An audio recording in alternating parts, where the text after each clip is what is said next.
Yo, yo. What's good? My live, live.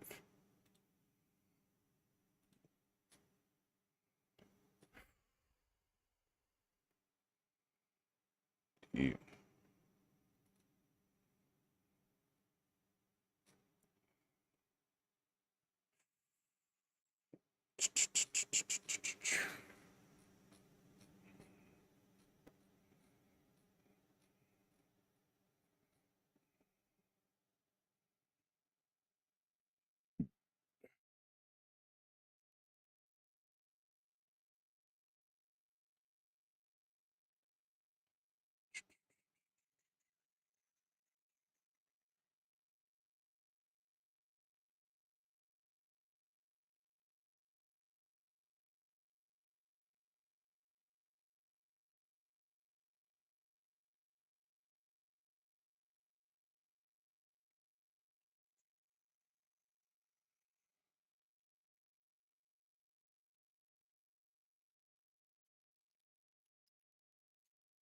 You cannot have in my car.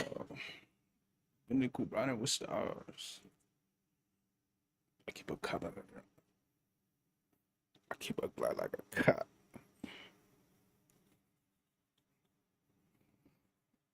But play something that's not copyrighted for any music.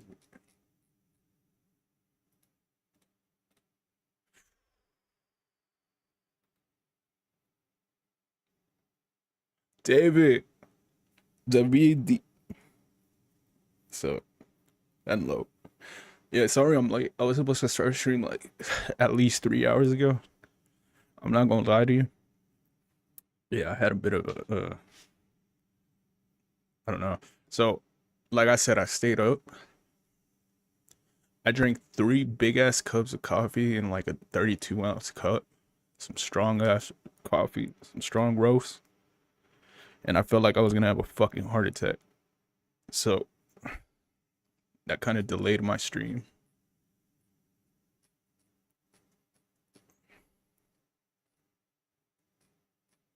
I'm still feeling the caffeine though, and I'm yeah, I'm still feeling this caffeine. Should feel good. Should feel good.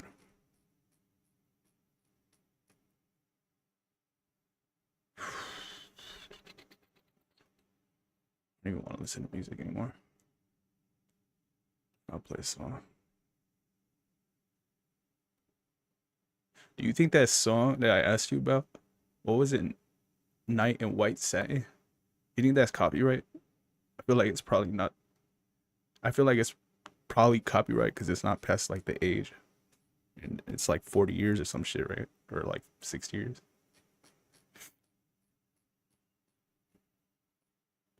Do I feel? I still feel the rush. I felt like I don't know. I'm gonna end up killing my fucking liver because of how much coffee I drink.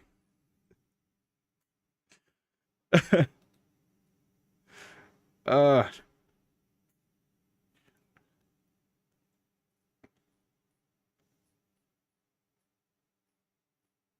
crazy right now.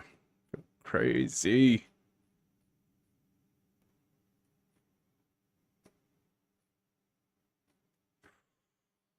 I'm hoping it gets me through the day though. I'm hoping I don't get tired till like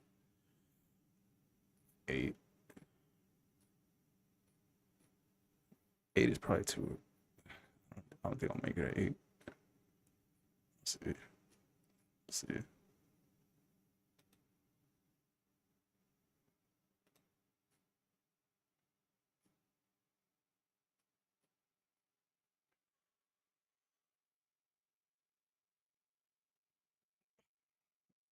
Having a fucking heart attack on stream. Holy shit.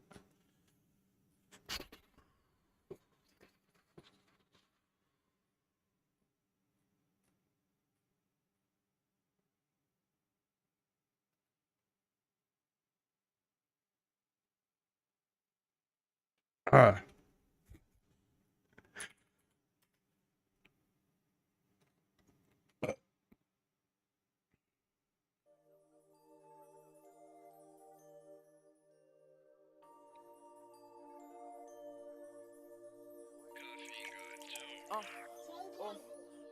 All of these bitches, they mad. All of these niggas, they mad. All of these bitches, they mad. All of these niggas, they mad. I walk in the bank in the lab. I walk in the bank in the lab. I walk in the bank in the lab. Walk with the bag. What? Sad. Sad. Mad. All of these niggas, they mad. All of these niggas, they mad. Walk in the building and I flex on that bar. I flex on that bar with the bag. Ice on my neck and my mama like, boy, where you get all of that cash? I got the bag. Ice on my wrist, mama like, where you get this? I got it sad, gave her a break, then I gave her a little kiss. Yeah, I rock out on the 6. But nigga, we 5, we split. I'm taking your shit, you college kid. We really be poppin' shit. I had it lit, no kid. I had it lit, but no big. She sewed me up like a tick. Damn, my weed smell like a pig. He do that talking, he simp. Then that bitch got a little dick. I told that bitch to come in. I told that bitch to come in. All of these bitches, they mad. All of these niggas, they mad. All of these bitches, they mad. All of these niggas, they mad. I walk in the bank in the lab. I walk in the bank in the lab. I walk in the bank in the lab. My heart is racing. Sad, sad, mad. All of these niggas, they mad. All of these niggas, they mad. Walk in the building and I flex on that bar. I flex on that bar with the bag. Ice on my neck and my mama like, boy, where you get all of that cash? Hey.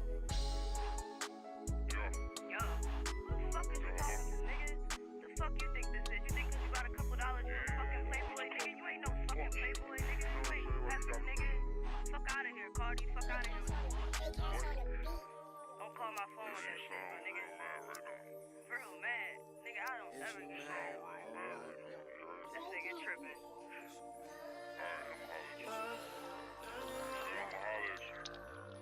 Fuck out of here.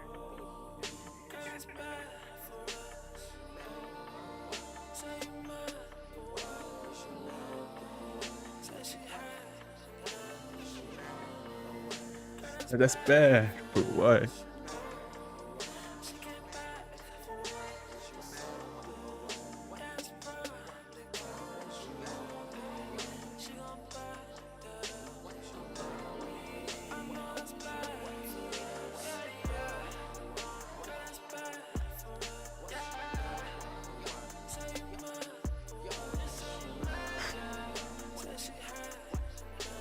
Alright, I'm gonna change it. I'm gonna change it. Yeah. Not feeling me. Not feeling the energy. Baby girl, we could do plan A. Baby girl, we could do plan B.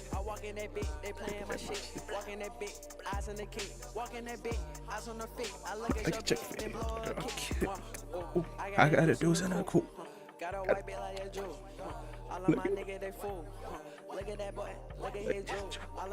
Oh my god! My fault. I'm gonna change it. Man, if I pay, hop on that plane or run to the stage. Your whole getting late. Shit might come in late.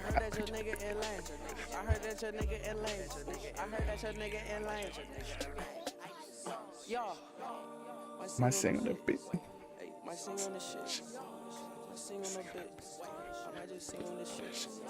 I might just sing on this shit.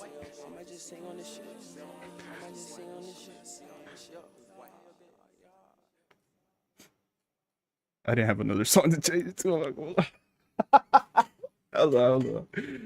I had to hear that song. Okay, hold on. I got a good one.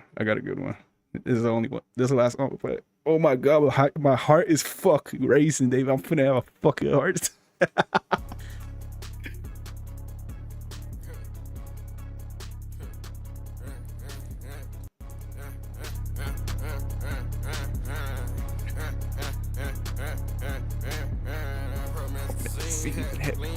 Heavy coat, heavy keep staring, yeah, I'm leaning. I just top off everything on Lamborghini.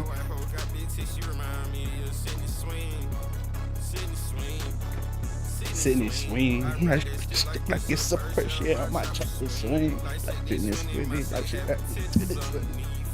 I see me swimming, my big head down.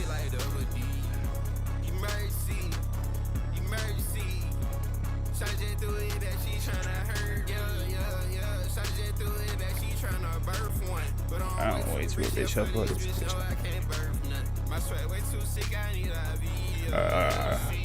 I'm done. I'm done. I'm gonna have a heart attack. I keep listening to music. I'm telling you, I drink like a roast, a black roast, in a 32-ounce cup at least 3 times. 3 times. I drink a lot. Nah, I wouldn't say 30. Yeah, it's pretty close to 32. I'm not gonna lie. Because if this is like half of this is, nah, if this entire thing is 16, nah, it's probably like 16. It's probably like this water bottle. It's probably 16. 3 16-ounce cups of a black roast. I don't know what to call it. I worked at Starbucks. I could probably, nah, I don't know. It was just a black roast. I don't fucking know.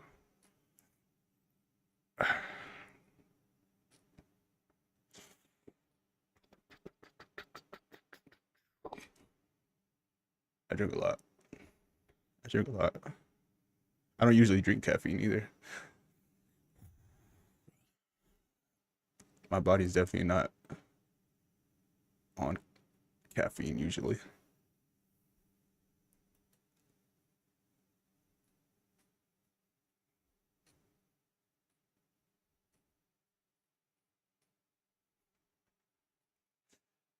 Uh,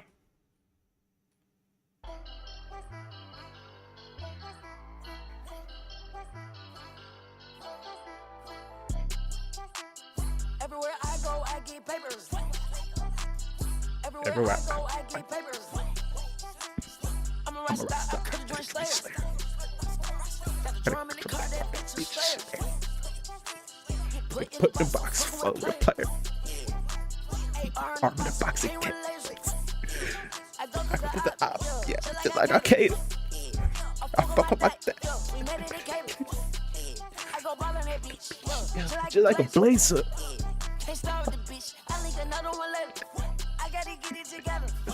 I'm living my life like a rebel. I be the case of simple.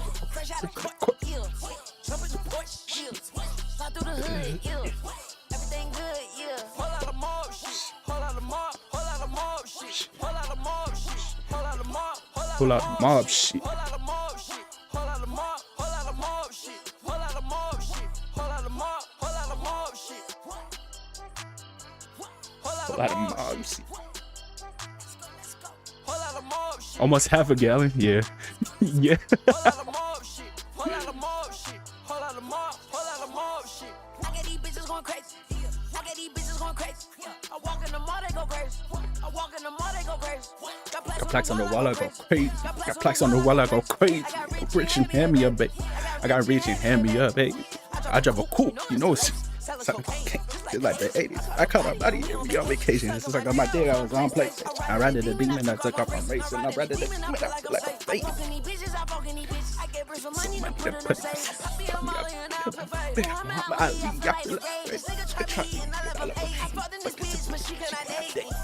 I gotta get it together. I'm living my life like a rebel. They try to like me in a kennel.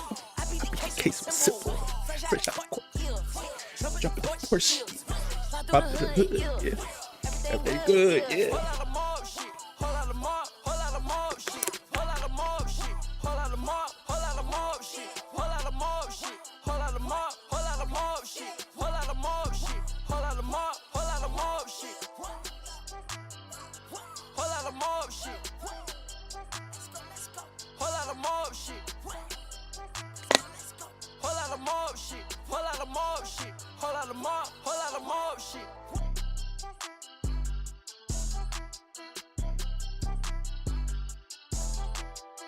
I gotta stop. I gotta stop. That's almost Teddy Roosevelt. How much was his? A full gallon a day or something? I'm good. I'm good. Half a gallon makes my fucking heart feel like it's gonna jump out my chest. I don't know. I'm not doing this shit. I'll probably do this shit. Uh, I'm done. I'm done.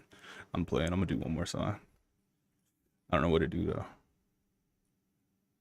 Nah, I don't got another good one. I don't got another good one. Oh, damn. Oh, hell no.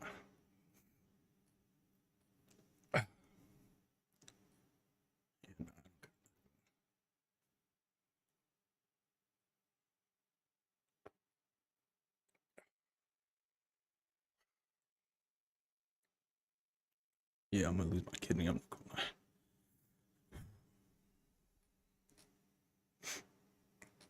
All right, I got one more. Fuck it. Wait. I'd rather do this one. All right, play that shit. That's one. Last one for sure. And then we'll get into some videos.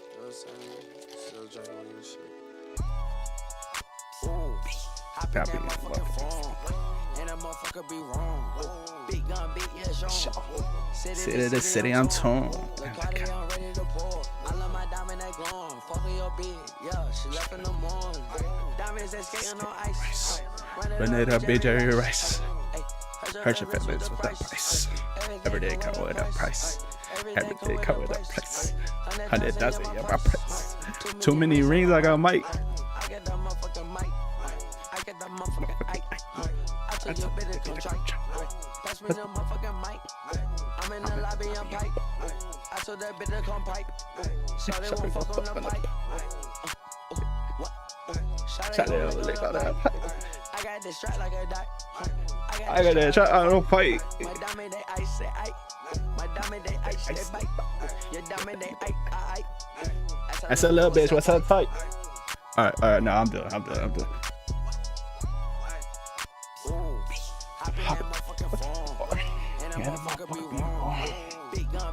Yes, sure. City to city, I'm torn. I love my diamond. Snap in the morning. I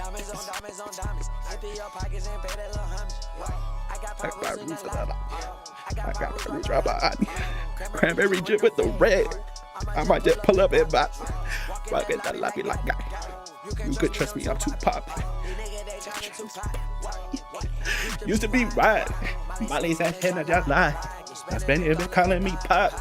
She ride me like a Bugatti. Hopping up for fuck up my. Hit the boof up at your time. Let up in at a time. Hop in that motherfucking phone. And that motherfucker be wrong. Big gun, big yeah, Sean. City to city, I'm torn. Look, Cardi, I'm ready to pour. I love my diamond that glowing. Fuck with your bitch, yeah, she left in the morning. Alright, that's it. I'm done. For sure, I'm done. Because I'm gonna end up wasting all the caffeine on this fucking music. I'm good. I gotta stay up. So let's watch some videos. At least a gallon a day. Some sources say it was close to 3. What the fuck? Okay. I got some good ass videos. I just hope I can stay up to watch all of them. I got a lot of videos. I just gotta stay up. Let's do this shit. Let's do. I watched a lot of this. I'm gonna reset this because this was a funny ass video. Let's watch this from the beginning. This one is funny as fuck. I got to 26 minutes, so I got near the end. And that shit. No, please. The numbers of Antifa have dwindled because there are more Trump supporters out here. This is in Portland. Now we have F Antifa, F Donald Trump going on. This guy's trying to square up with this man in the middle of the street. Oh.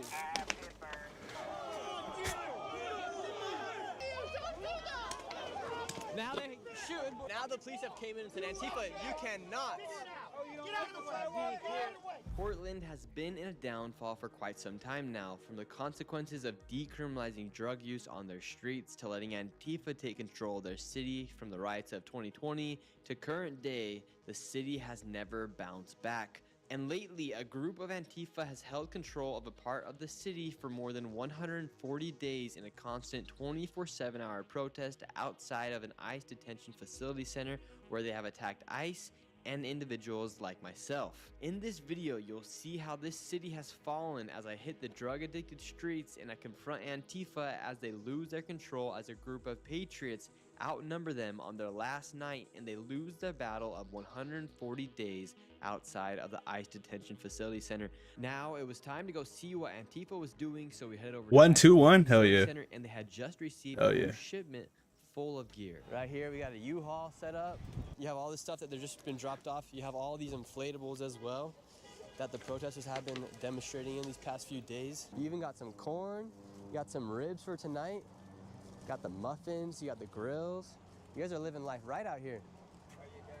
Got everything. And keep in mind, a group of these Antifa protesters had literally been living here for months on end, over 140 days. We got some food dropped off coming in right now.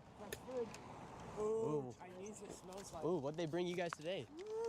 Chicken enchilada, Oh, mac yes. and cheese. Antifa's camp literally had everything you could potentially want, so I headed over to the ICE building to see why they were protesting this day. I figure if people are gonna come dressed up as military clowns, I can wear a costume too. And what's your least favorite thing that Donald Trump's doing out here? Well, the least thing is kidnapping people and sending them to prison in God knows where. Who are they kidnapping right now? Who is in We there? have an immigration ban coming through right now. We have one lady yelling back at. We have police, U.S. Customs, and Border Protection. Shame on every single one of you right now taking part in human trafficking. Those people had no due process. And while this lady yelled at federal law enforcement midday during the week, I left and came back during the weekend when Antifa had a scheduled march, and this was one of their Now they can win in marches Austin. scheduled They for the ICE close the facility series building. without I needing hit the game 3. streets, and later in the night is when you see the battle go down between Oh, look, that's the head of patriots Antifa and right there. Antifa as Antifa. What's that, bro? He got the funniest quote. What was it? Everyone shits at Chandler's. That's look. This video's funny as shit. Look at it. Shit. loses their stronghold here in Portland. No hate, no fear. Immigrants are welcome here. Immigrants are welcome. Shine, the protesters stay out here. He actually got to fucking meet the head of Antifa, bro. This shit's funny as fuck. The sign in her hand right now. When immigrants are under attack, what do we do? No hate, The chart, no you fear. Start the chant. Since you Portland, One piece of paper. this is Portland. That is. This is our people that And what do you think about the protest here in Portland, Oregon? They're a little too tame. Too tame. What would you like to see happen? I'd like to see us follow in the footsteps of those before us who fought for those civil rights. Would you like to see blood on the streets?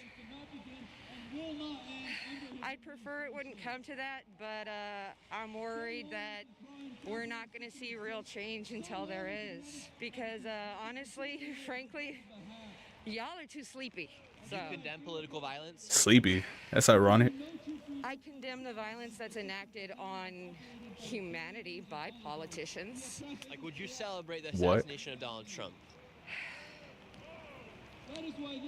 He's the tip of the pimple. I would feel relief, but I'd be more worried about what his owners do in retaliation. Do you believe in such thing as an illegal migrant? No, He forgot. I think that borders are useless. I think that This is a new stance that I've heard Portland take. They said every illegal is welcome here. This is, I think they lost the plot. I think they lost the plot. They forgot the word illegal before immigrants in the chat. This is their new stance though, right here. We'll hear more on this stance later. human beings are human beings, and no human being is illegal on stolen land, and the vast majority of this planet is stolen land. The march has now began. We are a few blocks away from the ICE detention facility building. We have the people here that says revoke the ICE. So they're not taking the point of legal citizens are being deported. They're now saying that every single illegal immigrant is welcome into the U.S. Let's see how this turns out. Majority of this planet is stolen land. The march has now began. We are a few blocks away from the ICE detention facility building. We have the people here that says revoke the ICE permit, shut down Magadam. That is the name of the ICE detention facility center here. How do you feel about the ICE deportations? Bad. Why do you feel so bad? Wait, ICE deportations? Yeah, about the deportations from ICE. Horrible. People have, like, worked here and they've, like, done a lot. I'm not really fully here to, sorry, I'm not in the mood to, like, What brought you out here today? Huh? What brought you out here today? I'm out here to protest the cruelty that's happening from the ICE agents. Do you believe in the deportation of illegal migrants? No. Keep them all? Yeah. What do you think about these Yeah. protesters? I hate them. Yeah, how do you feel about living in this building just They next throw to the... bombs at me at night. I've been harassed and everything. Just because I voted for Trump. Do you think the National Guard should come here? Yeah. Yes, I do. And what do you think about these protesters just constantly being out here? Do you think they've lost the plot as far as what they're protesting for? Yeah, they're turned into just a mixed bunch of... I don't even know what they don't even know what they're protesting about, really. They're just out here to protest. Is it making the quality of your life harder? Yes, it is. The harassment I get from, because I'm a Trump voter, I mean, they're throwing bombs at us and stuff. It's, Really? They've came inside your apartment and thrown no, bombs? we were out at the park and they threw bombs at us. Just because you voted for Trump? Yeah, because I booed them when I drove past them. So this man lives right here at the apartment complex building, just right outside the ICE detention building, and he's literally received people throwing stuff at him inside the park because he voted for Trump. Yeah, it's horrible. Yeah. What do they call you, these people? They call me a Nazi. For what? Go away, Nazi. And just because I have my Trump hat usually on. Yeah, my grandfather died in a concentration camp, so I know. So your grandfather died in a concentration camp, and now these people call you a Nazi? Yeah, yes. And Crazy. It's really offensive, I think.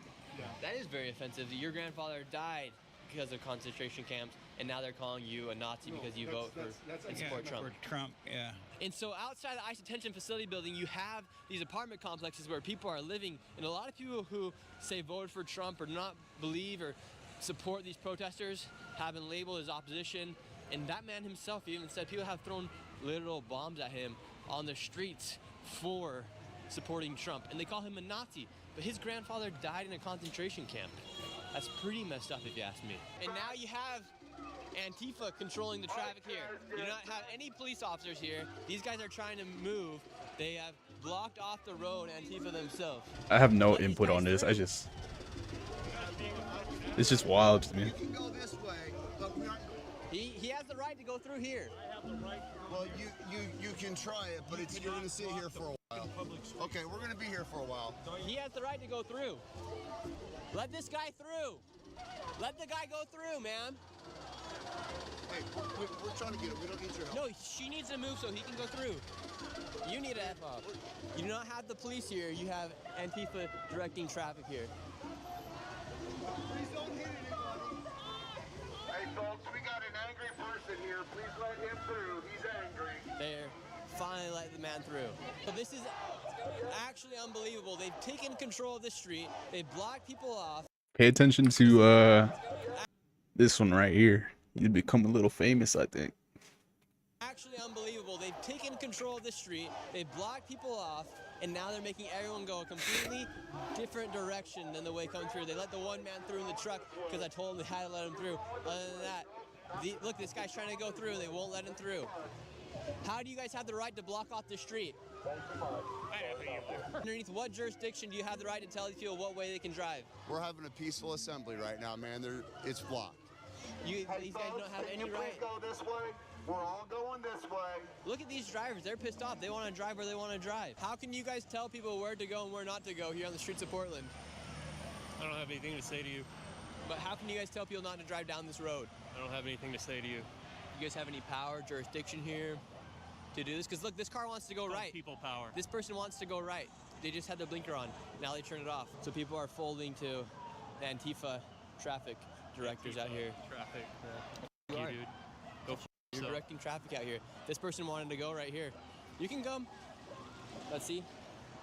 People are folding to Antifa out here. Now the feds are coming out. Here come the feds.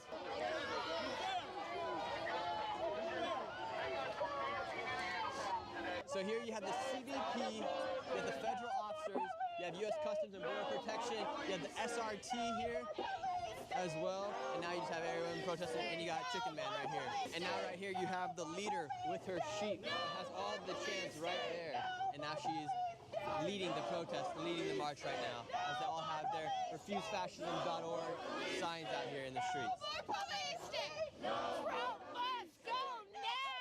Yeah. Yeah. She's yelling refusefascism.org. That must be one of the organizations that help organize all these protests in the United States. This lady's yelling shame. Why such shame? They're breaking the law. Uh, They're hurting people. oh, They're following illegal orders. They no, can't that's say no, and they should. You think you the right. officers here should say no? Yes. Yes. We're saying no. They can say no too. Should they stand down? Shame on them. They should. Shame on them. On you to the officers. Why are people so mad? Shame on them. Shame on them. They're abducting people off the streets with no due process, and they're pretending like it's okay. What is not shameful about that? They're not following our Constitution. They're breaking up families. They're holding people in abhorrent conditions. What is not shameful about that? Abhorrent. So you think these guys should just stop doing their jobs? I think they should. Oh, They okay. should. When this regime goes out of power, there will be a reckoning, and just saying that they were following orders will not save them. And who's next after Trump, in your opinion? All of them. Somebody we don't even know yet. Somebody who's going to help restore this country. No, not restore it, but help Oh, I create misunderstood the America question. that it always should have been. AOC.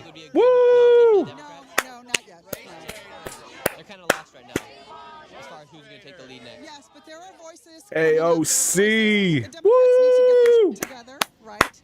Because what they've been doing hasn't been working, and I think they're realizing that. Get the f on the sidewalk if you're gonna stop. I'm calling you a hypocrite. Oh, I can move pretty fast. Yeah, go ahead. No, I think he can move. Calling everybody else out when you're standing right here. I can stand right here. I'll move when a car comes He through. can, though. That's the difference. He can. That's the difference. I'll move when a car comes through. You So right here you have the feds, you have the U.S. Customs Border Protection, you have the SRT here as well, you have DHS, you have a whole load of a group of the feds here. Right now everyone's chanting, we hate Nazis, we hate the Gestapo. And right here you have everybody outside of the ICE building. Now they're Let's go, AOC.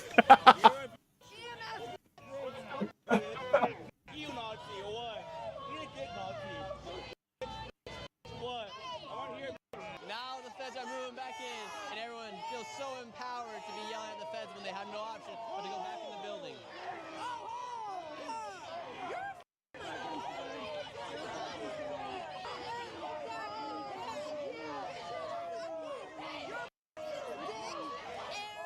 Antifa protesters, and then the feds right here.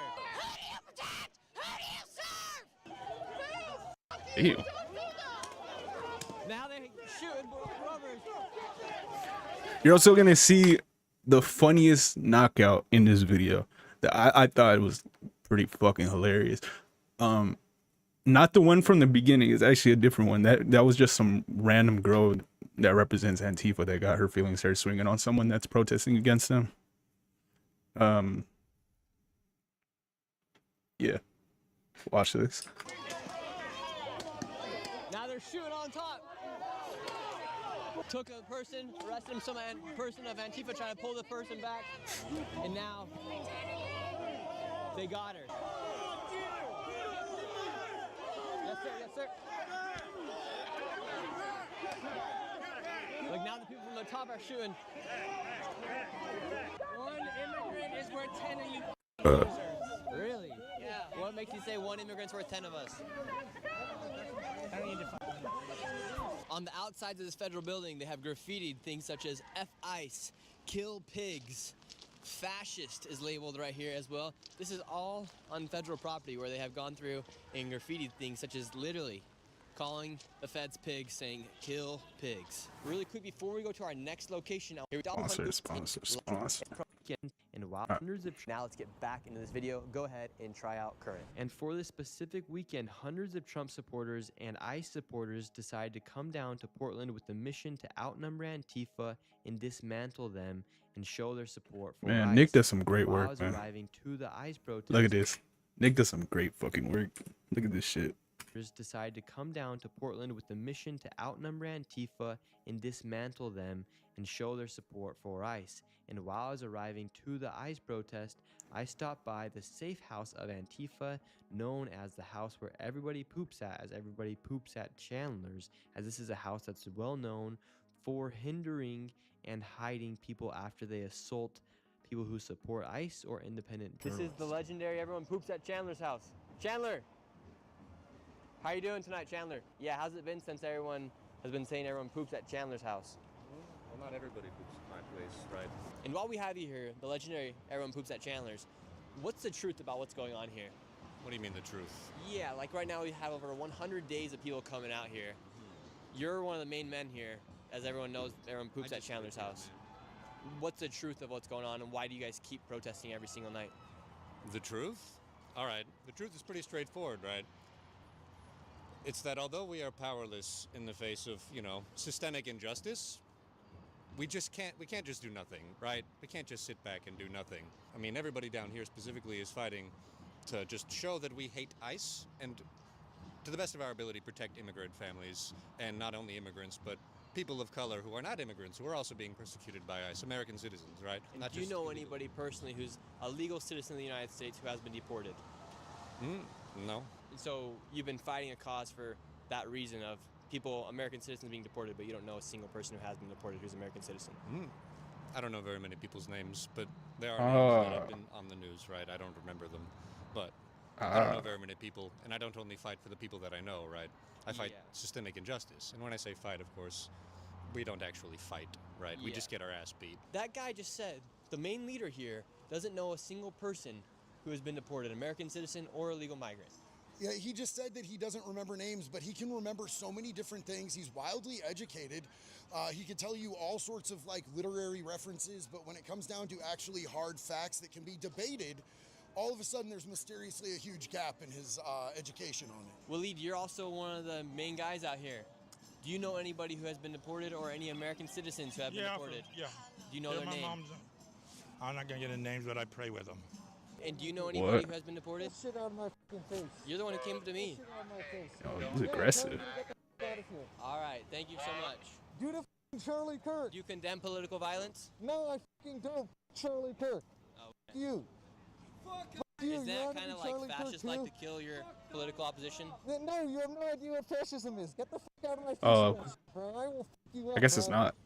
I'm violent as fuck, bro. Find out. You want to find out how violent I am?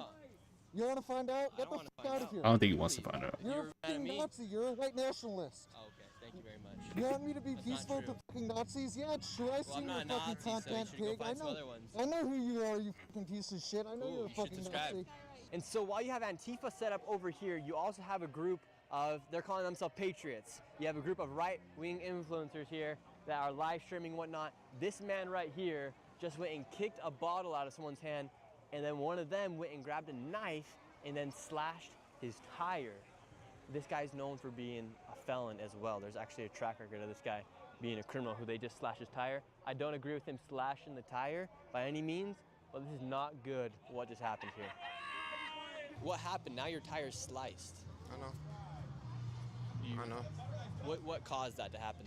And as you can see the rage in this man's eyes, a bunch of us volunteered to fix this man's tire so he would leave the location. However, tensions only rose after that point. So now we have people throwing stuff. Not good what's happening right now.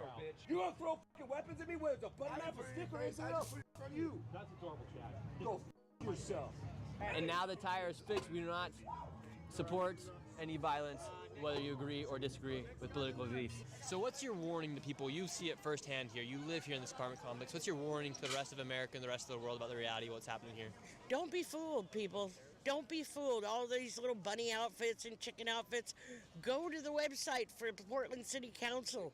And with all the council members and the mayor standing there, there's a picture on their website, and the Antifa chicken is right in front of them. So you tell me what that means. I don't know what's going on here. You do have like all these little fights and scrambles breaking out.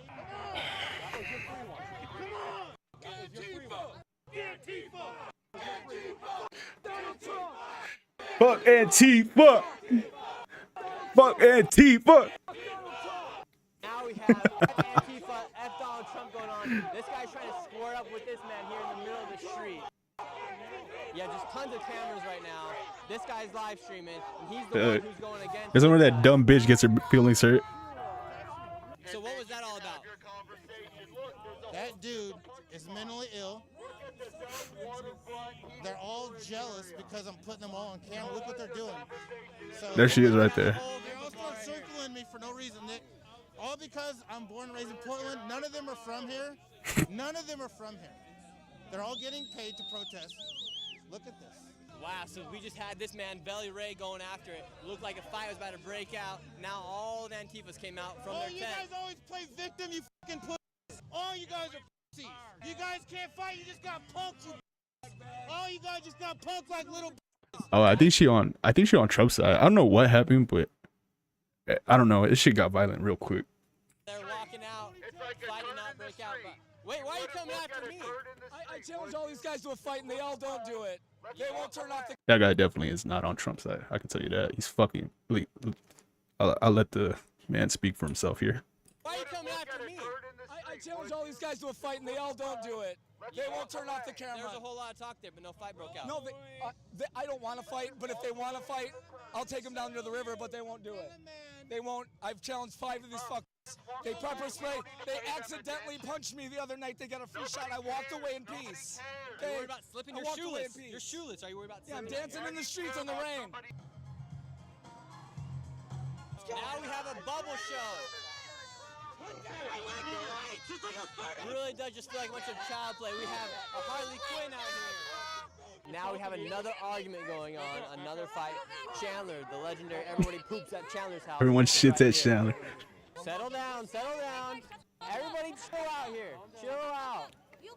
Chandler, what are you gonna do? Chandler right now has a face of just pure rage right now. Damn, Chandler. Chill out. Now Chandler's yelling, hit him. You're such a fucking liar. You're smiling. You're fucking smiling. You threw him. Liar. He ain't smiling. You assaulted me. Can you only pick on small people? You coward. Yeah. White. You can? Yeah. You can only pick on small people. Look at the white guy. Pants again, Ryan. You have fucking.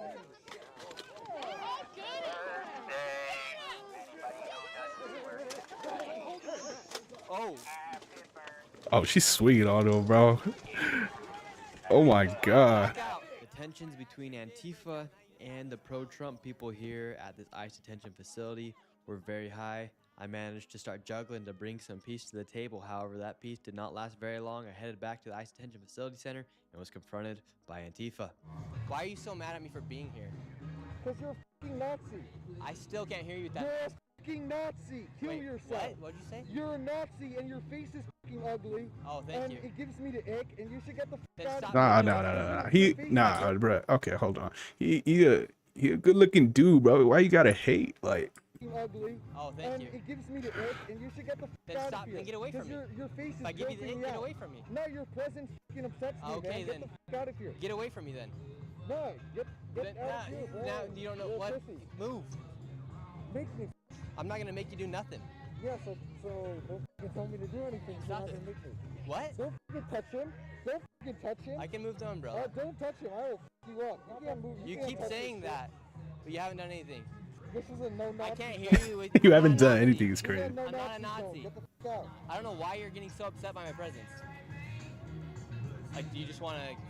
Like, I can be here just like you. And I'm not inciting any of this. You're the one. Stand on 10. What? I can't use the muffled mask. Alright. What? Alright. What? That's why you look scared as I can't hear you. That's why you look scared as I look scared? Yeah, Look at you got all you guys following everybody. Like, what are you guys doing? Like, can you keep saying you're gonna do something? Got fucking launched. You guys are the ones saying you're gonna do something and then Got you push fucking launched. Damn. They get aggressive with umbrellas. They put the umbrella over your face. It's a personal safety thing. You can't put umbrellas in people's face, man. Snipers on the roof, put the light on. Look how they all just start running. Why? Why ask me? Racist piece of shit. How am I a racist piece of shit? Fuck off, dog. Because you are. Oh, that's him. Oh, what's his name? Yo, they're there at the same time. I haven't seen this yet. They're actually there at the same time. That's hilarious. What's bro's name? I have his channel right here. James Club. Okay. This is the same night then. I didn't realize he was there. I did not realize he was there. Where'd that shit go? Fuck off, dog. Because you are, dude. Ow. You gonna pretend you're not? I got a black friend right here. Oh, really? Oh, really? Oh, okay. It's true. Oh, really? Yeah. You're not a racist piece of shit holding white supremacy right now, you piece of shit. Fucking Uncle Tom. There you go. Be racist. Be See, racist. so I know, you will, right? Like you just said. I will. who do you think the real racists are? They are definitely 100%, Nick. Because I mean, you're black, I'm white. I'm black, but you heard what they call me. I'm white supremacist as well. Uncle Tom, everything. So. Do you think logic has totally left the brains of these people? 100%, man. I mean, you hear how they talk. They're stupid. We're not here to be violent, but they have to know This that guy. This is fucking funny right here. Look at this shit. we'll defend ourselves. Do you feel like these people are terrorists? Oh, 100%. They need to be locked up. They should have been locked up yesterday. Why do you think Portland keeps hindering what they're doing here?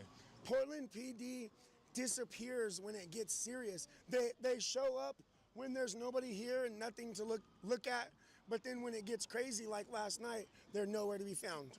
And do you think their police are defending Antifa more than the Patriots MAGA out here? Yeah, 100%. It's been proven. They've arrested me 3 times, and it's absolute ridiculousness. And for people Look, look. So he got banned for doing this. This is a clip from before, not recent. But look at this. This is him fighting with. He's got the white shirt on. 3 times, and it's absolute ridiculousness. And for people watching this right now, Tommy's banned from getting close to the ICE Detention Facility Center. No other member of Antifa has been banned from getting close there. And but there's you have. been Why me, did you get me banned? and 2 other Patriots have been banned. They're banned 500 feet. I'm only banned 200. So if they and wanted to they've ban been Antifa violent from constantly. here, so if they wanted to ban Antifa from the ICE Detention Facility Center, they could because they've banned you. Yeah, the courts could 100%, but they let them right back out and let them come right back. Just like the 2 that got arrested earlier, they're right back out and they're right back over here. Whoever's in charge could ban Antifa from getting close here, because they banned Tommy, obviously, but they're not banning Antifa from getting close to the ICE Detention Facility Center. That's actually crazy. It actually is. It actually is. They said I was blocking the road. That's 2-tier policing right there. 100%. 100%. They said I was blocking the road, but there was 50 other people in the road, and they picked me and 1 other person out of the whole group to arrest. And all I was doing was chanting for ICE and walking around with my megaphone. My megaphone. That same night, Portland police did something they have never done in the past 140 days. They showed up. Actually enforced the law and said that Antifa had to leave and couldn't have their encampment on the sidewalk. I believe one of the reasons why is because earlier in the day I posted a video showing that Antifa had completely taken control of the streets in Portland and there was no police anywhere to be seen. And they made an immediate response that same day. The police are finally coming in saying Antifa cannot take control of this sidewalk anymore. So now the police have came in and said, Antifa, you cannot. Get out of the way! You don't like Wait, the sidewalk? we want to be on the sidewalk. And now the police have came in and said that police cannot be in here anymore. Now you have USA chants. Police are here inside this tent. People are in wheelchairs. They have their whole entire bedroom set up inside of this tent. So right now the police have came in and said, Antifa, you cannot take control of the sidewalk anymore. I had a video that went viral. Yes, sir. I had a video that went viral today saying how police were not here. Now they are now here because I believe of the video I posted. And you have people living inside here. And now they're being kicked out. Yes, sir. I got you. Their whole entire encampment is getting taken down right now. You have legit people who have been sleeping here inside this tent. They have propane tanks right here. They have their own fire pit as well, an open tank of gasoline right here as well. And now they're finally, over 100 days later, they're finally telling them they cannot take control of the street anymore. Finally, you have the police coming through. Now, after over 100 days, the police of Portland have finally stepped in and they are now taking down the encampment of Antifa. The police have finally stepped in. Finally. To move people out of the encampment. Yep, and they are enforcing laws. They're saying they're going to, if you have open containers, they're going to arrest you for it. If you jaywalk, they're going to cite you for it. If you block traffic, they're going to cite you or arrest you for disorderly conduct.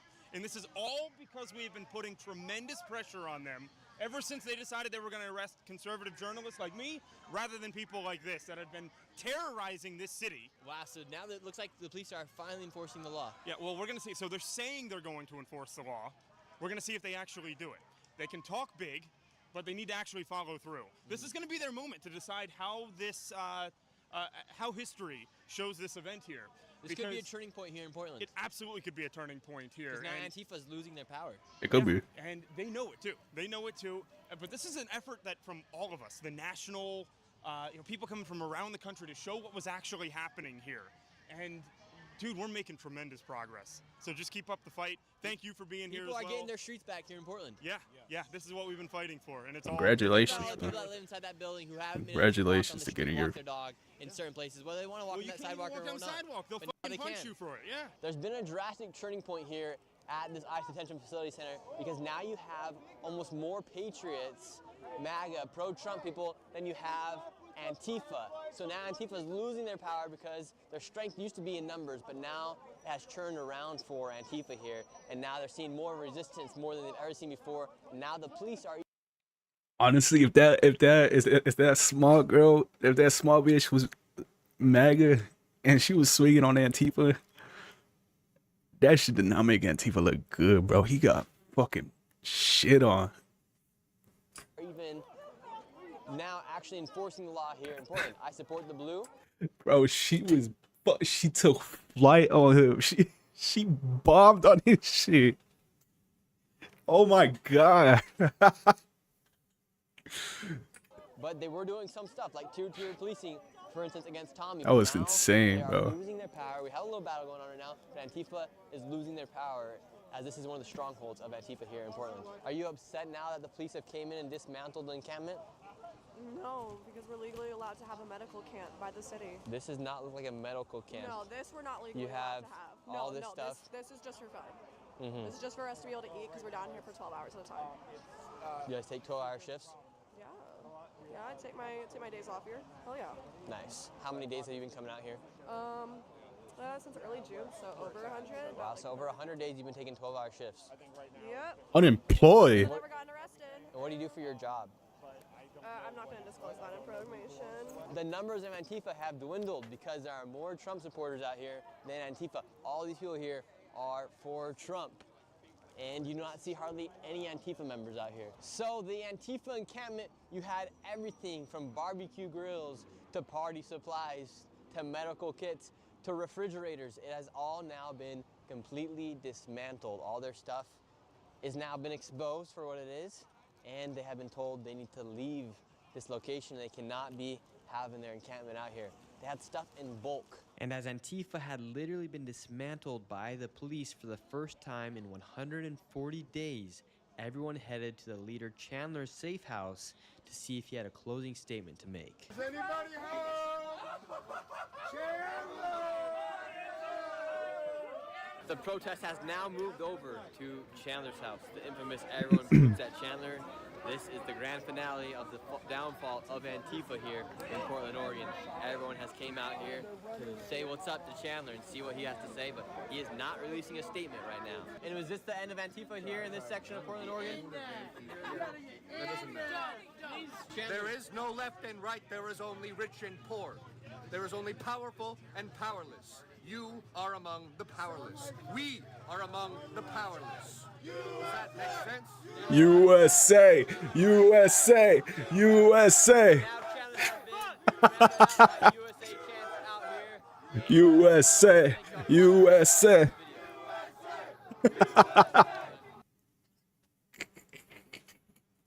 I'm playing. It's not that funny. I'm trolling.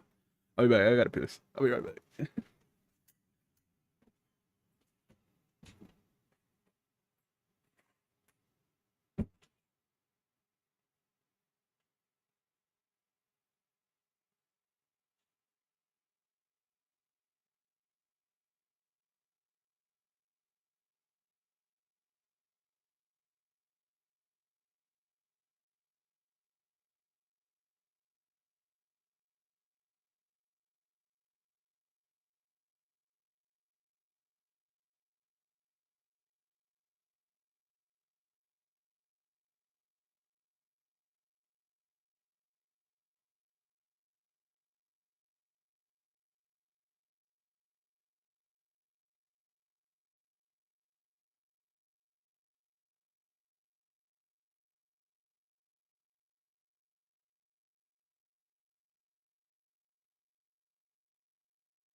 Lil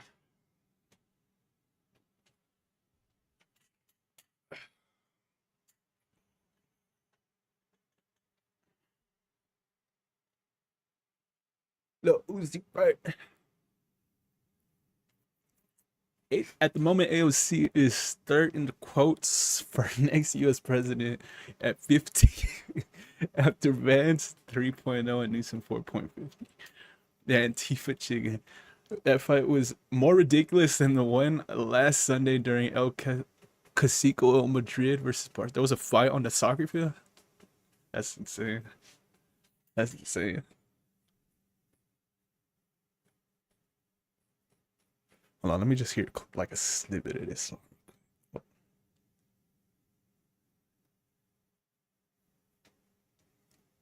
I need to.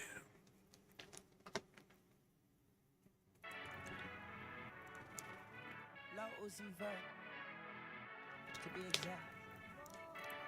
And I'm not from Earth, I'm from outer space. Whoa, that's different.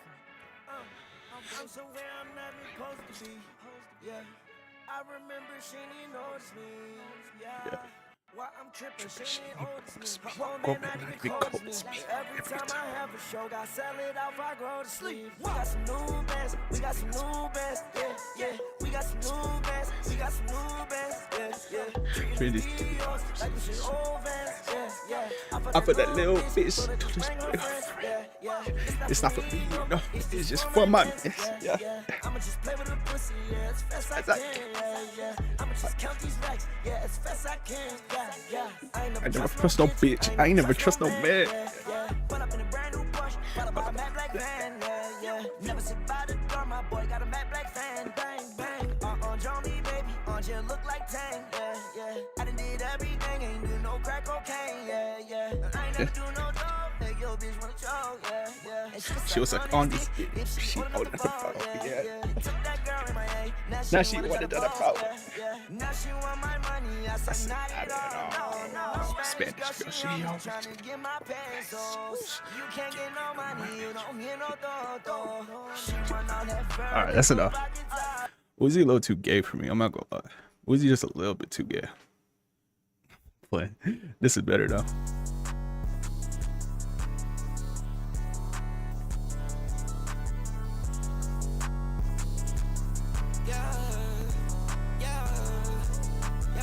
Yeah, my bitch, we be on.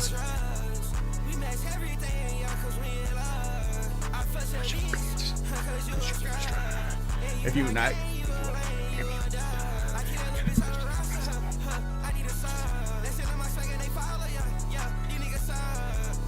on a dark day, hey, I need drugs. When we part ways, hey, I need drugs. Yeah, I need you. Like, I need you without you, baby girl. I can't breathe.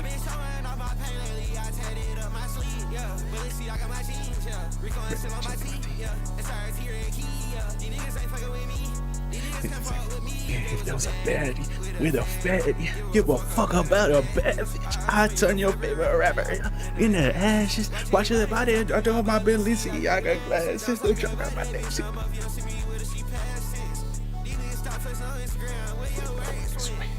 Where your ass go? I'll just be close. I'm about to I got my shoes.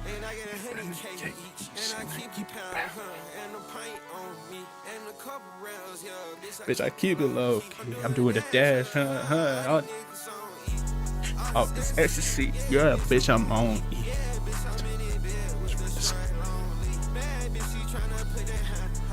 Oh me. Oh me. Oh me. Oh me.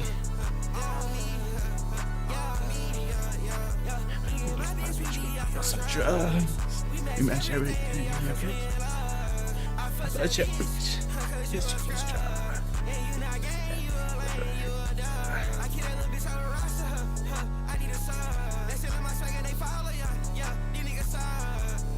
On that. Oh. I need you. Yeah, I need you.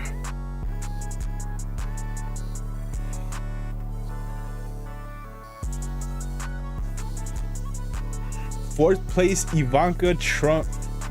Wait. Ivanka, is that his daughter? Is that his daughter?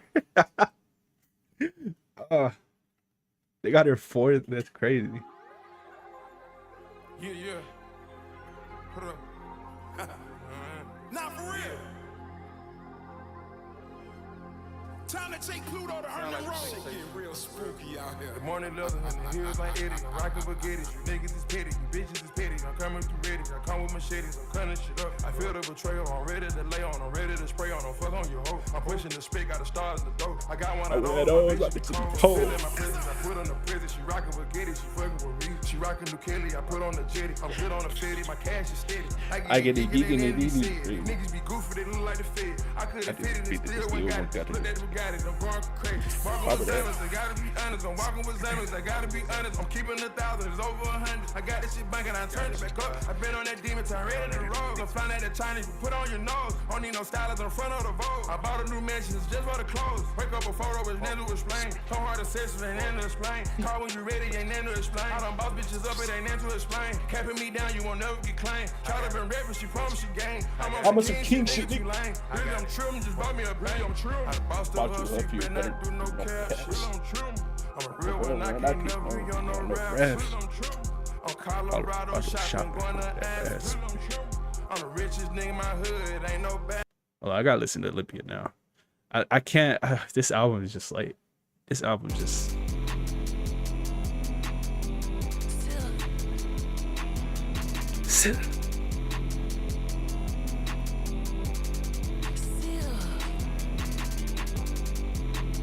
I can't just listen to one song off this album. I can't do it. I had to listen to Olympia. Hold on.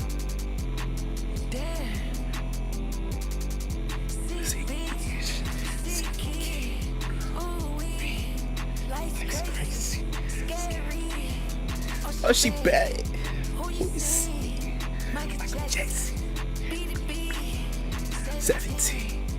On my jeans. Had the 9 on me. For the box. If you bleed, shake the seed. Shake up.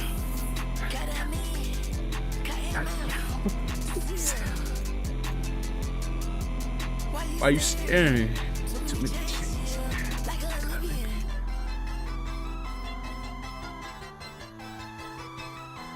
Too many chains. Like a Libyan.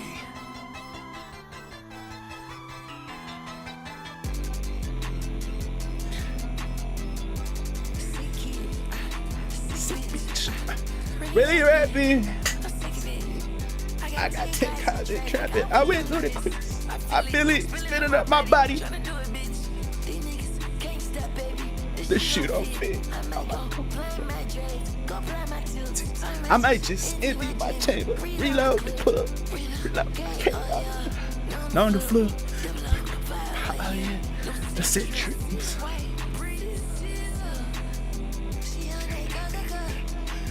Chip chip. No.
I'll take this one. I'll take this one. I'll take this one.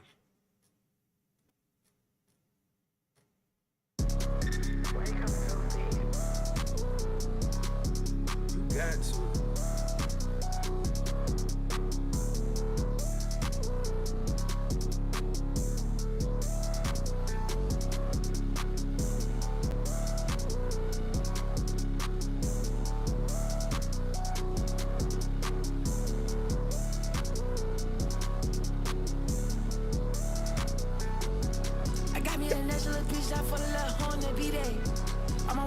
Stage my ass already. What did she say? I've been on the E-way. Bitch, come on the G-way. She wanna put on my chain, yeah. She wanna fuck up my DJ. Let it go like a relay. Fuck him up, I don't do dates. All this money on B-Bay. Buy a reach to a new rave. Get my eyes, they do dates. Crash out the game. Hold up. Crash out for Mr. Have you fuck on my peers? I'ma hit all the kills. Have you switching your list? She got all the skills. And I'm still on the hill. Yeah, I'm still in the hills. We ain't missed the meal. We ain't missed the meal. We ain't missed the meal. We ain't missed the meal. This how the what? This how the perky feel. This how the ecstasy feel. This how the sandy feel. Watch how that motherfucker feel. Yeah. Hit me one of that drill. Voices say all in my ears. Give me a reason to trip. Yeah. What's that bitch right as she live? Having our blues like a crib. Pull up, I'm ready to flip. Then I go turn up a tear. I can make all of them feel. I'm about to climb out the rear. I'm on that vitamin E. All of my pints is sealed. I'm in that bitch like this.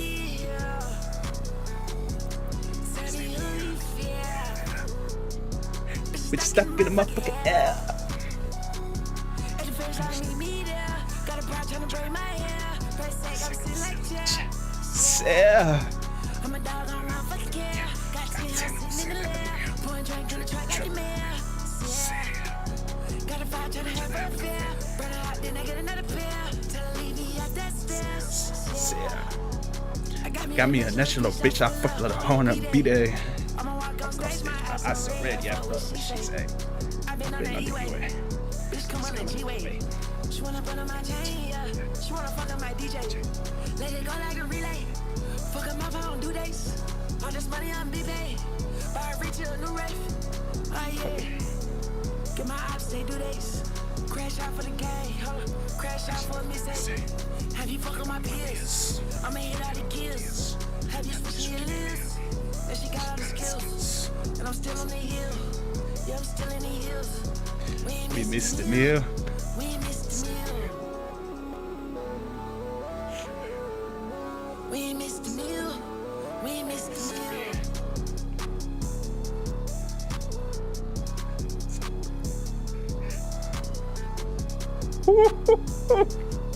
All right. That was the last one. That was perfect. That was the last one right there. That was the last one. All right, let's keep going. You useless bitch. Go yourself.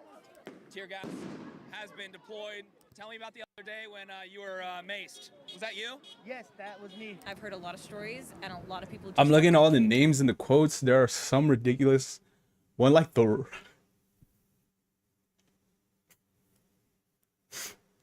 Come back after they've been What's Ye's quote at? I know Ye is up there. What's his quote at? captured. Why that was me. I've heard a lot of stories, and a lot of people just don't come back after they've been captured. By this current administration? Yes. So if we were to assume, do you think that they are executing those people? There is a good chance, yes. Everybody's got a trauma. It's like bingo for retarded people. Keep going, keep going, keep going, keep going, keep going. James Clue.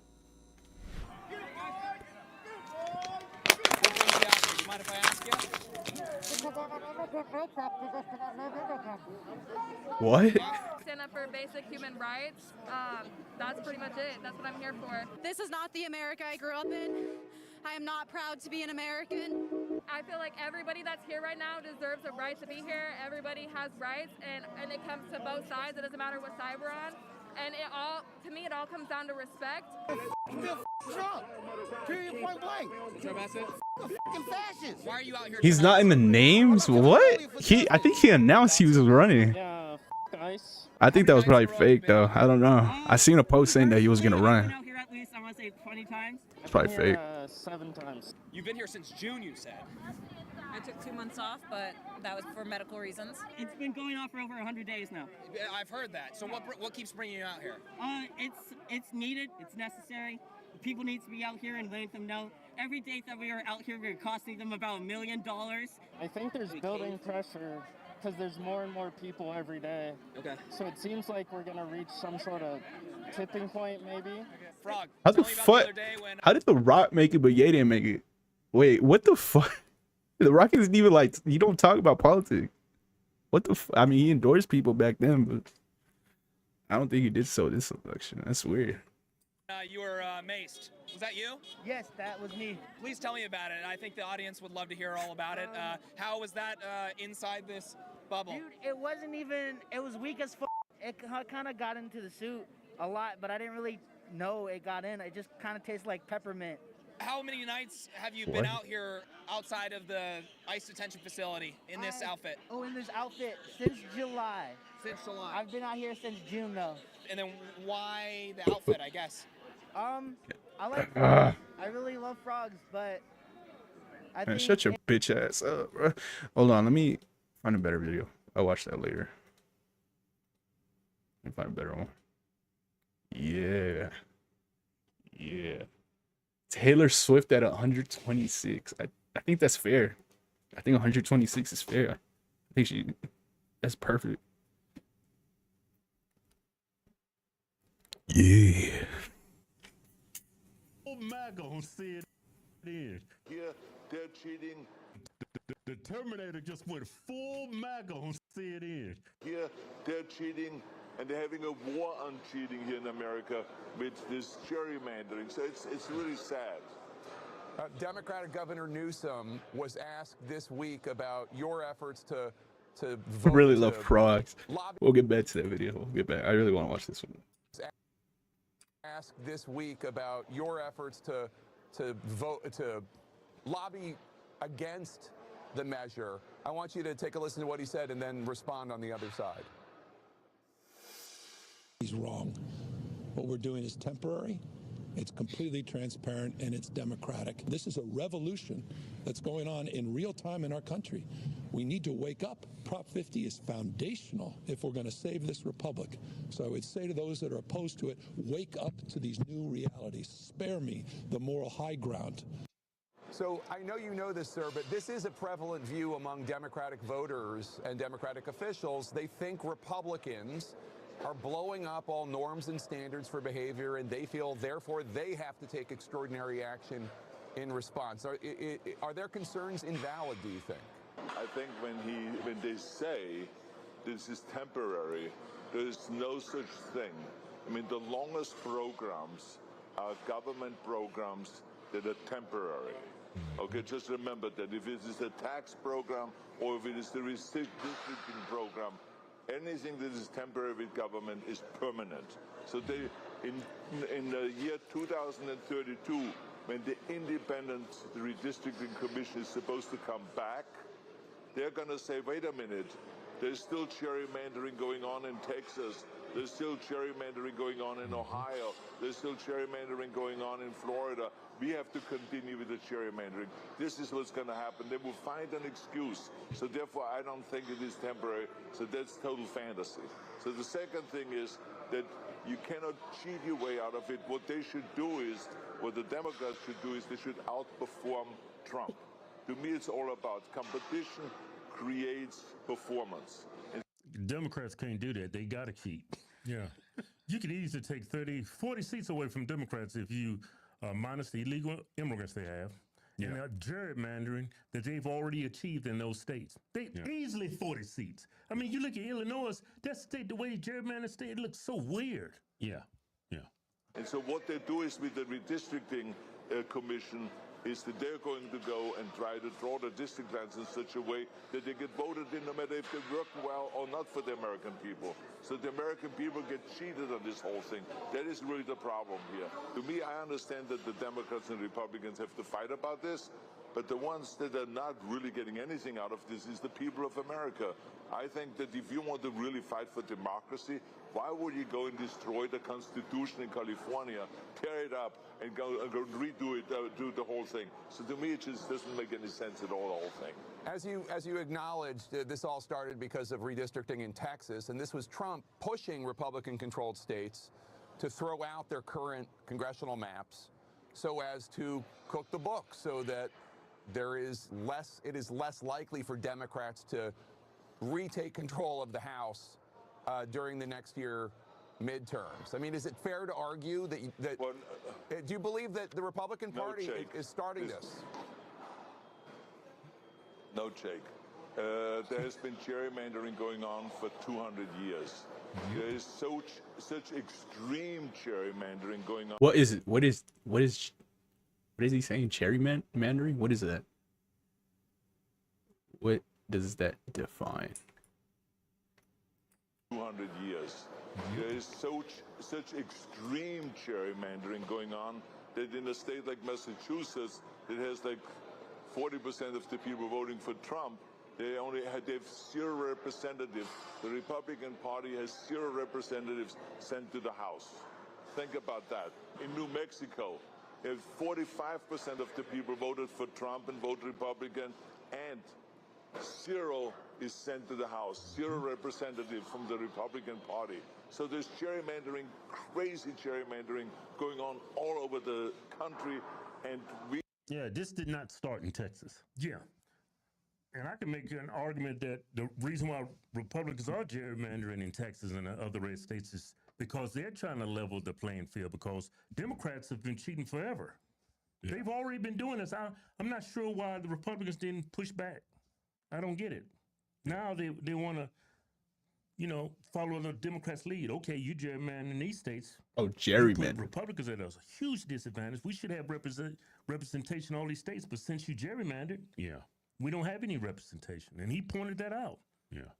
We wanted to try to stop it in California, and we did stop it in California, and we went around the country. So I think this whole thing about finger pointing and saying they did it, so therefore we should doing it, that's not really the way to go. The one party should outperform the other party. It should be before. This shit thing of drawing election district called gerrymandering was started by Governor of Massachusetts, Elbridge Gerry, in 1812. Whole thing about finger pointing and saying they did it, so therefore we should doing it, that's not really the way to go. The one party should outperform the other party. It should be performance. And when it comes to midterm elections, as you know, always the party that is not in the White House usually wins by 20, 25, 30 seats. Yeah, and that's exactly why they started this in Texas. Right. Because Trump's, during his first presidency, he got impeached for nothing. Twice. So typically when whoever wins the presidency, they lose a lot of seats. Right. Trump knows if I lose seats, these fools are going to impeach me again. So what I'm going to do, I'm going to start deporting all their voters. Because they count them during the census. Yeah. That's how they get all these seats. Exactly. Yeah, so he's getting out of ahead of it to keep it from happening. Exactly. And you can't blame Republicans for doing it, because we're just trying to level the playing field. I mean, if we're on unlevel playing fields, if you got all these states voting 40% for a Republican, we have absolutely no representation. That is not fair to the Republican voters in those states. Yeah, it's wrong for Texas to do it. But California, it's fair. And it was in y'all's constitution in that state. Yeah. But then they say Trump is against the Constitution. He's a threat to democracy. You look back when Reagan defeated Mondale, I say about 20 years. When Reagan defeated Mondale, the only state Democrats was Minnesota. And then ever since then, it's been downhill ever since then. Yeah. Why? Gerrymandering. So what does 5 seats matter in the first place in Texas? It is crazy. We should outperform them. Here, they're cheating and seats. Okay. So what does 5 seats matter in the first place in Texas? It is crazy. We should outperform them. Yeah. You know, and the Supreme Court is looking at the southern states. Yeah. That could have a huge impact on our elections going forward, because they actually gerrymandered those states. Louisiana, Alabama, all those southern states. So they have black representation. Which is not fair. Yeah, it's not. Like, it's based on a racial premise. Yeah. It's based on race. It should be just based on the voters, who they want. But no, they intentionally gerrymandered because, back in those days, this country was systemically racist. Well, gerrymandering brought us Jasmine Crockett. Yeah. What's that? Al Green. Al Green. That's why those people are in power. It's because of the black vote. Yeah. In a way, yeah. That's the only way they get into power. If just common sense Latinos, white people was voting, they wouldn't be in power. But black people, they vote for people just because of the color of their skin. And that's how they got all that power. And these are like the biggest idiots in our Congress because it's gerrymandering. I'm thinking they're going to vote against that. They're going to get rid of it. You can't, it's illegal. It's unconstitutional to set up voting districts based on skin color. Yeah, that's unconstitutional. And it's, by today's standards, that's racist. Yeah. So it should, I mean, that should be obvious to the Supreme Court. Yeah. That's why Trump's going to deport all their voters. I think he's going to break a record during his presidency. He's going to get rid of them so when the next census come around, I they're hope going to so, get bro. less representation. Yeah, I because hope so. technically they can't vote. Right. Please but break you that know they're record. voting, especially like in California. They're giving them driver's licenses. They don't even, the damage is already Please. done. Just them counting them on the census creates, we have foreign nationals in our country just being represented over American citizens. That is just asinine. I can't believe we allowed that to happen to begin with, but those people, deport them all or don't count them on the census and remove all these gerrymandering, especially in New Mexico, Massachusetts. And look at Illinois. I mean, they have at least 40 seats, 40 to 50 seats that they do not deserve. Yeah. That shit was real as fuck. All right. I don't know if you saw this. Let me know if you saw this. I won't play it if you saw this. Something hilarious happened I think it was yesterday. But this happened.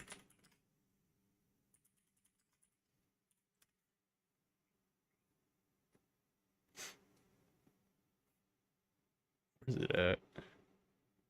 I don't want to watch someone reacting to it. I just want to watch what he said. Bro. Alright, I'll watch someone reacting to it, I guess. 2 minutes. I guess that's fair. So apparently JD Vance is talking about Hassan. He has this command place, which is basically Oh no. I snap my finger and point, he will run to that place and lay down. This is real, right? I mean, like, it's not AI or anything. Oh, I'm not. Okay, so there's another one here. It seems like this is actually real. To zap him. No. Hassan. Not like Hassan Biker. No. Wasn't that disgusting? No electrocution of dogs here. If you mistreat dogs, that's almost 100% sign that you're going to be a really terrible person. It's like the Jeffrey Dahmer thing. Yeah. Like every serial killer ever has actually been really bad to animals. That's sort of how they started. He just goes all the way. Oh no, he did not like this, bro. He did not bro. He did not like it. He will run to that place and lay down. You don't have to zap. You don't have to zap him. Did she just say that? You don't have to zap him. No. Bro, he's not even playing the clip. Like, why did I click on this? Fuck it. Like Hassan Biker. No. Wasn't that disgusting? No electrocution of dogs here. How disgusting is that? What does that tell you about a person? Well, I think it tells you that they're not that they're bad people. Yes. If you can actually cause suffering. He's so mad. Oh God. To an innocent animal, you're probably the kind of person who doesn't worry about suffering in people as well. Yeah. And that's been my experience. If you Christ. JD Vance has done spot training for his own dog, so he knows that it is not an abusive practice. And yet, It's not what he said. That's nothing to do with what he said. How do you have a degree in political science and communications and you don't even understand what he said? It had nothing to do with place training. It had everything to do with how the training was administered. he is still leaning into this fucking idea that I'm like abusing my dog, which is crazy because, hello, Kristi Noem, the secretary of the Department of Homeland Security, shot her puppy.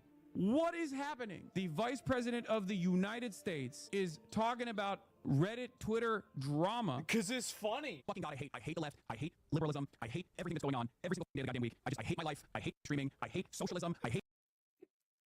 That was actually kind of funny. Hold on. Let's keep going.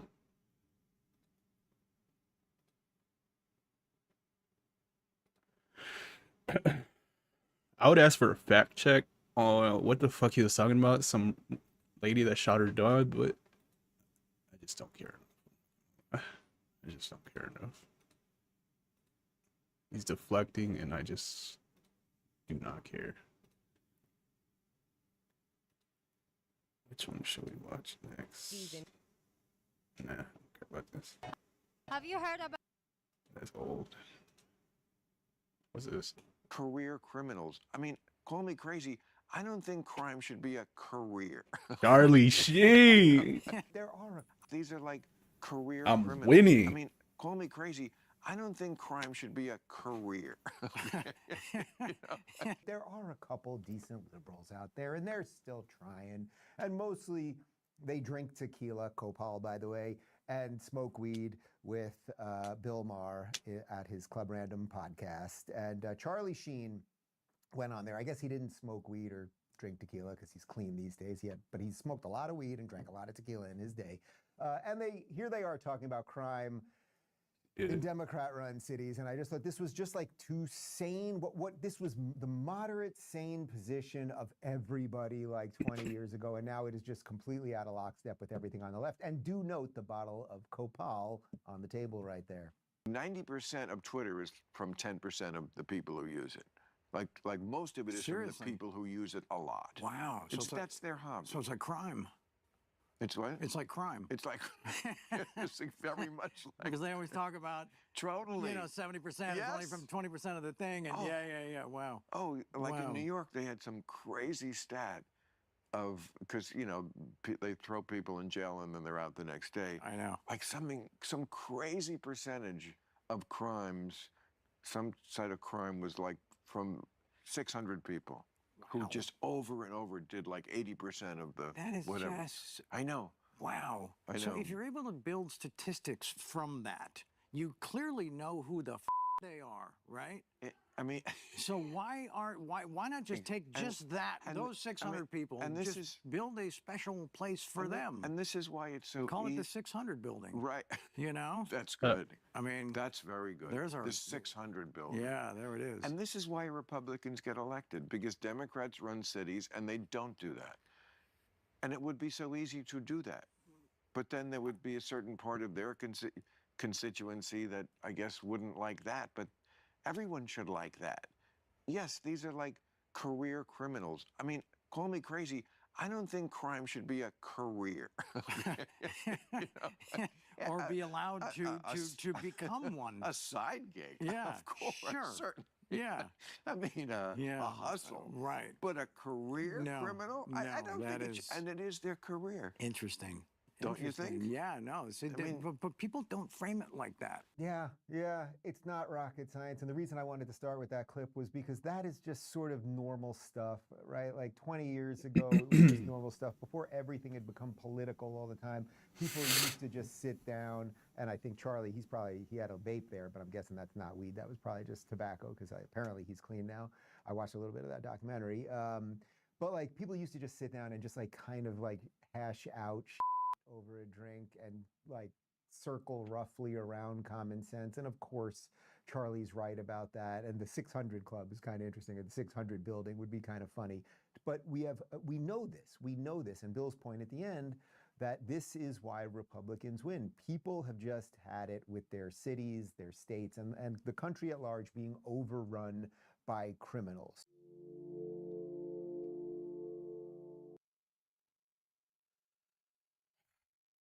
I've seen this clip already. I'm not gonna lie, it triggered me. I don't know if I want to sit through this. This shit triggered me the first time I watched it. I watched this earlier before I drank all that coffee. I don't know if I want to sit through this. This shit is actually triggering. Oh, no, I'll save this. There's one more video that I wanted to show you. Hold on. I'm gonna go use the restroom real quick. I gotta find it too. I don't think.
All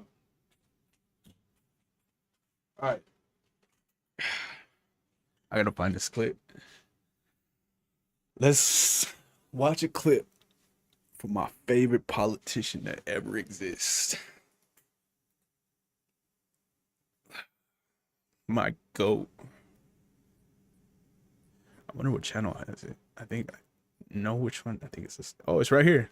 It's right here. Look at that. Look at that. So Look at that. The algorithm is spot on today. All right. Ready? Let's go. No oligarchs. That was cringe as fuck. I'm never gonna say that shit again. So AOC and Mom Donna had a rally this weekend, and look at all this diversity. What the fuck? That is a nightmare. They even got 3 guys wearing turbans. No matter what he's doing, that house doesn't belong to him, New York. It belongs to us. It belongs to the people of this country. And I want us all to remember and to know that the future, our future, is not determined by a despot in a house built by enslaved people. Oh, Jesus Christ. We still talking about slavery. I hate to take the Lord's name in vain, but man, he's a despot. He's a duly elected president. He won in a fair election by a landslide. He's not a tyrant. He's not a despot. And now you're talking about how slaves built the White House? They probably did, but hell, that happened a long time ago. Need to get over it. What you gonna do? Tear down the White House and have a bunch of white people build it? I'm all for it. It's just stupid. Our future will be determined not in a house built by slaves, but in a city built by freemen, in a city built by unionists and immigrants and suffragists.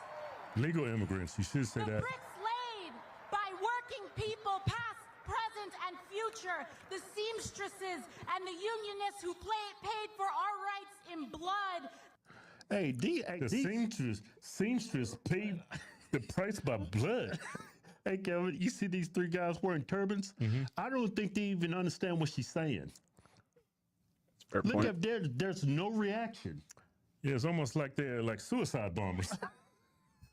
This city was built by the Irish escaping famine, Italians fleeing fascism, Jews escaping Holocaust, Black Americans fleeing slavery and Jim Crow, Latinos seeking a better life, Native people Speak standing properly. for themselves, Asian Americans coming together in Queens, in Brooklyn, in the Bronx, in Manhattan, in Staten Island, in this country, in a vision. Man, y'all could use some more white people back here. I mean, the country is 70% white. I don't think New York City is, though. She don't even think this she is white. New York City. Y'all deserve Mondami, actually. Yeah, you know, I'm pulling for him. Y'all actually deserve him. I'd bet on him. I'm pulling for him. I'd bet on him. Maybe he is what this country needs, you know? I would bet on. Wait, Maybe what? We need to resort to democratic socialism. I mean, capitalism not working. We poor as hell. Majority of everybody living paycheck to paycheck. I mean, I'm not poor as hell, but a lot of people are. Yeah, I mean, let's give this guy a chance. That's all I'm saying. And it's New York City. It'd be a great place to test out his policies. I mean, it's a great place to test it out. I think far and away from us. Yeah, I'm actually hoping that he gets. I hope he wins. I think he is going to win. I don't think you even have to hope. He's going to win. Yeah, this is the future of the Democrat Party, and sometimes I think you got to take 2 steps back before you can take a step forward. Mom Donnie needs to destroy that city. Man, it's going to be crazy. It's not going to be 2. Let's say he does destroy the city. It's going to be a lot more than 2. Great leverage for Republicans. Exactly. But what if he builds a great city behind him? How the hell you going? Ain't nothing's been built with socialist, communist parties. Nothing.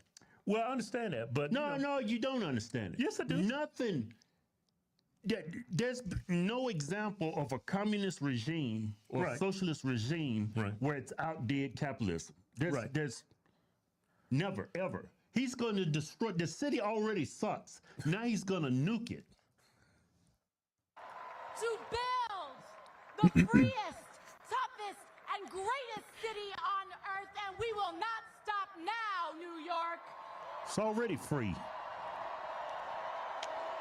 It is no surprise. This video sucks. Yes, it does. NYC, baby, NYC. All right, enough of her. I'm gonna go to Mom Donnie. And look at that stupid look on his face. Yeah, AOC is still in. AOC, you should study history. Almost all Italian immigrants to the U.S. went there before fascism was in.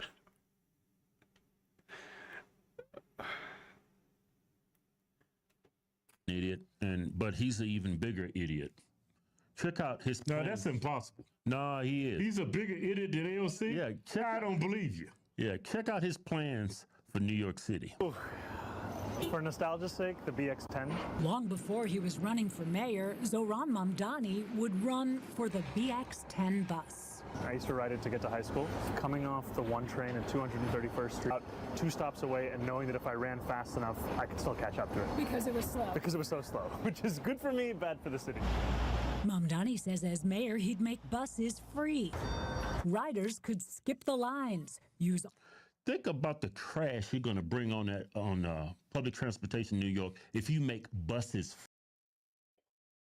I don't gotta stress this enough. I haven't watched them on stream, but in the past week, I watched 2 or 3 videos of bus drivers getting assaulted because they were in very cheap cities for people to like ride buses.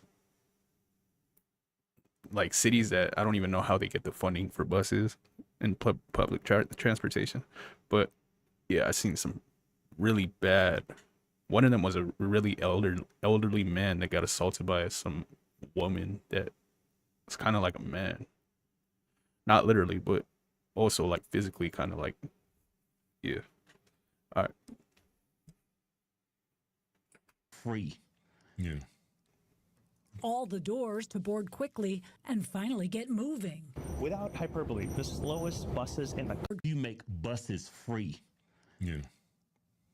All the doors to board quickly and finally get moving. Without hyperbole, the slowest buses in the country, 8 miles an hour. We could have this interview walking alongside it and still get there before the bus. You might be able to outrun the bus. I don't know if I could outrun the bus. Poor people don't make a lot of money, and then you taking out, what, $2.90? $2.90 for a bus is crazy. Some think it's crazy What? for the city to pick up the fare, a cost Mamdani estimates between $600 and $800 million.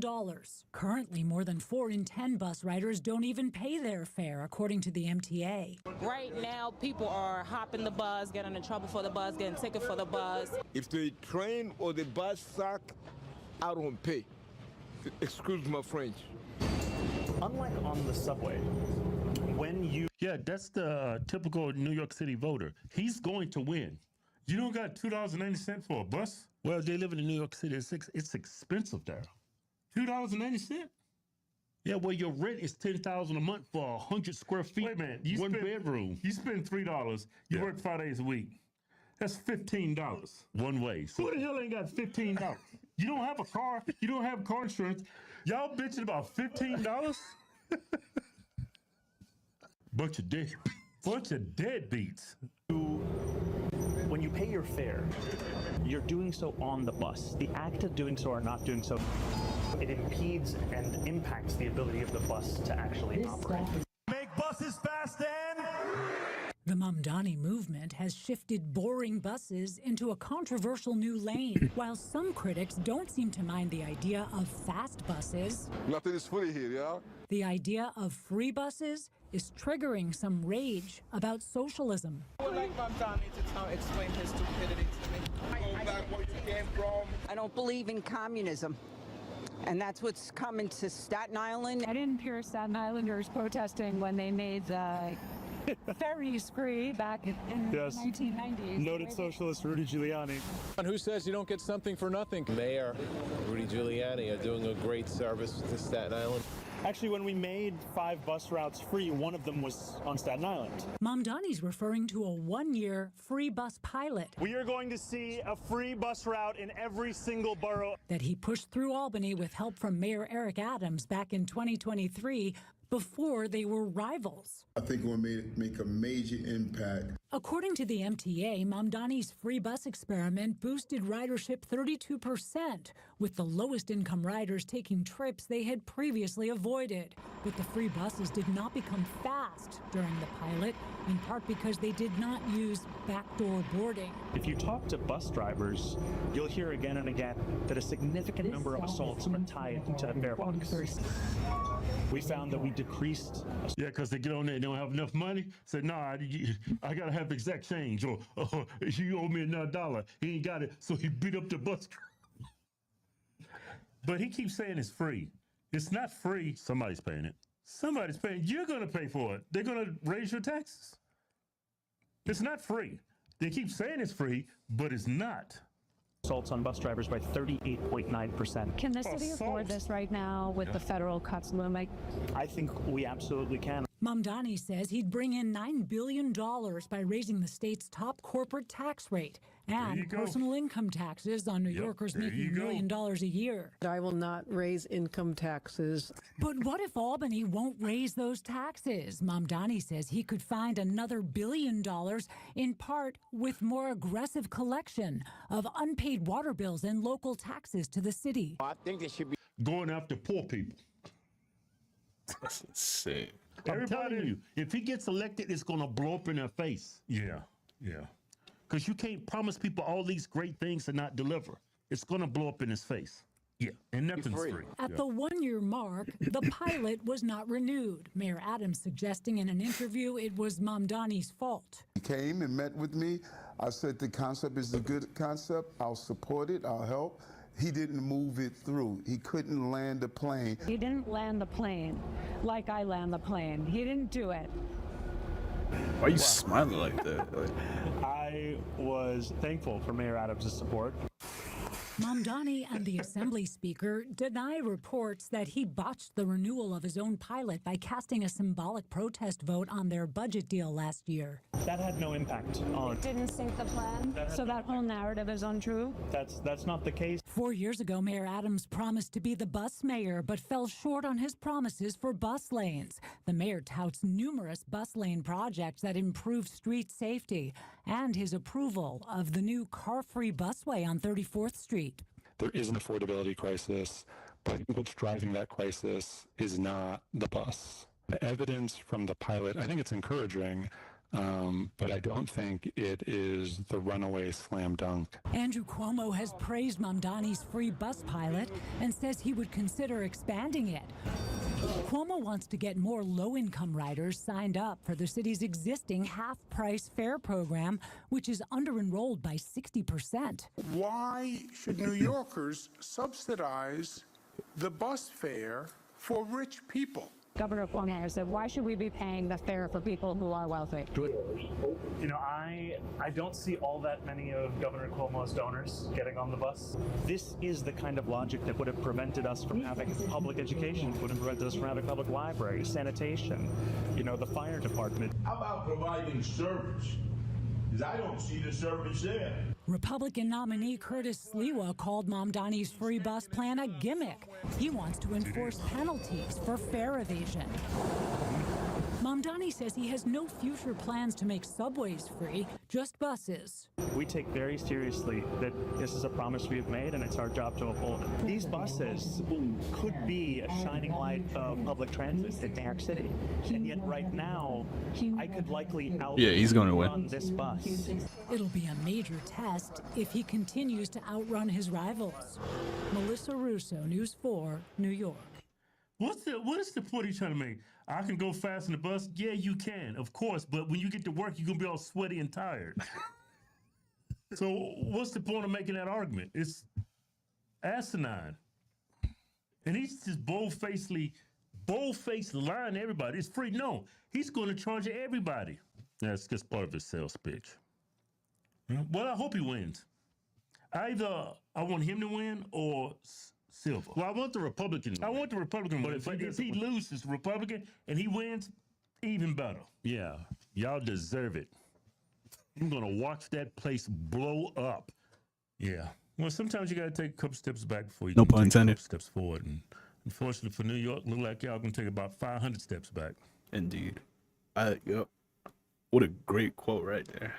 500 steps back. I can agree with that 100%.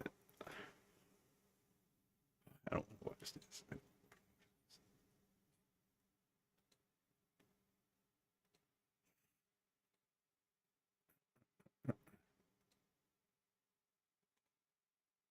All right, are you ready? Let's watch this shit.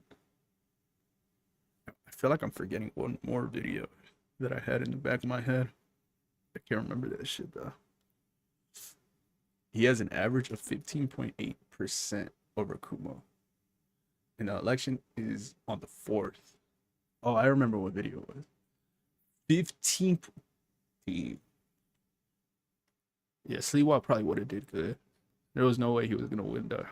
There was no way he was gonna win. I think it was this one. I think he interviewed him. Yeah, he did.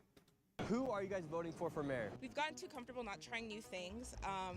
It may not work. We should absolutely tax the rich. They bribed me $10 million to drop out. Do you think Zoran's the future of the Democratic Party? I think so, yeah. That's why I'm voting Mamdani, because I'm voting for the guy who gave me the Lamborghini. Today, I'm here in New York City, and today we're going to be asking New Yorkers who they're going to be voting for in their mayoral election. This is potentially the most important mayoral election in history. Right now, you have candidates like Zoran Mamdani, who's a self-proclaimed Democrat socialist, whose ideas sound a bit more like a communist than they sound like a Democrat. Right now, he's running on things such as government around grocery stores, freezing the rent, defunding the police, giving free childcare, and free public transportation with the buses. And then you have Andrew Cuomo, who has quite the track record with a lot of things. And then you have Curtis Sliwa, who's a New Yorker through and through, who's started initiatives like the Guardian Angels to keep New York City safe.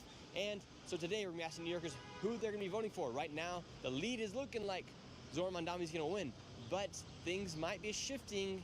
So today we're going to be asking people who they're going to be voting for. And today we're going to be going from Wall Street all the way up to the Bronx, covering all of New York City, asking people who they're going to be voting for to get a real idea who's going to potentially win and what people have to say. Here we go. Who are you going to be voting for? I'm not going to be voting for Mamdani.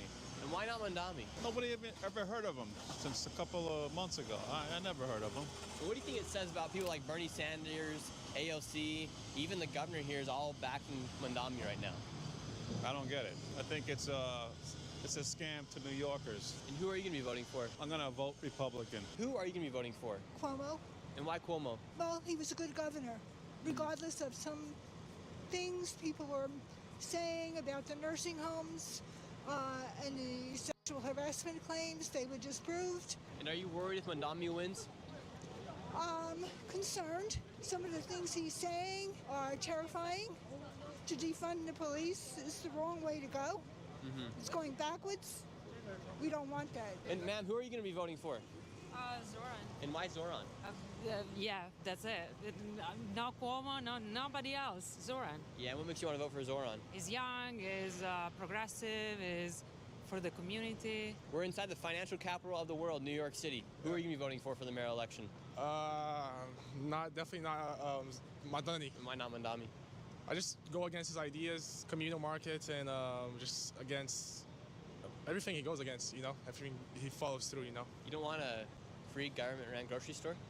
No, definitely not. A lot of his ideas sound very socialist, very communist-like. Has it ever been proven to work in any major country? Yeah, definitely not. You can see Soviet Union crashed in the 1900s. You see Cuba, horrible place to live at. You see Venezuela. Venezuela is a horrible place right now. Who are you guys going to be voting for? I'm not going to lie. Don't vote for Mamdani, gang. Just be honest. Don't do that. Feel me? If you want to do Curtis, bro. Curtis, because you feel me? I definitely agree with him on the terms because of the way conditions is going right now, especially with like the shit with EBT. Like if everybody knows right now, none of us have food stamps this month. And this is taken away from a lot of families, so you get what I'm saying? And this is moving everything around. So should less people rely on the government? Yes. Yeah.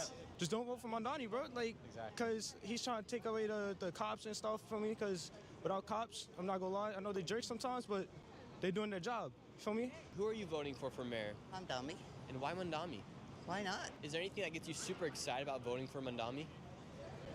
I just think he's a really cool person, and I think he'll put New York City back on the map. And he is trying to do the right thing. Do you think people should rely less or more on the government?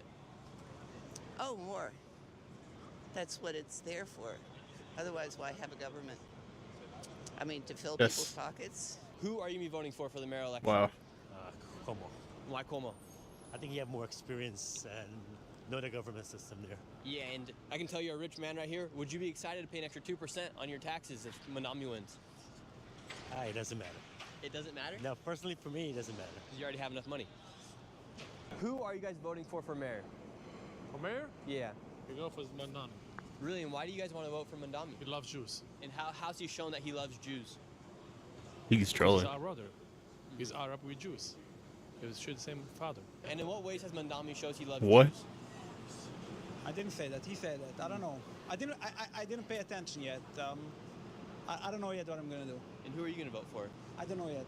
I voted for Como in the primaries, but I don't know what I'm gonna do now. And while we were down by the financial district, somebody said What? Curtis Sliwa is doing a press conference down here by Staten Island Fairleigh. He is one of the mayoral candidates here. We're going to try and do an interview with him right now. Really quick, Curtis, what's your elevator pitch to New Yorkers why they should vote for you?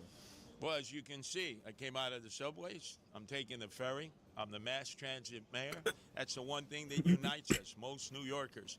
The subways, the buses, the express buses, the speed ferries, or in this case, the Staten Island ferry every day. 6 million. I have a bond with them. Zoran Mondami occasionally, and Andrew Cuomo never, because he's too busy up in the suites with his billionaire friends. So I'm the working class mayor, and I represent their interests, even if they're not supporting me. And a lot of people have wondered why hasn't Curtis dropped out, but why haven't you dropped out if people are worried if Mondami's going to win because you're going to split the vote and whatnot? But you're a Republican, and Cuomo lost to Mondami. Why won't you drop out? Well, decisively, and by the way, they bribed me $10 million to drop out, and I said, oh no, it's not only unethical, that's illegal. So then they couldn't bribe me, so then they threatened to kill me and my wife. Now I have, for the first time in my life, armed security. After the Gottis and Gambino shot me with 5 hollow point bullets and I recovered in 1992, I never had armed security. Now I have to have Did that shit actually happen? That Barrett looks so socialist. bullets and I recovered in 1992. I never had armed security.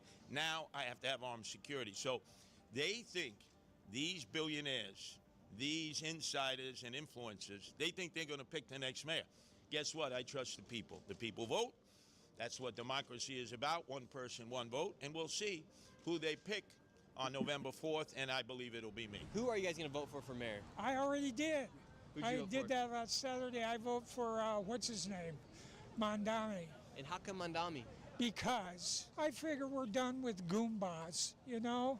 I'd We don't vote for him just for the bird. need any more of them. And that's all the other choice was. And who are you voting for mayor? Siwa, Curtis. My son took a bullet for New York. What the fuck?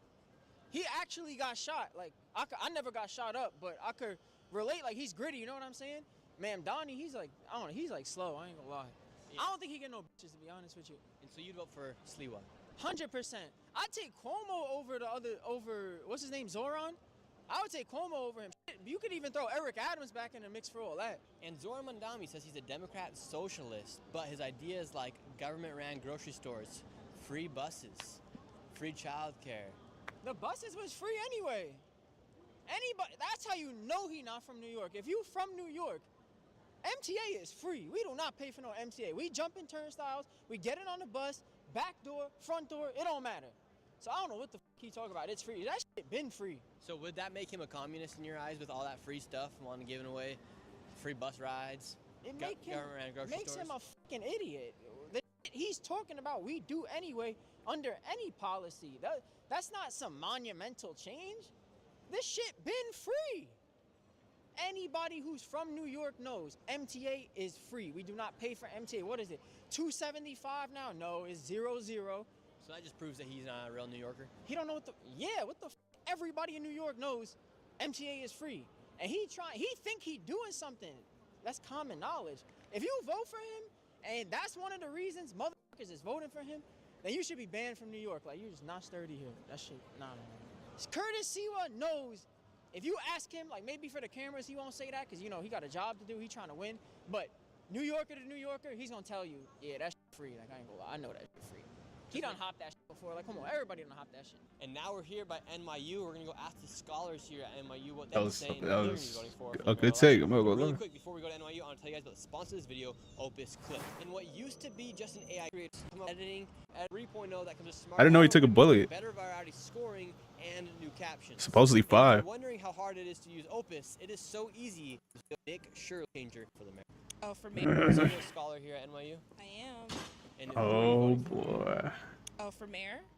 Mandami. And why Of course. We've gotten too comfortable not trying new things. It may not work, but we can say that we've tried, and I think I like his proposals and his ideas. This isn't the first time we've not elected somebody with a political history, a legislative history, and it won't be the last, so why not try it out? You say why not try it out? What's your favorite thing that you're excited to try out? I think some of his proposals around rent and housing. I'm studying at the law school, and I did a clinic on tenants' rights and eviction. I think affordable housing is a really big issue. Are you a scholar here at NYU? Yeah. And who are you voting for? Oh boy. I think I'm gonna vote for Zoran. Yeah. Why do you think so many young people are voting for Zoran? I feel like he's the only one that's like coming up with like plans that young people have been like plans to help how the situation is in New York right now for young people. It's so expensive to live here, to even afford to eat. You got some matcha in your hand right here. Oh yeah. How much money do you spend on matcha here a day? Almost $10, literally. And with all these changes Zoran wants to make, who's going to bring in the money? Are you going to pay more in taxes, or would you like to pay more in taxes, or would you be happy about more of your money going, or do you think we should just tax the rich extra more? We should absolutely tax the rich. They need to pay their dues for what they have done to the working class communities and people. They should be the ones paying for majority of stuff. I am a student. I don't have a full-time job, so I will not be paying taxes. So we should just let other people pay our taxes? I did not say that. I think everyone should, I guess, share their way of their taxes, but I believe the rich have gotten away with way too much, and it's time that they get taken down a few pegs. And that means if they got to pay more taxes, they should. And what are you studying I here? would love to be taxed. If I ever become rich enough, I would like to I will not ever want to become a billionaire. I'll make sure that I give my money to somewhere so I always stay in at least a millionaire mark. Shut the fuck if I up. become rich. No, And you I won't. would love to be taxed because I feel like, if you're making money, this country is structured on the use of labor and hard labor from other unskilled individuals. If you're making money to that is you're benefiting off of that, I feel like you should pay your due a lot. Shut the fuck up. Who are you voting for mayor? I'm voting for Cuomo. And what makes you want to vote for Cuomo? I do like Sliwa, but I think Cuomo is the best bet to kind of beat Mamdani, so that's what I'm going with. I think that's what's best for New York. So now is it just more for who's going to beat Mamdani? Yes, absolutely. And do you think Curtis is splitting the vote? Yeah, I saw he had 10% of the vote, and I think that's kind of all Cuomo needed to close the distance. So, I'll do whatever it takes to kind of beat Mamdani. Who are you voting for mayor? I am voting Mamdani. And why? Because he's the most obvious choice. What makes him an obvious choice for you? She got a fucking UK flag on her shirt. It was probably the Italian American mafia. The Gambino family. That shit. Yeah, he said Gambino. Is that also in Italy, or is it only America? I feel like Gambino is also in Italy. Has to be, right? Most American mafias have roots in Italy. But yeah, it was probably American, that show. It's crazy. I want to know the backstory on it. It's crazy. I am voting Mamdani. And why? Because he's the most obvious choice. What makes him an obvious choice for you? It's just What? I'm trying to think. Oh. This Yeah, take your reminds me time. of a certain comedy sketch. No, take your time. where the comedian was like, we could either vote in one guy, and he's gonna give everybody free houses, free rent, and he's gonna give everybody a Lamborghini, or we could vote in somebody who's gonna burn down the city. That's why I'm voting Mamdani, because I'm voting for the guy who give me the Lamborghini. Yeah, so you think Mamdani's like just gonna give you guys everything? Not everything. I'm saying it's the most obvious choice. You think somebody like Curtis Lewa or Cuomo is gonna burn down the city? Curtis Lee, I'm not saying they're gonna burn down the city. It's just a hyperbolic analogy. What do you think is gonna happen with government-run grocery stores and free buses? Do you think that sounds like a good idea? That does sound like a good idea. And freezing the rent? That does sound like a good idea. What if they have to freeze the rent to the point where eventually then the landlord's not able to come in and fix the washer and make a profit on his own lease? That's their problem. Who are you gonna vote for mayor? Ooh. What? Probably Cuomo. Problem. Who are you gonna vote for mayor? Ooh. Probably Cuomo. And you as a woman, would you feel safe having a social worker come and calm down and de-escalate the situation, or would you rather have NYPD? I'd rather have NYPD. They know what they're doing. I don't believe in defunding the police. I think that's going to cause more issues in the long run. Who are you voting for mayor? I like Cuomo, but I think Mamdani might be pulling the lead a little bit with me. And what makes him pull the lead for you? I like his young energy. You know what I mean? He's bringing new energy to the field, and we need that now, you know what I'm saying, in New York. Do you think Mamdani's the future of the Democratic Party? I mean, I hope so. I hope so. We got to start getting, new energy, new people, and, just make it an even field with the Republicans so we could fight back, What's your favorite example of socialism that's worked? I don't have a big example of it, of socialism. Like between Venezuela, Cuba, Soviet Union, what's your favorite one? Man, you put me on the spot. I'm going to have to go Cuba.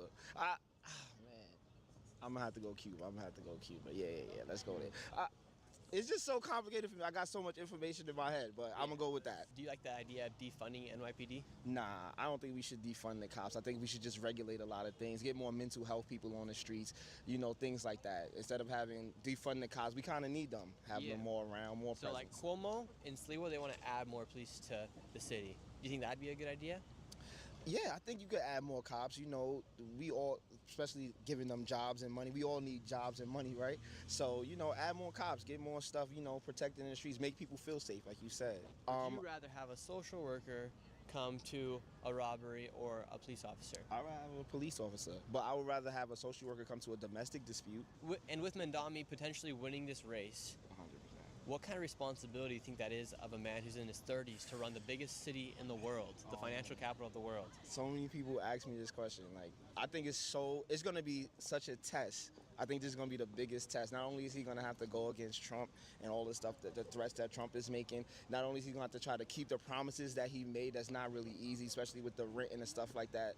But I think this is going to be the biggest test. And if he can move the way we want him to move, I think it's just going to be the future. I think this is the way to go. And who are you voting for? Sliwa, definitely. I'm Staten Islander, conservative. He's from New York. I trust Sliwa to take control of what's going on in the city right now. I work in the city, so I see a lot of the madness. So hopefully, he gets elected and cleans up the city a little bit. And does it worry you that Mamdani is winning the polls right now? Everything's showing that he's going to win. I mean, the polls are fake, though. I mean, who are they interviewing? I haven't been interviewed. I don't know anybody who's been interviewed. They try to do the same thing with Trump and Hillary. So I think it's just trying to scare people to, not vote and just say, oh, he won. So people who actually would vote for Sliwa, Fair point. He's not going to win, so why am I going to go bother vote? So That's I a think fair everyone point. just votes and sticks to the plan, and hopefully it turns out in our favor. You're a New Yorker. Were you living here during 9/11? Yes. What did you think about Mamdani's press conference when he talked about his aunt, who actually turned out not to be his aunt, that she was the victim of 9/11, not being able to wear her hijab here on the subway? It's embarrassing because people are still suffering from 9/11, and I don't see him sympathizing with the people who actually are still suffering from 9/11. So I don't know. He's just rambling. He's just looking for sympathy because he's a rapper, actor, and a trust fund baby. So that's it. I don't believe anything he's saying. It's all bullshit. Who are you voting for? Player. And why Mamdani? Because he's a good person. I mean, he has politics I align with. I don't know. And what do you think is going to happen in New York City if he does win? Probably not too much, honestly. Probably stay pretty much the same. Do any of his policies concern you? For instance, maybe defunding the police or not supporting them as much as the other candidates like Sliwa or Cuomo? Nah, I support that. Really? Would you like the NYPD to be The founder of the Gambino family was born in Palermo, Sicilia. And this day, they have close ties with other Sicilian families in Italy. To be defunded. Yeah. Who are you guys voting for mayor? Already voted for Mamdani. And why did you guys vote for Mandami? A lot of different reasons. And But I think it's best for New York. And what were some of those reasons other than he's best for New York? I believe in socialism. Really? And what's your favorite example of socialism that's worked? That's worked. I like Bernie. What do you think about his policy of defunding the police? Do you think the NYPD should be defunded? Yeah, I do. And if someone's robbing your house, who do you want to call? I'd call the police if someone's robbing my house. I'm gonna say I don't think the police should have like no funding. Yeah. But I think that there should be a lot less funding for the police. Jan, you've been here on the channel before. Who are you voting for mayor? It doesn't matter who you want to be mayor. You vote for who you don't want to be mayor. And you do not want Zoran Mamdani, whatever his name is, to be anywhere close to that office. There are like easily 3 distinct reasons, but really more, that you do not want that. And people don't understand what it's like to elect a Muslim socialist until they elect a Muslim socialist. You could ask our friends in London, how many years has Sadiq Khan been mayor there? How's that going? What do you think will happen in New York City if Zoran does win? You know, there'll be a few immediate things. One, if you're Jewish or Christian, you're going to feel extremely unsafe. You're going to be looking at a lot of these sort of Muslim street and Antifa-style element behaving like complete animals because they no longer have any limitations. The police are on their side, right? Second of all, you're going to see tremendous crime. Those same liberal white girls that are probably going to be why Mamdani wins, if he does, are going to be the first on the chopping block. And it's going to be awfully satisfying, grimly so, when they're the ones getting sexually harassed in the subway, because guess what? They're the first in line, because there's no one protecting them, and they're gonna wonder about their vote at that point. But of course, by then, Why do you say awfully satisfying? Huh? Why do you say awfully satisfying? Because there is something deeply satisfying about someone facing the unintended consequences of their actions. I don't find it satisfying because I like it; it's horrendous. But the fact that they actively voted for this while claiming people like myself and yourself are racist, are fascist, are Nazis.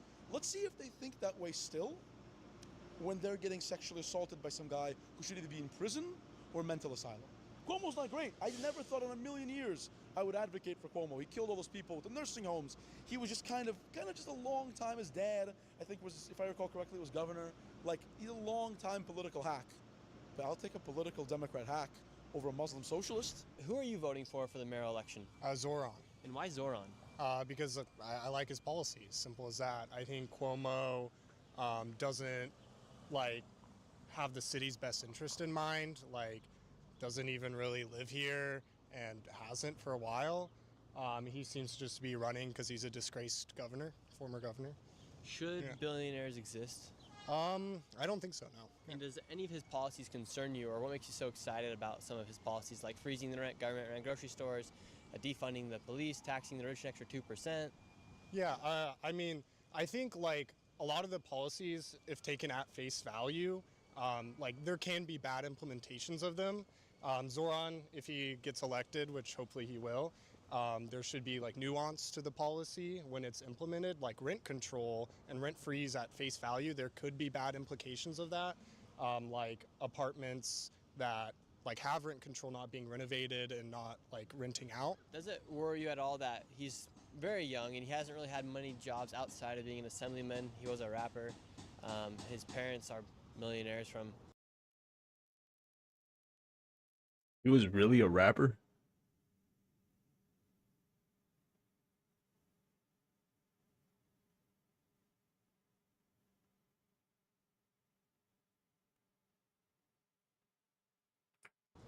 the country he's from. Does any of that concern you about what he's saying as far as some of those things may not actually align with his personal life as far as his family being rich? That Yeah, I mean, that is a valid concern and is a concern I have. That's why, we'll see how it goes. I do think he's, a better option than Andrew Cuomo and, the Republican candidate. But yeah, he does have his flaws, but I do think he's a far better option. And now we've made it out here to the Bronx to ask people who they're going to be voting for the mayoral election. Let's see what the people here have to say. Who are you going to be voting for mayor? Whoever changes the laws. Who do you think is going to change the laws between Curtis Sliwa, Cuomo, and Mandami? Mandami. And why do you want the laws to get changed? So they can help us young black people. Who are you voting for mayor? I'm voting for none of them. They're all corrupted. Would you vote for any of them? No, would I? No, I won't. And what do you think about Cuomo? Como, they are corrupted. What about Zoran Mandami? They all have a history of betrayal and lies. What about Curtis Sliwa? That shit copyright or no? Like, give me a probably or no. Curtis Sliwa, a betrayal and lies. What about Curtis Sliwa? Curtis Sliwa, I don't know. I had to think about that one. Is he a good guy? We are good. Do you think his actions speak louder than his words as far as what he's done for New York City for the past few years with Guardian Angels and stuff like that? I would say so, but I'm not sure. Who are you voting for mayor? What did you say? Mayor, I would. Words. Curtis Sliwa, I don't know. I had to think about that one. Is he a good guy? A history of betrayal and lies. What about Curtis Sliwa? Curtis Sliwa, I don't know. I had to think about that one. Is he a good guy? We are good. Do you think his actions speak louder than his words as far as what he's done for New York City for the past few years with Guardian Angels and stuff like that? I would say so, but I'm not sure. Who are you voting for mayor? For mayor, I'm voting for his name is like Adlami. What's his name? Mommy or? The Arabian one. Yeah, Zoran Mandami. Yeah, him. Who are you voting for mayor? Oh, Zoran. And who are you gonna vote for? Cuomo. And your daughter wants to vote for Mandami. I don't know. I vote for Cuomo. The older generation tends to go for Cuomo because they feel like he's more experienced, whatever. I just think that the millennials and Gen Z need to take over now. Like, all the old people, boomers and all, they gotta go, Like, let the new generations take over for office now. And who are you gonna vote for mayor? If anything, I would vote for Cuomo. Is his name? And what makes you want to vote for Cuomo? Well, because he was our governor at one point, and he never did bad. I don't know, but I'll get back to you on that one. All right. I love you guys. You look great.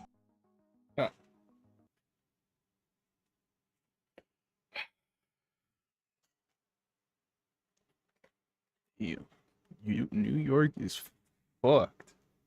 New York is actually fucked. That's crazy. IDK doesn't seem very popular. He also published an EP in 2016 with a Ugandan rapper. I'm not listening to that shit, bro. I'm not even gonna bother.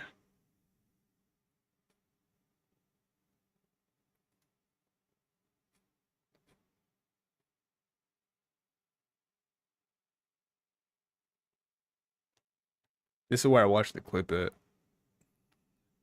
This is where I watched the clip at. Let's watch it here now. Trigger warning. This should kind of. I'll just let it play. Subscribers, getting hundreds of thousands of a podcast with over 1 million subscribers, getting hundreds of thousands of views per videos. It's relatively prominent on the left. The individual who hosts the show, one of them, has over 1 million followers on Instagram. And in this viral video, she explicitly says that the Democratic Party needs to get on board with wanting to murder conservatives. I'm not exaggerating. I thought it was a joke at first. I thought somebody was being hyperbolic. You listen to the clip, and in the beginning, it sounds like maybe she's not really saying that the majority of Democrats want to murder conservatives and Democrats need to get on board. What happens is, Caitlin Bennett interviews a woman who says she's glad Charlie Kirk died and maybe she wants her to die too.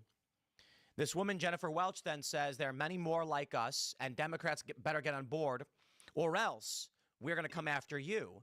She then goes off about AIPAC, saying that you got to stop taking money from AIPAC. And it sounds like maybe she's saying, oh, anti-Israel. Maybe it's out of context.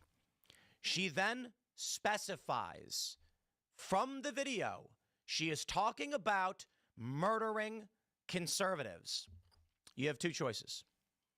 Use whatever force needed to stop incitement like this, or let the ideology spread. If you allow these shows to continue to spread this ideology, then I only request that you prepare for what history predicts will come next. I'm going to play the clip for you now, and I'll give you some context as to who this woman is.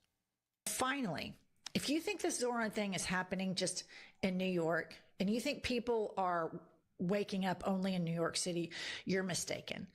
Look at this clip of a wine mom at the No Kings March. Play the clip. Whatever his name was? Charlie Kirk, ma'am? Yeah, him is horrible. Horrible. Charlie Kirk is horrible? Yes, I'm glad he's not here. You're glad he's dead? Yes. Why would you say something like that, ma'am? Because he was horrible on the campuses, the college campuses. Horrible person. You know what? I do the exact same thing. Well, would you be glad if I would die? Maybe. I'd have to think about it. You should be ashamed of yourself. You should be ashamed of yourself. Your friend just said she'd be happy if I died. I think we need to... It's funny, right? So listen up, Democratic establishment. You can either jump on board with this shit, or we're coming after you in the same way that we come after MAGA. Period. Stop taking AIPAC money. I'm just gonna... Guys, I'm done playing games. I'm not going to give anyone the benefit of the doubt. She just threatened to murder Democratic politicians. She showed a clip where a woman said, "I'm glad Charlie Kirk is dead." And when asked, Caitlin Bennett says, "What if I died?" She goes, "Maybe. Have to think about it." And the woman laughs. She then says, She also laughed. Democrats get on board or we'll come after you the same way we come after MAGA, after showing a clip where they say she's happy that Charlie Kirk is dead. I think the implication is rather obvious. Now, we can play silly games. I'm not interested. You can sit here and say, she didn't really mean that. She meant that they would threaten to kill you, or that they would publicly say you need to be killed, not that she wants you to die. Yeah, if you want to play that game, by all means, you go ahead and do so. I ain't playing any stupid games. But honestly, I ask all of you watching to comment right now as to what you think her intent was. She didn't explicitly and verbatim say, "Do it or you die." But the implication is clear when she plays this clip and then says, "We'll come after you all the same." She's telling Democrats to prepare to fear death if they don't get on board with what they want. She is saying that they support threatening the lives of conservatives, and they'll do the same to you. Go on an "I'm sorry I took AIPAC money" atonement tour if you want to stay in power. Stop missing out on these big rallies. Hakeem and Chuck should have been front and center introducing the next mayor of New York City, but no, they wouldn't show up because they're pussies. They're pussies that are beholden to the same corporations that helped Donald Trump get elected. Ban her. I'm not playing these games anymore. She needs to be banned. Her podcast needs to be shut down. You cannot, as a society, have people with millions of followers saying to murder. And this is just an embarrassment. Kudos to Bernie, to AOC, to Zoran. And that woman out in somewhere middle America saying, "Fuck Charlie Kirk, he was a racist, he was a piece of shit."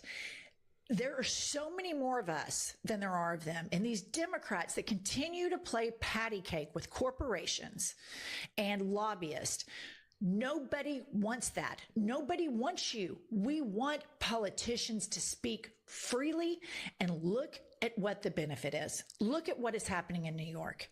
And you dipshits are sitting on the sidelines, running your social media like complete dorks. It's embarrassing. Get your shit together. Hakeem and Chuck, seriously get your shit together, because the Democratic Party is moving on. Moving on in the direction of conservatives should be dead, and if you don't get on board with us, you should be dead too, is basically what she said.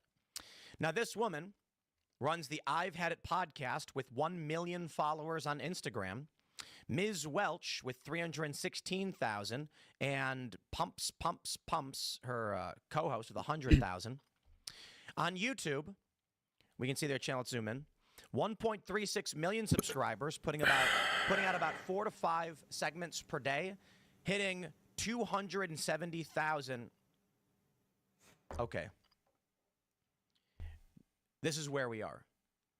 This woman, you know, I'll break down for you what I think is going on. I don't think she's competent, right? I think she has cognitive issues. That is not a very smart person. She's just saying what is easily said to rile up the base on the far left. They've been celebrating the death of Charlie Kirk, and this exemplifies it.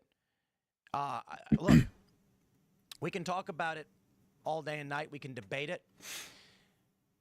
Prominent liberals, you know, they go on Bulwark podcast or MSNBC and they say, when Charlie died, we were so magnanimous. Barbara F. Walters, who argues a civil war is coming, claimed that after the assassination of Charlie Kirk, that they were the ones who were saying, we're so sorry this happened, and it was conservatives who were threatening escalation.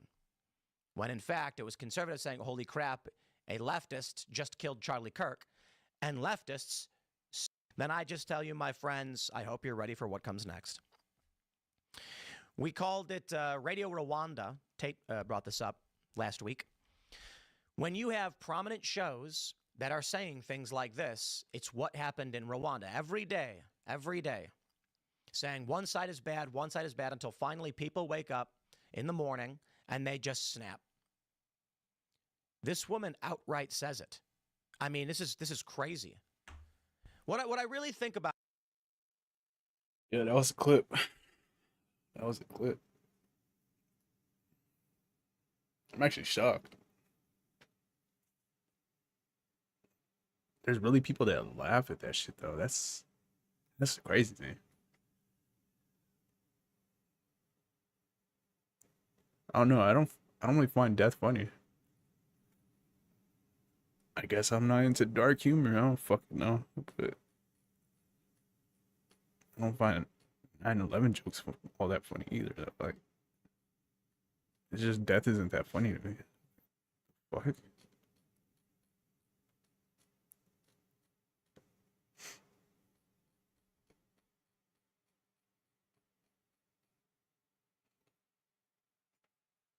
Like when there's real victims to shit, like I can laugh at a joke of imaginary people dying, but when there's actual victims to that shit, I don't get it. I don't get the shit. Out of touch, I guess. The other day, Inter Milan scored second. Goalkeeper ran over and killed a 81-year-old on a mobility scooter here in my. What the fuck? What? In your town is insane. What's a mobility scooter like? Like the small little motorcycles? That's actually crazy. I'm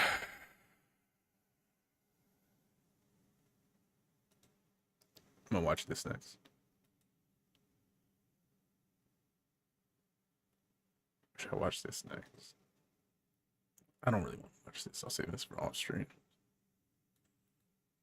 So you're okay with this one.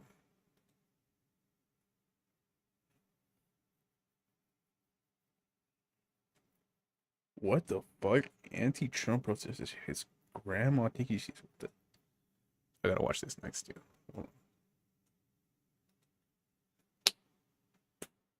Oh, like an electric wheelchair. That's fucking crazy. And it's what is an Inter Milan player doing in your town though? That's far from. Damn.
Hold on, give me like one more second. My town is very close to Inter Milan training center. Did he go to jail?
Feel. Is that a Zen feel? I fucking feel. A trick. Voices they all on my ears. Giving me a reason to trick. Feel. No, because it was the old man that suddenly invaded the street, possibly for a sudden faint. He didn't intentionally like jump in front of his car though. I think in the US that's still considered manslaughter.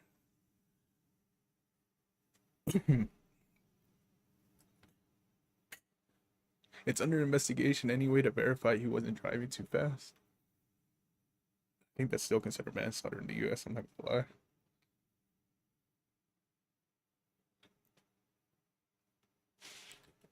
Alright, let's watch this shit. It's just to show how absurd this all is. If I'm here and they're out and standing in front of a frog, you know how ridiculous that looks on their part? Yeah, makes them look silly. All right, what do we got here? Massive abolish ICE sign. Interesting. Worthless pieces of shit. Go f***ing kill yourself. You would make better All right, we're getting some spicy air. You are pawned. We got an arrest over there. Okay, we got one arrest made. Tear gas has been deployed. A stun. Yep, that's gonna come over here quick. All right, check this out. So you have tear gas all over the street right here. Up here, this is what we were talking about earlier. You can see, I mean, these are residential apartments right here. They're dealing with this every single night. By the way, we have to keep moving because as soon as that cloud hits us, we're not gonna be able to breathe. Oh, your little chew. Oh, the pepper balls are here. Oh, yeah. you didn't like my sneezing? You sounded pathetic. You sound like a pussy. Why are you being rude to me right now? You seem like a dick. Yeah. Me? Yeah. I seem like a dick? What have I done to seem like a dick? It seems like you're acting like a dick. Your whole aura. I've been nothing but friendly to people. You're a douchebag and putting a microphone and a camera in my face, so... Well, we're working on a video. Yeah, get this out of my face. Well, you're Get just out of touching here, Whitey. Get out of here. Get the f*** out of here, Whitey. Whitey? What brought you out here every single time that you've been out here? Knowing the...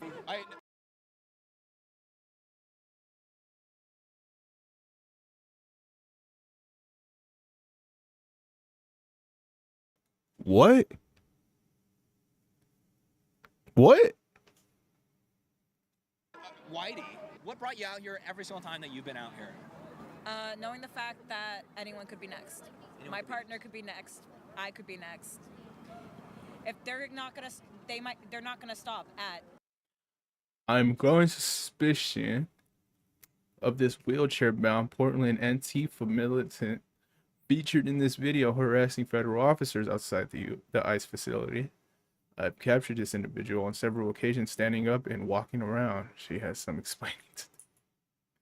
Video footage I captured on June 21st at 11 p.m.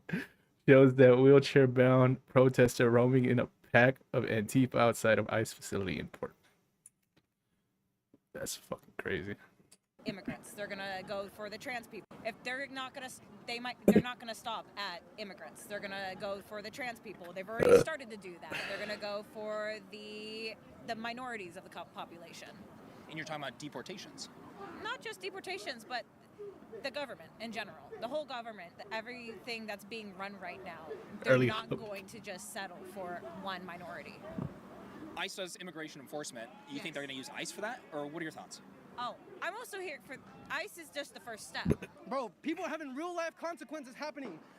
Real be going on. This goes beyond us. Once they get immigrants, they're coming in for you. They're coming for you. I guarantee it. For the audience, for people that aren't aware of this, maybe they haven't seen what's going on here at the protests outside of this Portland ICE facility, what would you tell them? Like, why do you think that they're going after people next? Why are they going after you next? Or you said your partner.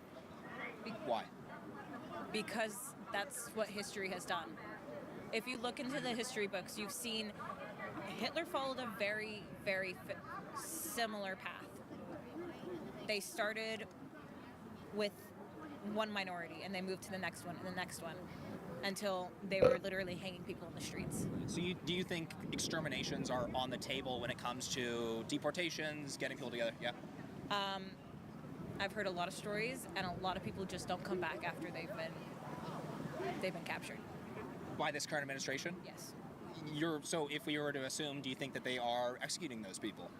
There is a good chance, yes. All right, you guys, if you are interested in growing your personal brand or business on social media, you are going to want to listen up. Today's sponsor is a company I love and use every single day called Opus Clip, and they help you save time by automating your entire short-form video workflow. I've been editing videos for years, and I know better than most that learning a complex video editing software can turn a lot of people away from creating content. Opus Clip's AI features allow you to create professional-grade clips, highly rated features to your brand that genuinely Opus Clip. So, let's get back into it. All right, more pushing back.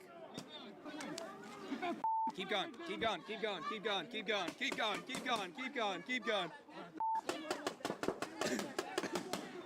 They're going after somebody specifically. He's going after someone specific. I don't know who it is, though.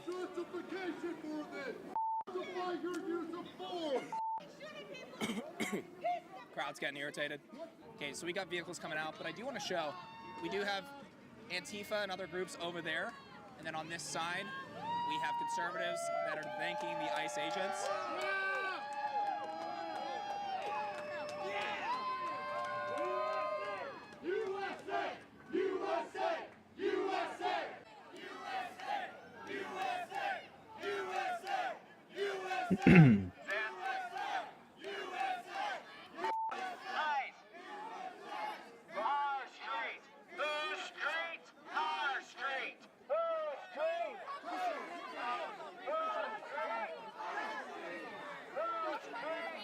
Conservatives showing up to support ICE. What are your thoughts? I think they're misguided. And I think 80% of them don't even live within 20 miles of here, so. Outskirts maybe, huh? Maybe. Oregon's got a lot of idiots. I gotta get your guys' perspective because you guys are just sitting They here. sure do, buddy. Everyone do their They thing. sure You do. guys are smoking a bit here. What are your thoughts about all this going on, huh? It's pretty wild, man. Pretty crazy. What is going on? So, if I mate with this guy, what's gonna happen? I don't know. But there's a lot of inflatables. I'm so confused. I was with the 2020 stuff. The main difference I'm seeing is there's a lot more people on like the right side, the right wing coming out. That's different, especially to this location. Is that mix of people, is that a good thing? I mean, I think it's definitely fiery. Gets fiery. It's fiery. It's fiery. Yeah, man. I mean, this is not the sight that people would expect coming to this protest and seeing a bunch of conservatives here. What brought you out here? I just wanted to see all the unemployed people doing stupid stuff, to be honest. Okay. Yeah, they got all the tents and stuff over there. Also, I thought I'd bring the Trump hat out because, you know what, I thought I'd get him a little confused, don't know whether to call me oppressed or I am the oppressor. There's a lot going on there. Yeah. What's going on over here, you guys? He's harassing me. He's literally following me and harassing me. You're a pedophile who pisses your pants. Get out. Stalker! Stalker! Stalker! Oh, there's Chandler. Everyone shits that shit. That's my boy Chandler. We're all racist over here. Support a racist president who's enabling white supremacist policies. Who fired the Joint Chief of Staff? Who fired the Joint Chief of Staff? Who did? What's that matter? Was it Pete Hesgath? He was a black guy. Wasn't he a black guy? Wasn't he a black guy? Who's the racist? Which side is racist? They fired him because he was black. He was removed from power because he was black. Everything's racist. Yeah, you fire somebody for no other reason. If you fire them, if you fire a black guy, does that make you racist? If you fire the only black guy for no cause other than the fact that he is black, kind of makes you a racist. They said that? I mean, they said that they fired him because of DEI woke shit and he didn't deserve the job because he didn't earn it. Wait, what does that have to do with them being racist? Firing him because he is black. They don't think he earned his job. Well, there's two different things. Two different things. They fired him because he's black and fired him because he's not fitting in, doesn't do his job properly in their view. Right? No complaints. They didn't fire him because they fired him because they fired him because they don't like DEI woke bullshit. Right. They are That's the administration. They are the administration itself. Won the majority of the vote, as well as all swing states. That wasn't part of the agenda.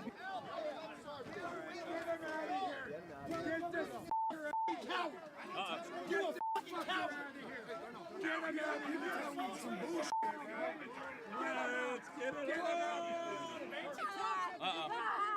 Uh-oh. We got a flagpole coming through. Coming through. They holding me back. They know you'll knock you the out. You might as well register, bitch. What's good? One of my friends got taken in there, and I was worried they would not come back out. Did they come back out? They did. They came back that same night, but they came out traumatized and not okay. They were sexually assaulted inside. Your friend was sexually assaulted inside the ICE facility? Yes. I'm assuming they filed a police report after that. They're working on currently a lawsuit.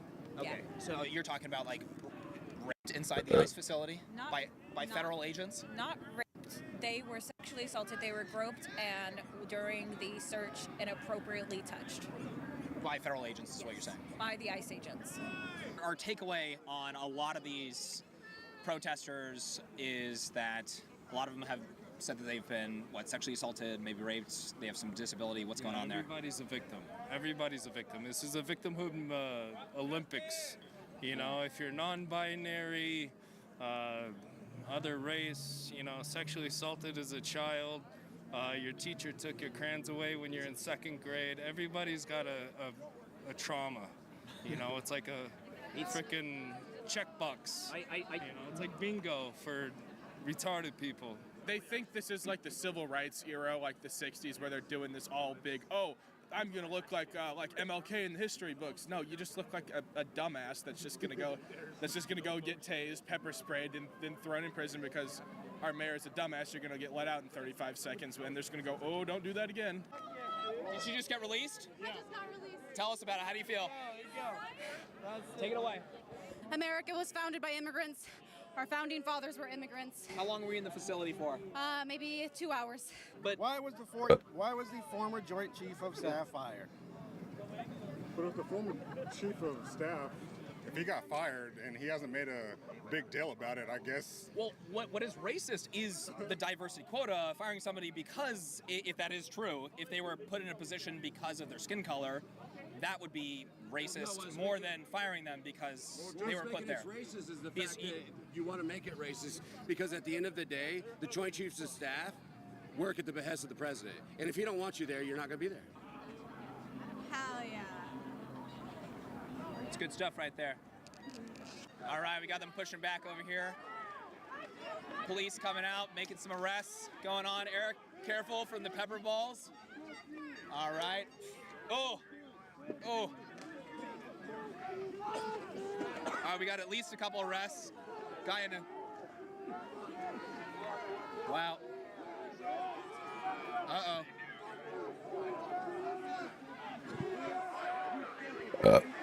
It'll be a short amount of time before they're back.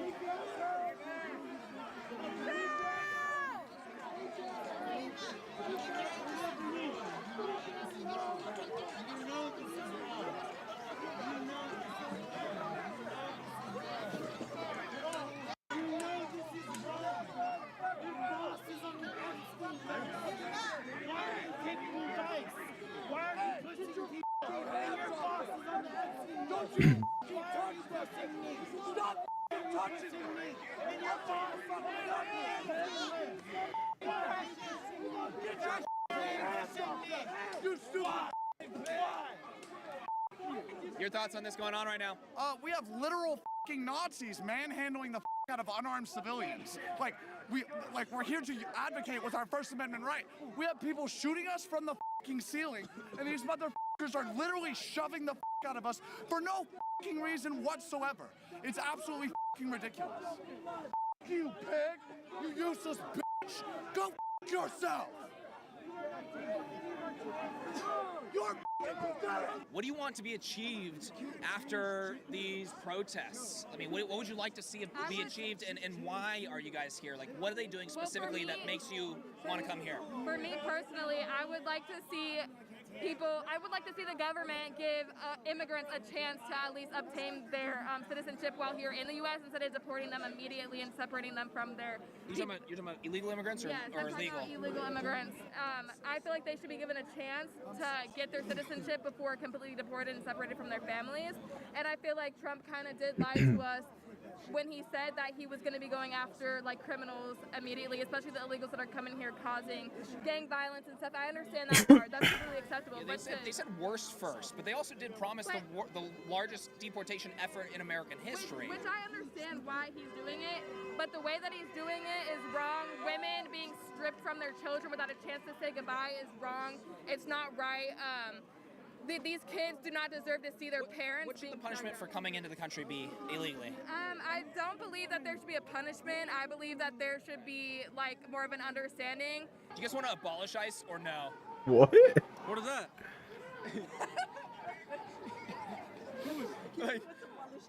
like get rid of. Oh yeah. What do you hope to see? For them to leave the city. ICE to leave the city? Yeah. Okay. And you guys think, what percentage-wise, what level of success do you think you guys are going to have doing that? I don't know, but to me it doesn't matter. If it's 1%, I have to be here. Sure.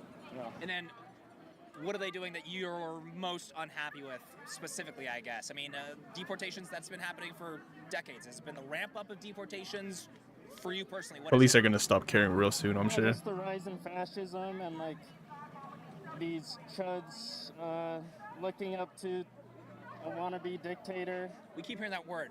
I'm from California. I don't hear chud very often. What does chud mean? Those assholes. The counter-protesters that love Trump. Okay, so people that like Trump are chuds. Yeah.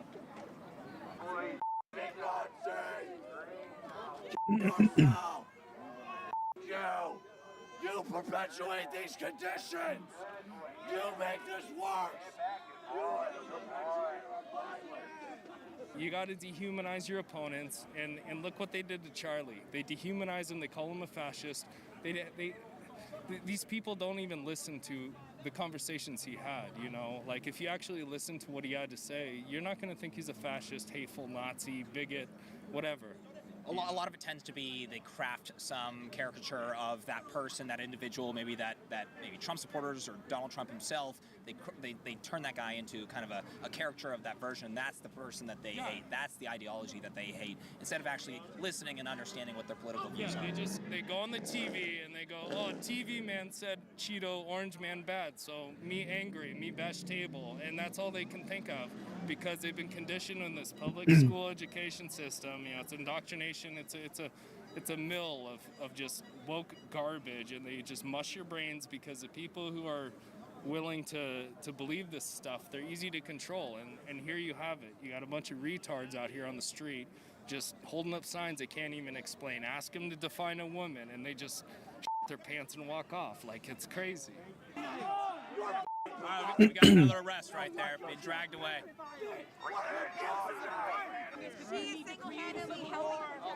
Got another arrest. That is arrest number 3 or 4. More agents coming out right now. That's arrest 3 or 4 right there. Wow.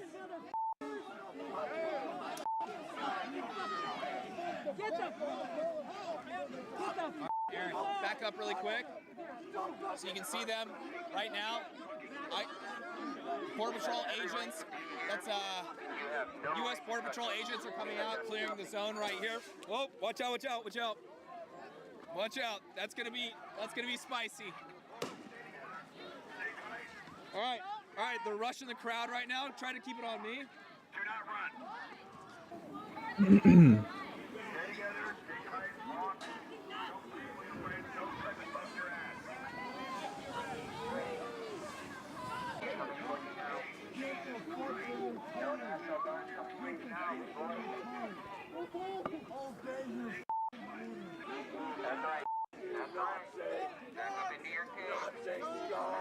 If you call everybody a Nazi and a fascist, and, you know, a threat to democracy, You know, like think about it. If you're stuck in a tyranny and you truly believe that the person in charge is a threat to democracy and is a complete totalitarian tyrant who hates gays or whatever, like if you're mentally impaired and you don't understand reality, what do you think you're going to do when you got all these leaders of the Democratic Party, you know, calling all the right-wing people fascists? Like, hey, if you see a fascist or a Nazi, like any normal person, you know, considering the context, like, yeah, you're going to take them out because we're conditioned to take out evil. All right, where were we? Handcuffing the kid in Chicago, right? Yeah. Okay, so we were talking about that. You said they were handcuffing a child in ICE. You were going to show me that it was fake. So I pulled one up, and it could not be the one that you're talking about. Are you talking about this image that was going viral? No. No? Nope. Okay, so there's no other image that's going viral. So that one ended up going viral because people were talking about that. That's not the one. Okay, so that was a dad having fun with his child. Fake? That's what I was maybe thinking. So Is that fake? that one was yeah. It was a dad like handcuffing his child as like a joke. I see. So let me get this straight. We got people out. Unrelated. Was it in Chicago? Was it at that apartment building? No. Okay, then never mind. That wasn't. Never mind. Yeah. So prove to me that happened then, because you brought it up. I don't need to prove a negative. Is there photo evidence of it? I don't know. Let's see. And where'd you hear it from? Photo evidence because truth is important here. What we do have photo evidence of is National Guard or ICE or whoever jumped down from helicopters. No, we don't want to change the subject. You said a child being arrested, handcuffed, is what you said. So let's see if I can find that video. That's okay. Take your time, please. No rush. We want to get the truth out there. That's what we're focused on. Thank you. Yeah, it's all right. By the way, how's your night going while we're waiting? Oh. Okay. What the fuck? What'd you just say to me? I said off. You don't like me? No, I don't. You support this shit. You're here for this shit. We're here to support the law. We love ICE. We love law and order. We want the laws upheld. We love immigration. We do not support illegal immigrants, though, period. I don't like you. I don't like you that's at right. all. You don't have to like me. I can't believe I'm in the same country with you. This is some sort of alternate up timeline in which a bunch of people are supporting this. I treat people that I disagree with politically with respect. You don't need to do the same. So No, you're okay. I still dislike you. It's not going to make you win the argument No, it's not. or the conversation. So you can be as rude as you want. Do you think there's a winner? Huh? Do you think someone's going to win this? Truth is going to win. Truth is going to win. I see. All right, so we're focusing on one thing that I saw that I can't find a picture of, correct? Yeah. You want to know why you can't find a picture of it? Huh? You want to know why you can't find a picture of it? Because it's a baseless claim that you're regurgitating. Did they still jump down from helicopters and detain U.S.? You're changing the subject. Did they jump? You're changing the hands. The original. Was the original? You're changing the subject. You're talking about they arrested a child. That's a big claim. So you can't prove it. That they were detaining American citizens in the United States in their own homes during a raid. You can't claim it. You can't prove it. Was that true? Changing the subject because you can't prove it, right? Currently, I can't. Is that correct? We can slow down and treat each other with respect, by the way. We can do that. Okay. I can't find that picture. Yeah, of course you can't, because it doesn't exist. Well, if I give me enough time, and maybe I will. Keep going. I'll give you all the time. I'll give you the entire night to find that photo. All right. Yeah. You're gonna have to find an AI version, sir. Thank you for your dedication and hard work. We appreciate you. Are you guys showing your support for ICE? Yeah. What about you, man? This is for ICE? Yeah, this is for ICE. I'm out here for Charlie Kirk. I'm out here for Erica Kirk. I'm out here for all the Patriots. And I'm out here for ICE. And I'm out here to show the world what's really happening. That's a dude that knocks someone out. Prove that Donald Trump is right. We need the feds here. I'm sure you've noticed, if you've been documenting this for a while now, how many more conservatives are here out with Antifa and these other left-wing groups. It didn't used to be that way. What changed? I think that people saw the videos and it inspired them. So when people come out and they see the inspiration of other people standing up, like we saw with the big guy that came out with the American flag that was all over the news the next morning. Hey, am I gonna be on this? Because I've seen this like every video. So I've seen like every video you've done. So am I gonna be on it? Yeah, absolutely. I love it. I appreciate you watching, man. I know you have a lot of people out here just exercising their right to protest what ICE is doing. That is fine. But you do have a large presence of Antifa members that are out here still trying to intimidate. I've received multiple death threats. They're saying that we hope you get stabbed tonight. They're saying we hope you get Charlie Kirk. They're threatening to follow us around to our vehicles, and so it's been nonstop. So this Antifa group, I'm no stranger to, but I'm not going to allow their intimidation to stop me from doing what I want to do. I have a right to be out here just as they are. What's going on over here? What's going on over here?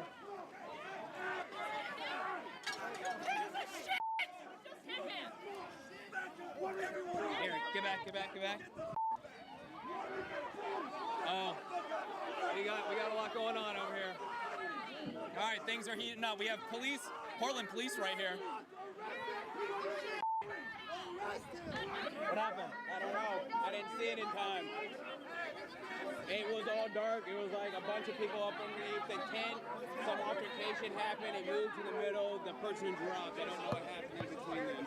Knocked out cold. Where's Eric?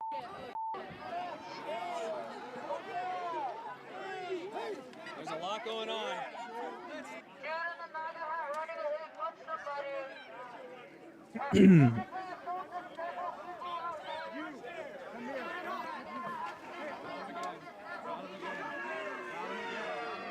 Targeting conservatives! Move it back!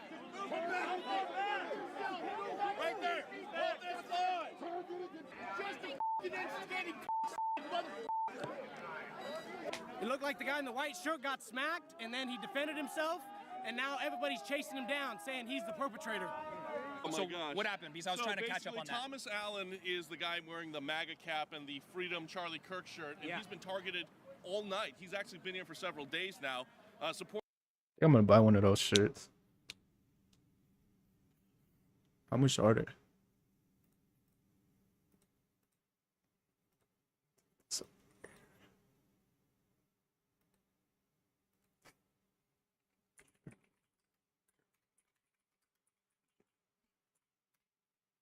Is there an official place to get that? Yes, there is. Charlie Kirk store. $40. All right, I'll get that soon. Not now though. I hope I can get a chance to get an official one though at some point. I hope it don't go away. Reporting ICE agents, and what happened this evening is Antifa militants swarmed him again. He was simply trying to defend himself, clearing the area, and then Portland cops finally moved in after not doing anything all night, and then they took him away in zip ties. So he's now being arrested. He might be charged with assault, but he's been here several nights supporting ICE agents, and this is what happens. And of course, over there you had conservative journalist Nick Sorter going through the Antifa tent, the refueling tent over there. Right. And they're protective over that. That is public property. Correct. The whole sidewalk is. But again, this is the type of lawlessness that city officials, the mayor Keith Wilson, Governor Tina Kotek continue to allow. And this ecosystem, again, attracts all the maniacs and unhinged individuals. And then this happens. Every single night, this is a powder keg waiting to explode. And again, Portland PD only seems to move in when conservatives are defending themselves, and they end up getting arrested. All right, everyone, that is it for today. So a lot going on here in Portland, Oregon, outside of the ICE detention facility. Huge shout out to my camera guy, Eric, for putting up with everything. You guys, if you enjoyed this video, please make sure to hit that like button. Make sure to subscribe for more videos and hit that bell notification button so you are notified next time I post. And I'll catch you all in the next one. Also, huge shout out to our founder tier members making. What is this video? Hold on. Is this clickbait? What is this shit? All right. Huntington Beach City Hall. We're back, baby. How is this fighting fascism? I can't believe this. Like, I thought that, some liberals had a brain attached to their head, but I now know that there's no way that they have a brain in their head. What is going on, everyone? James Klug here. Today, I am joined by my friend Priya Patel, and we are in Huntington Beach. We're going to be asking people how they think the Trump administration is doing so far, and we're also going to be going to an anti-Trump protest here soon. Priya, are you ready to get going? Let's rock and roll. Let's go talk to some people. Today, we're talking to people, seeing what they think about the Trump administration so far. I think he's much better than what we had before. Okay, thumbs up. I wasn't expecting that. Good. Yes, sir. What do we think? Thumbs down? Okay. I'm not on the same page. You're not on the same page? What I about you, think man? it's causing a lot of divisiveness. A lot of divisiveness. Yeah. So what are you seeing? What are you seeing that's divisive? What are you not happy with? Are there any things that you are happy with?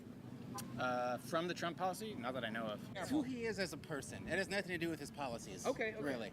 He's just a horrible person. So, and I think our kids should have someone to look up to, as opposed to just an asshole for a president. He's not doing that bad as a president. What are you not happy with? I think that he doesn't pay a lot of attention to international events like he should. People have been I need some fucking Tums. Hold on, I'll be right back. My stomach's on fire right now because that coffee. Give me-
Honestly, I think Tom should do the trick.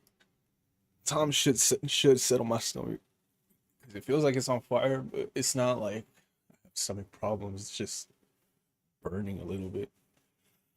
So I think Tom should do the trick. I'm also burping a lot, so it's definitely the acid in my stomach that's acting up. Tom should do the trick, bro. Let's keep going. been talking about them putting an end to several Honestly, wars so far, and I'm I don't want to watch this. Let's move on. Let's move on. That guy goes undercover route. All right, let's see what this is. Yeah, got a show for y'all. Got a damn good show. Don't forget, everybody can also listen and watch us on Spotify. Link is in. Yeah, what we man, got on you can- today's agenda, fellas? What we got going today? Oh man, I don't know if you remember the old Eddie Murphy sketch where he went undercover as a white man and he went on the bus. And then you seen white people be celebrating on the load. They be, you remember that's the old that's Saturday Night Live, right? Yeah, and then Chappelle did the same thing. Like, but it's a sketch. Right. But this right here is real. Like, Yeah. This guy went undercover in UK or Scotland or something like that. I think Drewski has inspired a generation. Okay, that's Oh, that's basically yeah. what's happening here. Yeah. Oh, okay. Let's see it. Yeah. I went undercover at a march that apparently has no racism. I think Islam should be banned. Oh, I agree with that. Now you're talking sense, love. Islam should be banned. Yeah. They all should. Yeah. I don't say it again. Say it again. All Who? all the fucking Muslims. Yeah. You don't go again. I'm English till I die.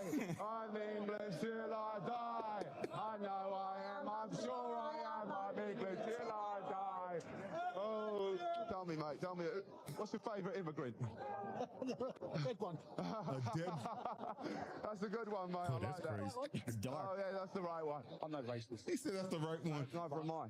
Right, but there's enough's enough. Why are you here today, mate? The blacks are there. The blacks are there. Oh, what are we gonna do? Oh, we're scared. You're not scared. Oh, because I've got to be real with you, bro. Do you? So you put them in their place. Try to. But some of them actually are. How many of Dude, them? look, inbred. Man. Really?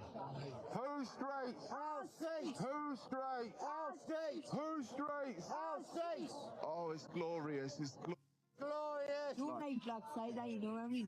This gets all over the women. Oh, yeah, better. This is a white country, you know what I mean? Yeah, it is, yeah. We don't need blacks. We don't need Islam. We don't need. Yes, we don't need the black. We don't need no one like Yeah, that. the Jamaican. That's as far I think we should. What would you do if you saw a black right now? You know what I've got in my bag? What would you do? I've got 3 nights in my bag. I've got bleed. And what is it about? It's been taken our country back, hasn't it? Exactly, yeah. And who are we taking it back from? The dirty immigrants. We want our flipping country back. You're not too much stuff in us, and we're taking it. Yeah, we're taking it back and we'll fight to the death for it. Yeah? Cheers, mate. What's your name? My name, Nicholas Daniel Adabaduma Milana, mate. Shit, that was a big name.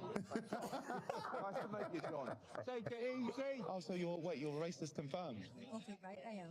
Good. That's You fucking right. You're on the right side of history. You're on the right side of history. Damn, he went to like 7 different people. It was like, Yeah.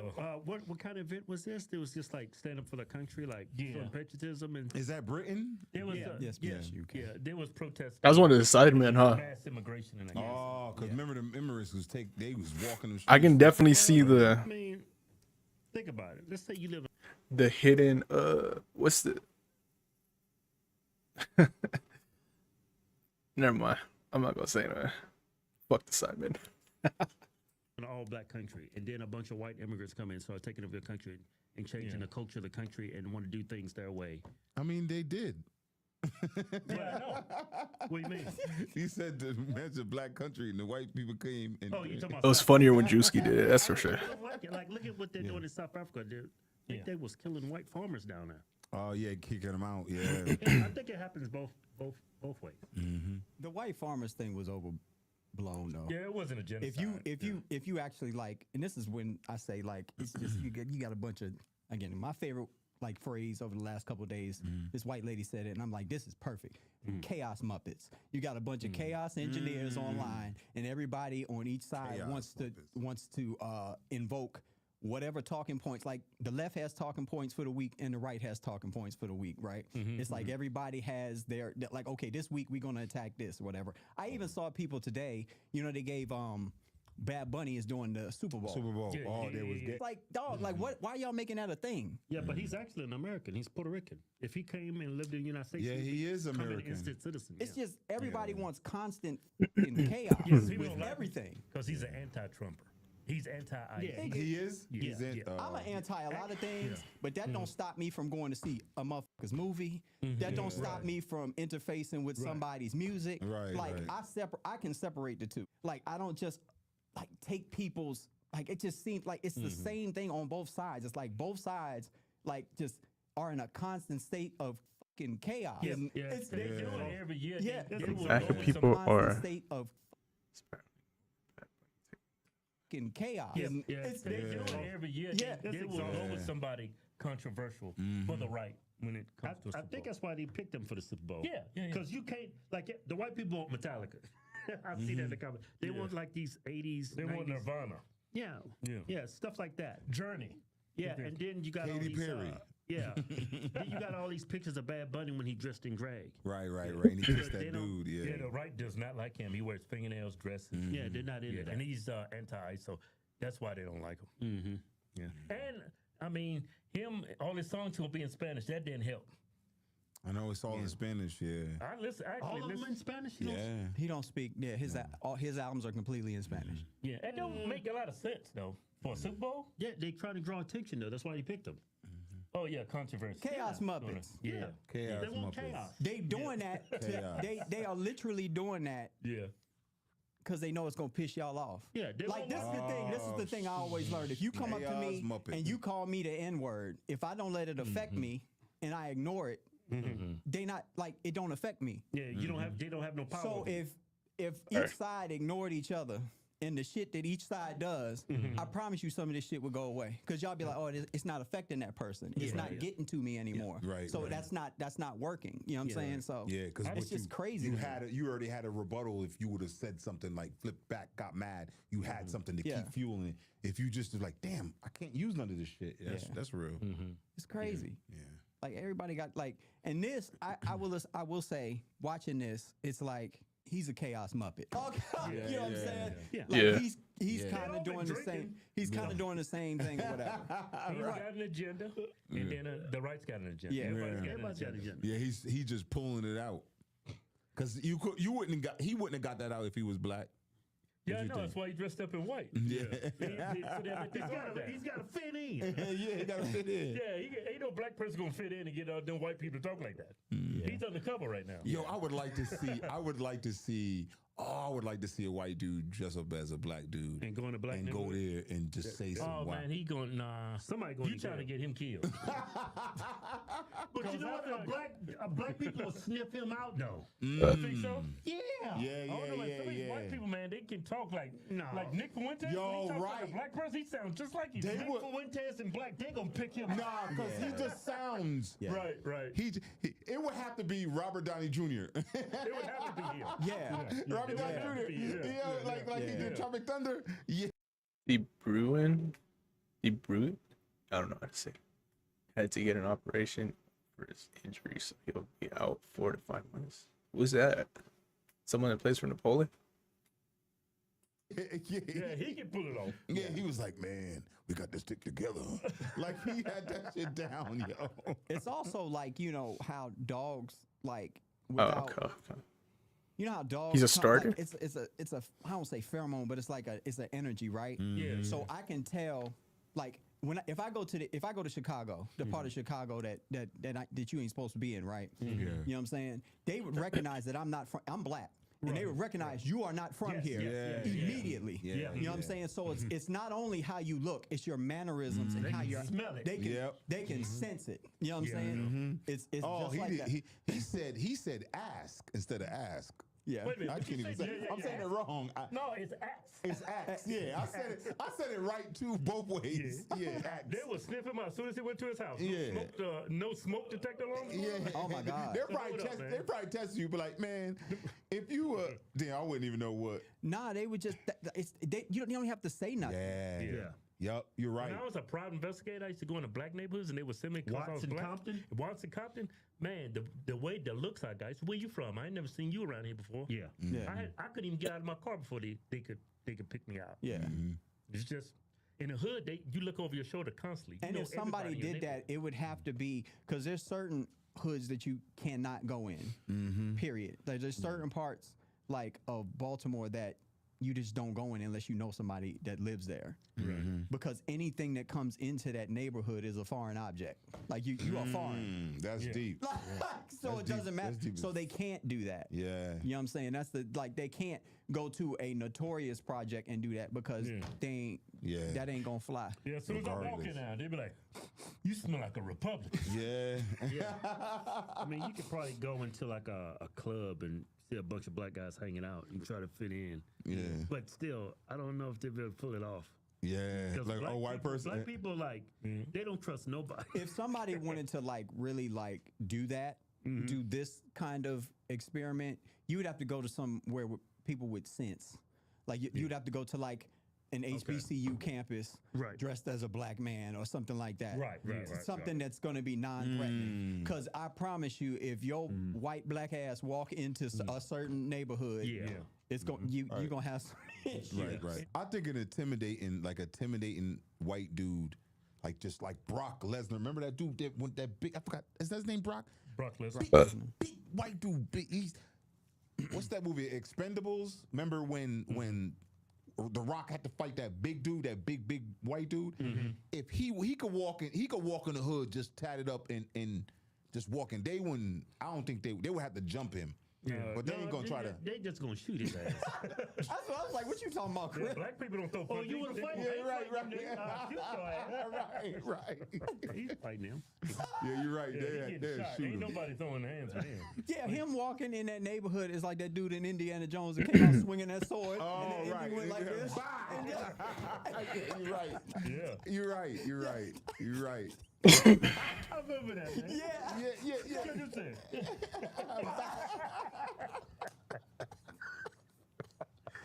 Man, that was a damn good show. That was a damn good show. Oh, man. Yes, he is a 34-year-old midfielder star we got this summer for free. Damn. How do you get the injury?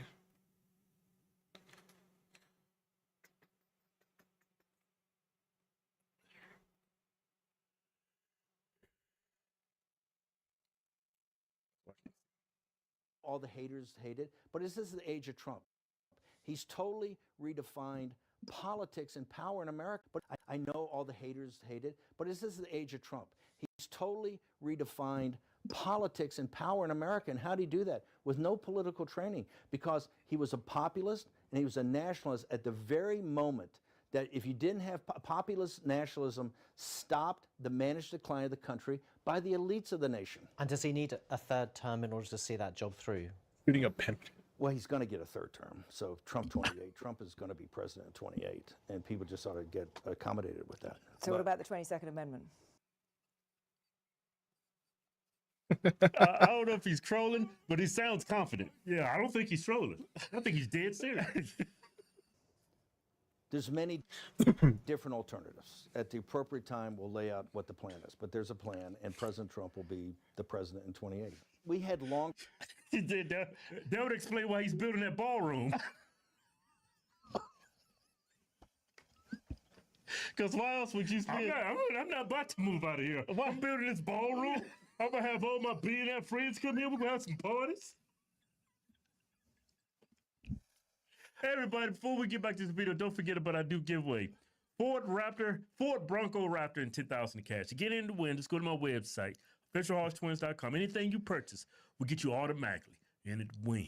Well, he's going to get a third term. So Trump 28. Trump is going to be president in 28. And people just ought to get accommodated with that. So what about the 22nd Amendment? There's many different alternatives. At the appropriate time, we'll lay out what the plan is. But there's a plan, and President Trump will be the president in 28. We had longer odds in 16 and longer odds in 24 than we got in 28. And President Trump will be the president of the United States, and the country needs him to be president of the United States. We have to finish what we started. And the way we finish it through Trump is a vehicle. I know this will drive you guys crazy, but he's a vehicle of divine providence. He's an instrument. He's very imperfect. He's not churchy, not particularly religious, but he's an instrument of divine will. And you can tell this of how he's pulled this off. We need him for at least one more term, right? And I don't think so. He's down there at 80. Yeah, let the man I retire. think you got J.D. Vance. You got other people that could run this country. Yeah, effectively. J.D. Vance would be perfect. I think we have several people that could run for president. Yeah, and would do a good job personally. Yeah. Well, not several, a handful of people. Right. Now, Democrats, they got absolutely nobody. And I do agree with a lot of stuff what Mr. Bannon is saying about we need Trump, but man, you can't go around the Constitution. There's the 22nd Amendment. Okay, You can only be elected for 2 terms. You can serve up to 10 years if you were like a vice president, and then like the president dies and you take over, and then you can get elected for 2 terms for a total of maximum is 10 years. Right. But I don't know what his plan is. Sounds like a civil war. Let's He'll see. get that in 28. You're not driving me crazy. I'm really I'm trying to understand the coherence of the things you've just told me in the last few minutes. On the one hand, you've said the Constitution is fit for purpose. Secondly, you've said that President Trump needs another term, even though the 22nd Amendment makes pretty clear that he cannot have another term. Why does it make that clear? Because he's on his 2nd term already. Yeah. At some point in time, we will make sure we go through Zanny and define all those terms. But even if We you will find define a all way those to terms. undermine you will be undermining the spirit of that amendment, even if you find some way around it. And Yeah, she's just trying to get him to say that, exactly what you just said. She's trying to just get him to outright say that. No one wants to, because it doesn't sound too like, I don't know what I'm trying to say, but I mean, I'm not against it. I mean, I know the complete opposite side will be completely against that, even though Joe Biden did the same shit. But these guys are trying to like get him to outright say that. American people, can the American people, if the American people, with the mechanisms we have, put Trump back in office, are the American people tearing up the Constitution? Would that be tearing up? Well, Would the American people be going against the spirit of the Constitution? I think so. If they go out and try to vote for Trump for a 3rd term, I think that goes against the Constitution. Yeah, because 22nd Amendment. Yeah, I don't want to put like Trump supporters in a position where something like January 6th happens again. Right. I think as Republicans, we should have learned our lesson. We should try to avoid that likely scenario again. And it sounds like he's trying to do well. I don't know what he's thinking. I don't know what the plan is, but how do you go around? How do you maneuver around the 22nd Amendment? Yeah, you can't. Without violence. How do you get around the 22nd Amendment without violence? And why would you even want to approach that scenario? Yeah. Ma'am? I think yes, actually, because I think what you will end up with So you're is saying the a American people- populist justification for a quasi-dictatorship. That's not true at all. Trump That's works, what it sounds like. It's not. Trump is a dictatorship. Did you just see the compromises he had to make on the big beautiful bill? You see the compromises he has to do on everything, on accommodating Zelensky, on what President Trump. President Trump is nothing but a series of negotiations to kind of keep this thing rolling forward, where he's having trade-offs all the time. But Steve, you've just spent the last 20 minutes telling me we have to smash the other side. There's no room for debate. There's no room for compromise. We must smash them. And now you're telling me this is a negotiation. I mean, that's no. I guess that's why it seems to me some kind of tension First off, the only way President Trump wins in 2028 and continues to stay in office is by the will of the American people. Okay? And the will of the American people is what the Constitution embodies. And so I think we're going to be in good hands there. Yeah, I don't. The Constitution does not embody a 3rd-term president. We the people give candidates power to be president, but there's boundaries and restrictions set by the Constitution. There's only 2 terms as president. Yeah. Now he can run for other positions in office, like if he wants to run for governor in California. Can he run for like vice president? I think he can run for vice president. I think so. Yeah. Yeah, I think so. I might be wrong on that. Maybe he can be, but then he's gonna be bossing JD Vance around. But see, this is the thing. Even if he does something like run for vice president, I think that's a horrible look. Because to be calling JD Vance or whoever is the president a puppet. Yeah. I mean, do y'all really want to live through that? Something like that? I wouldn't. Yeah. I think Trump's 80 years old. Yeah. He needs to he needs to relax. He needs to go somewhere and lay down and enjoy his final years on this planet. I wouldn't be. I mean, he's did more than enough. He's pretty much solidified our Supreme Court. Yeah. I mean, he's did a lot of great things. What he's been able to accomplish as a 2-term president has been more than Joe Biden did 50 years in Congress and as president and vice president. He fixed the border now. God forbid another Democrat gets power and gets elected in office, they cannot even try to go back to what they was doing when Joe Biden was off. Letting all these people, I mean, Trump has fixed it twice. For if the Democrats were to take power, Trump has already said the presidents, you can't go back to what you guys was doing prior to his second term. I mean, that's no longer an option for Democrats to flood this country. He's with already illegal immigrants. he's already exposed the horrible job y'all did at the border. Yeah. Let's see what Bannon has else to say. We need to finish what we started. And President Trump is the instrument, a providential instrument to finish this job. A few minutes ago, you talked about that woman's face. He's got 3 years. Actually, 3 years, almost 3 more months. years. Yeah. That's enough time. Yeah, but I don't like his language really. Who? Bannon. I don't, like it's up to the will of the American people. I don't like because Trump supporters, they will go to battle for him. Yeah. And I don't want to see those people go through what Right. happened during January 6th. Maybe something even worse happens. I think that was just a riot at the Capitol. Yeah. But for him that language he used, I don't like that at all. Yeah. See, you could say he wants to overturn the current government, the current obstacles we have in the way of a president become, Whereas restrictions on how long, there's boundaries. And he's trying to break those boundaries. He said there's a plan. You can't bank. I personally think Trump should just retire. We have a constitution. I think he he said should just has a retire plan. What do you think that plan is? after he makes this country Let's think great. about this. What's his plan? Oh, I know what it is. One of his sons run, and he's Trump's puppet. That's stupid. No, you know what?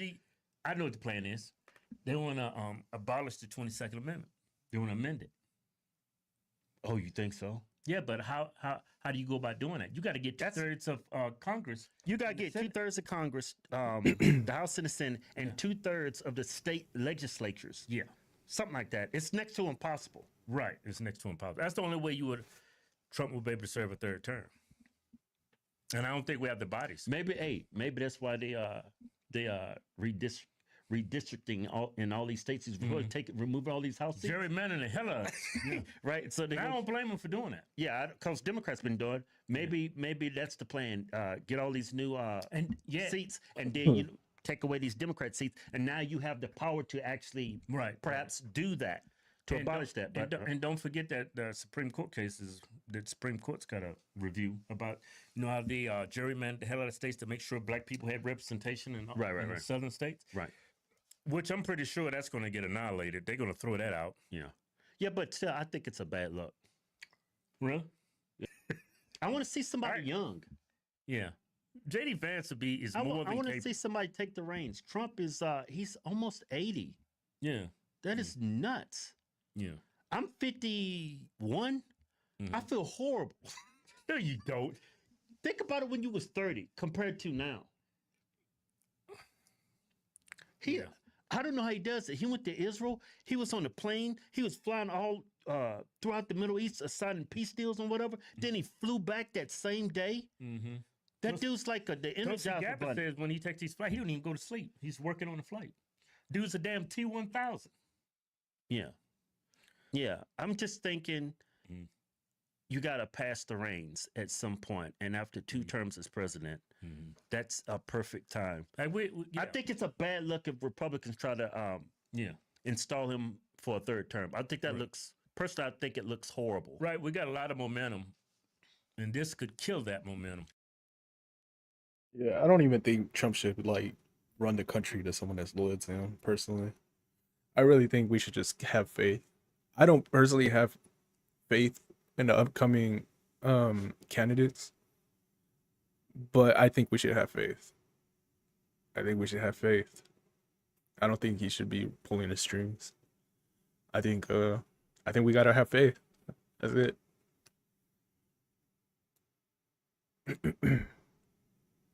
Now I would gamble and say JD Vance isn't as great as Trump's term. I hope this term is really good. I still have high hopes in this shit.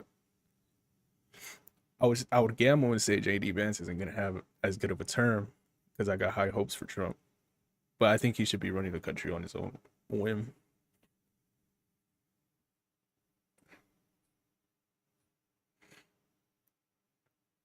He could probably ask Trump for advice, but yeah, I think we should just let Trump retire.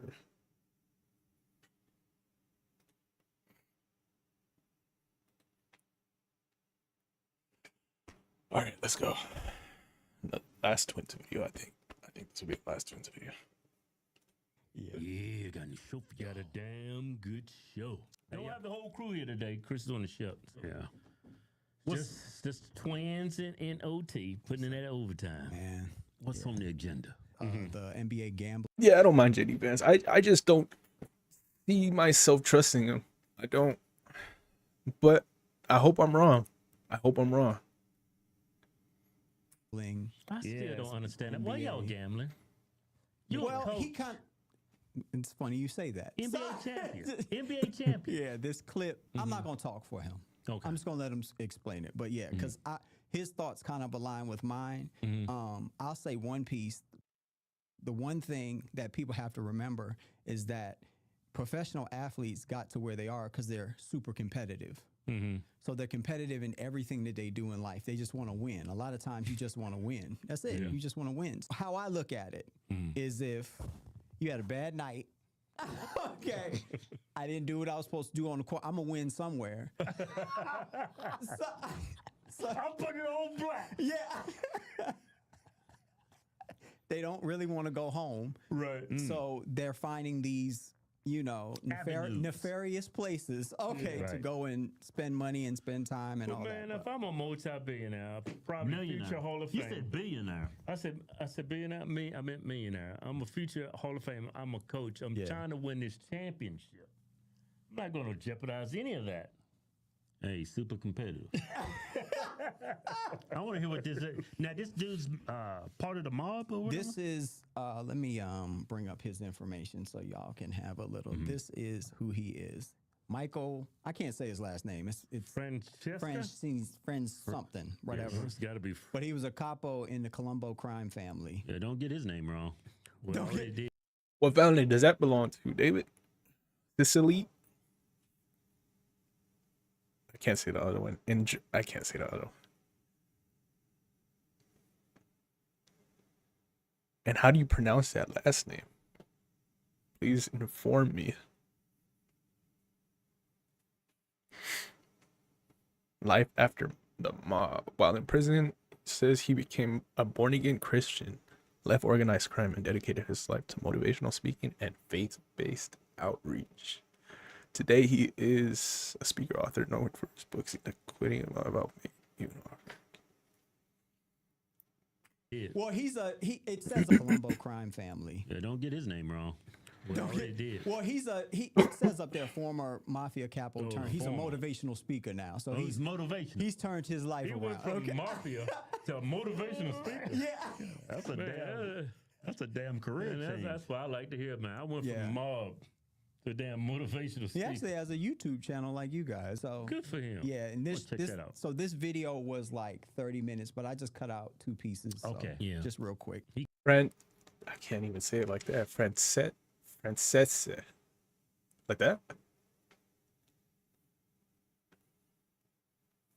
You never know what's going to happen when you wake up in YouTube channel like you guys. So good for him. Yeah, and this video was like 30 minutes, but I just cut out 2 pieces. Okay. So just real quick. You never know what's going to happen when you wake up in the More or morning. And less. today I am being bombarded. Just real quick. You never know what's going to happen when you wake up in the morning. And today I am being bombarded, I would say, by all the news media because of this latest arrest and scandal with the NBA and gambling. And everybody's hitting me up, and I understand why. I'm kind of the go-to guy on this because I've been working with all the pro leagues and the NCAA about gambling and players getting involved in it for 30 years now. As a matter of fact, I was recruited out of prison when I was... I heard that this completely ruins the integrity for the NBA, and they might actually have like a script for the entire shit. But let's see. And today I am being bombarded, I would say, by all the news media because of this latest arrest and scandal with the NBA and gambling. And everybody's hitting me up, and I understand why. I'm kind of the go-to guy on this because I've been working with all the pro leagues and the NCAA about gambling and players getting involved in it for 30 years now. As a matter of fact, I was recruited out of prison when I was, about 6 months away from coming home. Colombo family and has started working with all the major its roots in Sicily too. players getting involved in it for 30 years now. As a matter of fact, I was recruited out of prison when I was, about 6 months away from coming home, and started working with all the major leagues back then. And obviously that was followed up by the NCAA, and have done over 300 universities, both Division I and Division II, speaking to all the student athletes over the years. So why did they pick me? Because I had a big gambling operation on the street. I had 12 or 13 bookmakers working for me at that time. And so obviously I knew a lot of athletes get in trouble all the time, with respect to gambling. It happens. I don't like to throw a wide net over everybody, but listen, you got to understand with athletes, gambling is an extension of their competitiveness. They raise the stakes when they gamble. And this is what happens. Many of them get in trouble, whether they be in pros or in college, but it's been happening and it will continue to happen. Now, 4 of the 5 New York families were involved in this investigation. It just broke this morning. And, oddly enough, the Colombos, my former associates. Wow, the mafia was actually involved. Now, 4 of the 5 New York families were involved in this investigation. It just broke this morning. And, oddly enough, the Colombos, my former associates, my former family, they weren't involved. So either they were smart and didn't get themselves in trouble, or somehow they're missing the boat. I don't know what it is. But let's get into this a little bit. Let me make you understand this, people. It's always going to continue. I did a media deal this morning, and they said to me, Michael, we haven't heard much about organized crime, ever since, the Gotti days. We haven't heard much. You don't hear that much. Let me tell you something. They got smart. They're working undercover now. It's not the same as it was in my lifetime. No doubt about that. But they're not going away. And I've said this many times. They're not going away in my lifetime. They're very resourceful. And gambling will always be a major business of Cosa Nostra. That's just how it is. It's very attractive. It's very lucrative. Guys love to gamble, and they love to make money by gambling. So, yes, they're going to continue. Are the sports leagues going to be targeted? Of course. Because they know athletes are easy prey in many, many cases. I'm sorry. They used to come to me, my bookmakers, and tell me things, which I'll get into a little bit. Athletes are easy prey. They get themselves in trouble. They owe a debt, and they got to do whatever they got to do to get out of it. You know what's funny? They call it organized crime. Yeah. So what do we call the legal casinos? They legal. Legal organized crime. They're taking and stealing your money. They ain't doing anything different. Yeah, they got the license. They got the license. So which makes well, it how do you legal. get the license? Got to be a reputable business. Chauncey Billups is not running a reputable establishment. Keith, they doing the exact same thing the casinos are doing. They are. Well, you got The like house- highway robbery. Casinos. That's where you go You gotta donate get your your license. money for nothing, huh? Yeah, well, get your license. Yeah, but I have a problem with that. Over here is organized crime. Over here is a legal business. It's stupid. I don't know how they didn't think this was going to happen because of you cannot watch sports Right. on any channel without at least one commercial coming up talking about sports betting. Right. You can't listen to the radio without my bookie, Right. or Yeah. what's the other ones? I don't know, like All the Prize fancy football Picks, stuff and all Prize that stuff. Picks. But they make some good points. But you actually made an interesting point when you talked about you disliked some of the soccer players that were betting on soccer that were arrested, right? You were against that, right? You didn't condemn them being arrested. You actually supported them being arrested. What was your take on that? I don't know, like All the Prize fancy football Picks, stuff and all Prize that stuff. Picks, all these different ones. So it's an encouragement of, and gambling is a disease. Yeah. A very strong one. It has a lot of hold. It's seemingly on a lot of professional basketball players and baseball players and such. So for me, it's like they're actually making it more accessible for you to. They weren't arrested. I thought it was a scandal, though. I thought they were arrested, but they were probably released or something. They really weren't arrested? I thought it was like a big thing or something.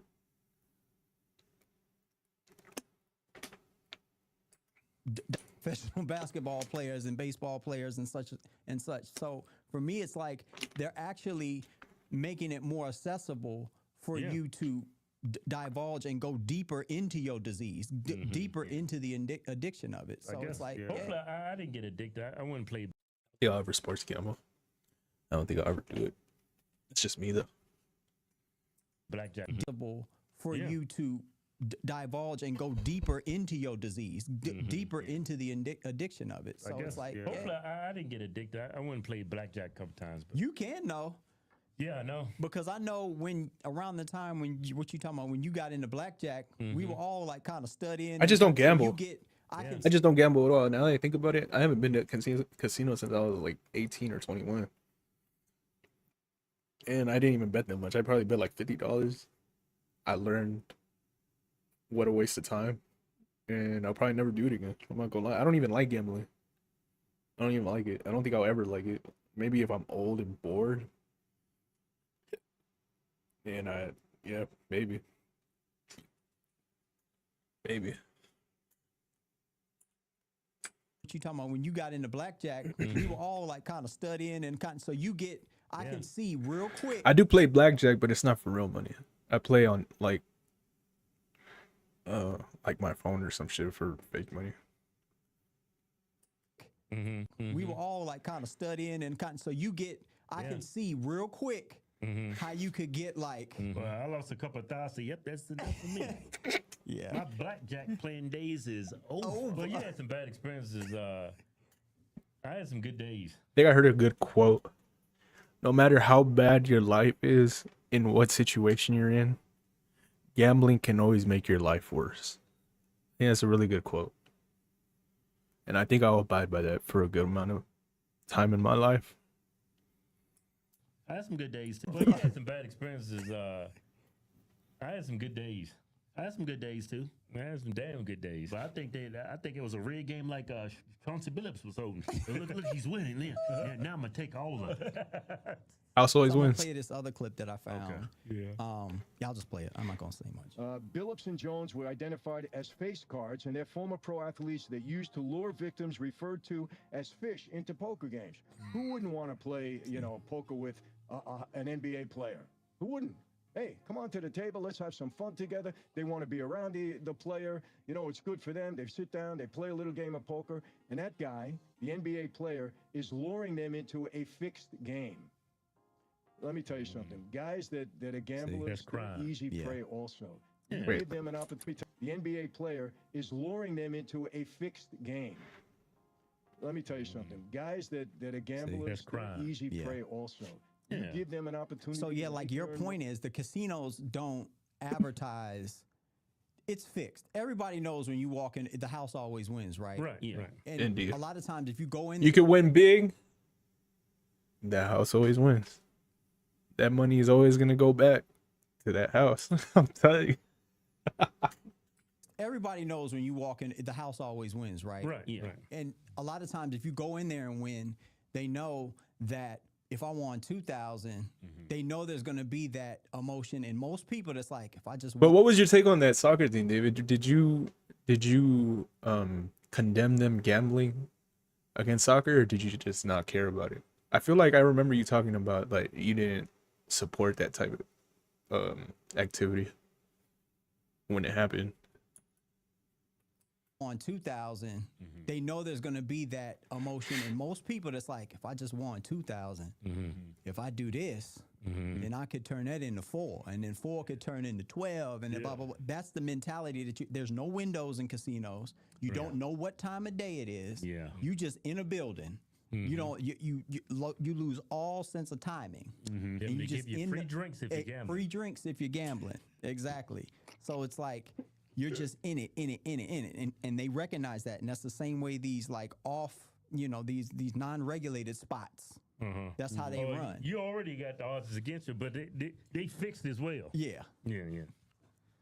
With something that they love to do, gambling, it's in their blood, in their system, they love it. Easy prey. They're fish. That's basically what they are. Fish. The fish were unaware of the face cards. The face cards were called the NBA players, were part of the scheme. Rozier, big player, allegedly faked, listen to this, not uncommon at all. I don't like when players bet on the games of their own team. And that's what the soccer players were doing, right?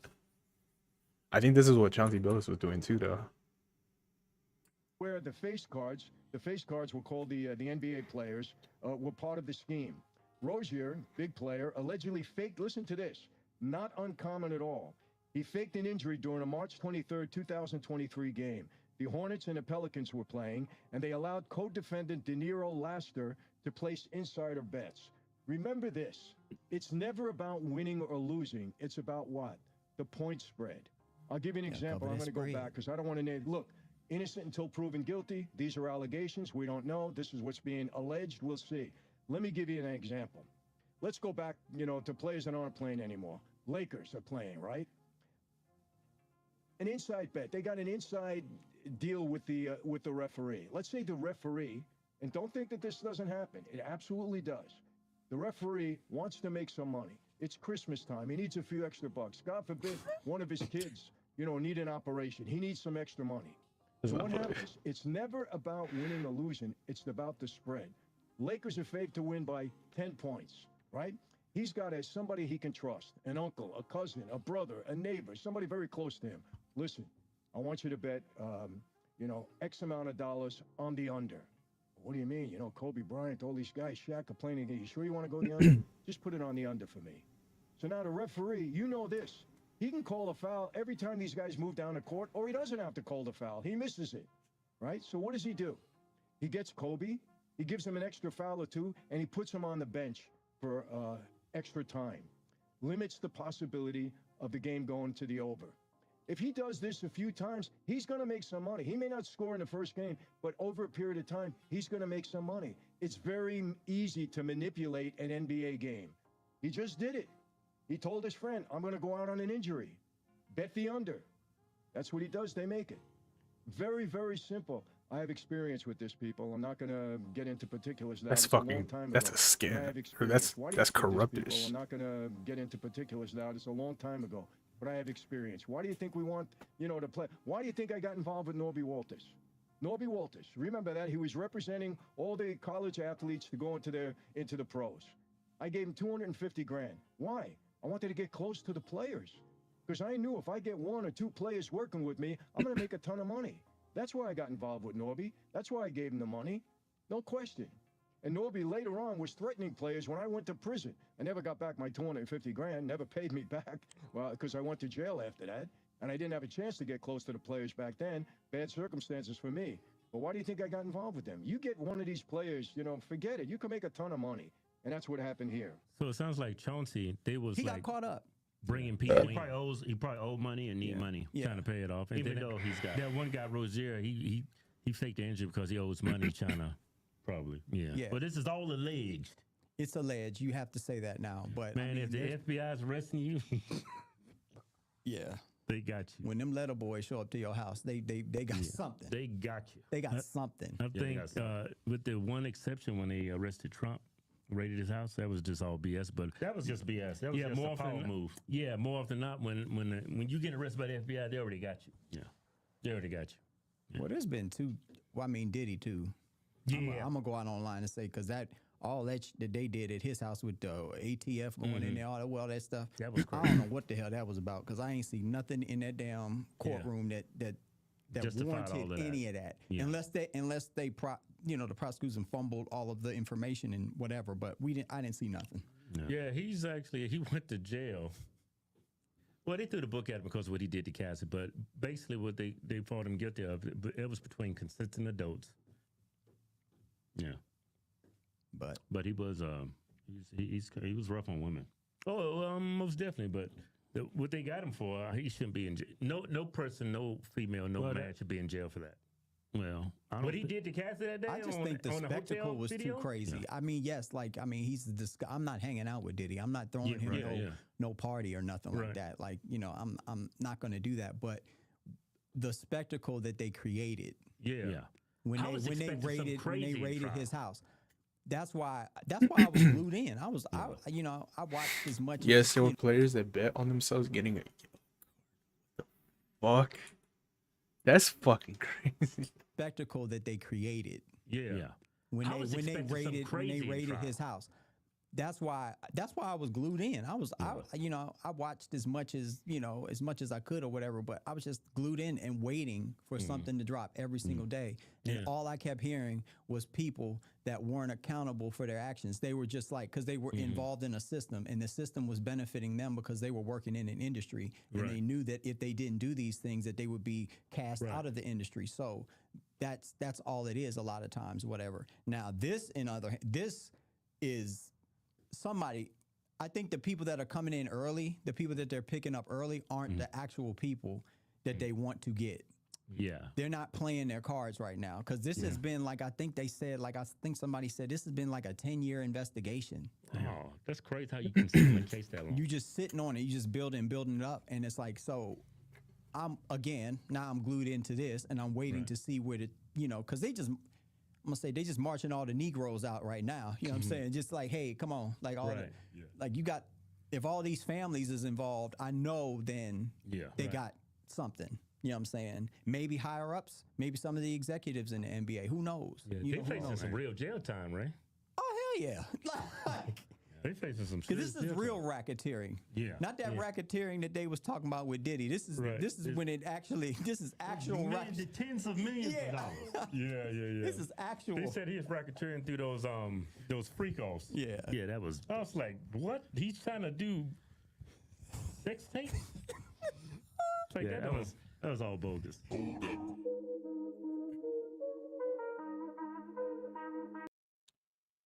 Yeah, if it's racketeering, he's going to wait for a long time. Yeah, I really liked Chauncey Billups as a kid. That's crazy. How the mighty have fallen. I really like Chauncey Billups.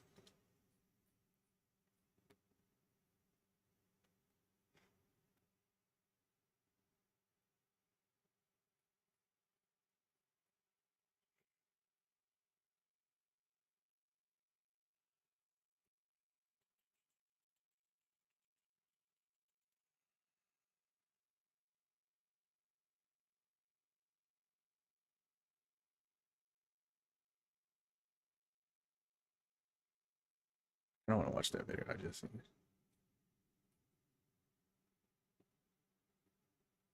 These stores have to pay for RT. Michael Noah's man slings to 3 women. Why Chris is just real.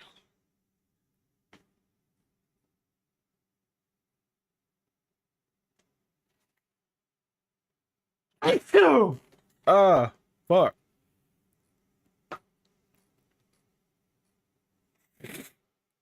Who the fuck is this? It looks like that one actor or actress. Talking to my freaky. What the fuck?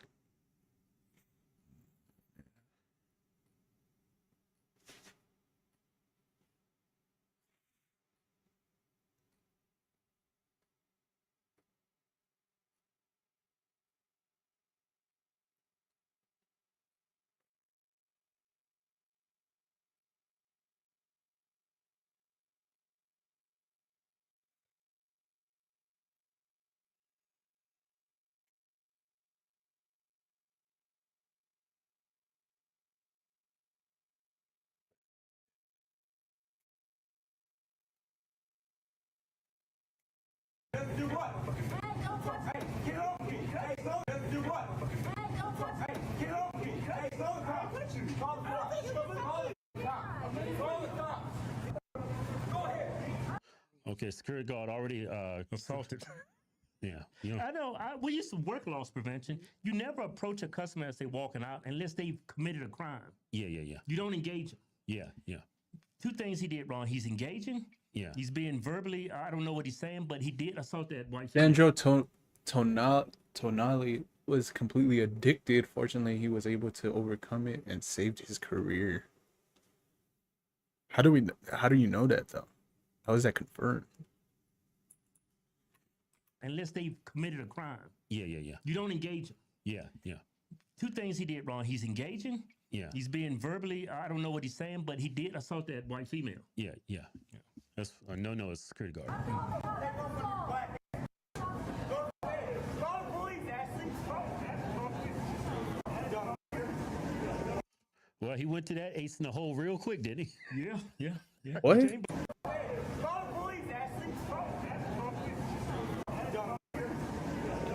Well, he went to that ace in the hole real quick, didn't he? Yeah. You can't blame him. He's white. That's white people's ace in the hole. Yeah. But before we finish this video, don't forget about our new giveaway. Ford Bronco Raptor and 10,000 in cash. To get in and win, just go to my website, officialhoshtwins.com. Any purchase you make, get you automatically entered to win. But the thing And you is- can watch or listen to us on Spotify. Link in the description. Yeah. But Dale actually walked away. They're just throwing a bunch of racial epithets. Yeah. He shouldn't be engaging them. Yeah. As a security guard, you're not to. Yeah.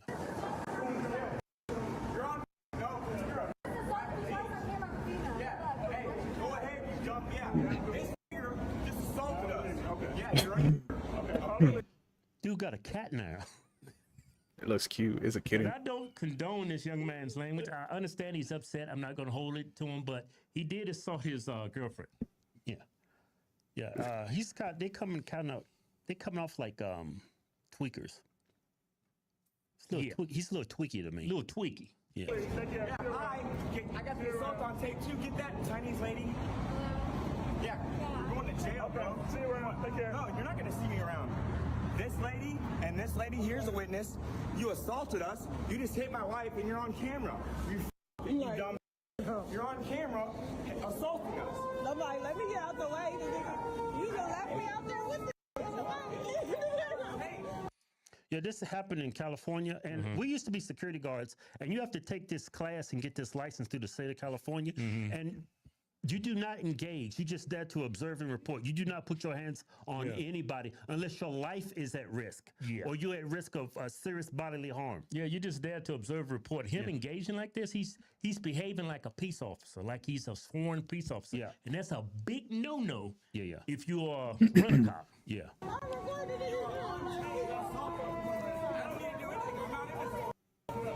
not in the store, sir. I don't need to do nothing, man. I don't give a You guys just assaulted us. No, I don't. No, I don't. Where's the kid in that?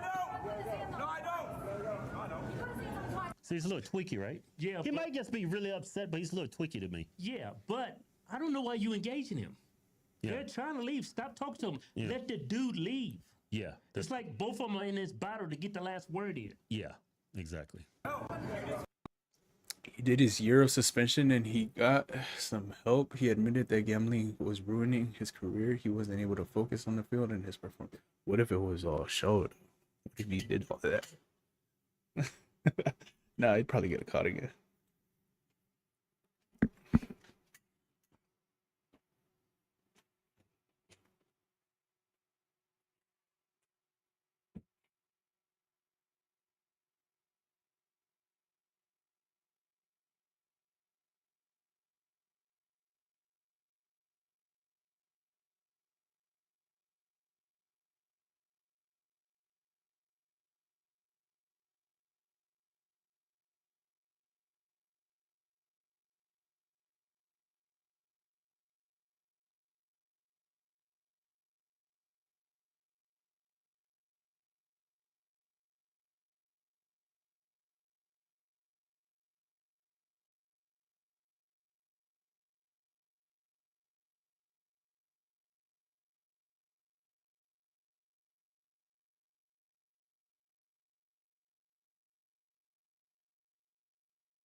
Now he is back at top level. Thankfully, he is Italy's best midfielder. He's an amazing player. Oh, nice, nice. Hold on, this couple is giving me anxiety. I don't know what happened to that kitten. They're a little too far from that kitten. Oh,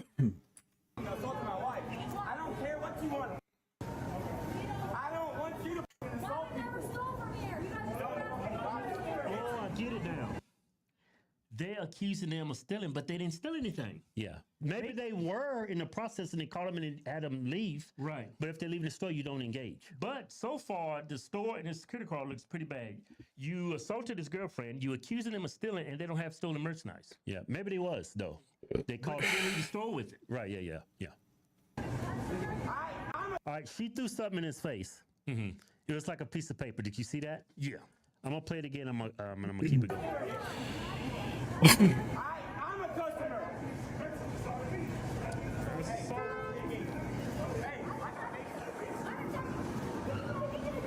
Okay, he assaulted the white guy. Yeah, but he's reacting because she hit him.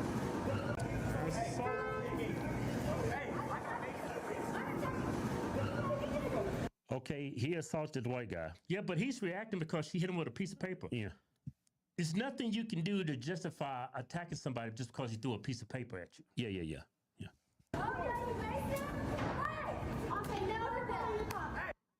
And that is crazy. What the fuck? He actually spit on him, though. After he assaulted him. Yeah, look. Yeah, both of them are going to jail. Both of them. I don't know about the white female, but this black guy, he's committed several crimes. Yeah, the white guy's committed several crimes. Disturbing the peace, he spat at him, and that's assault. Yeah, I'm going to play it again. Okay, he hit the white guy. He's going to spit. He spit on him.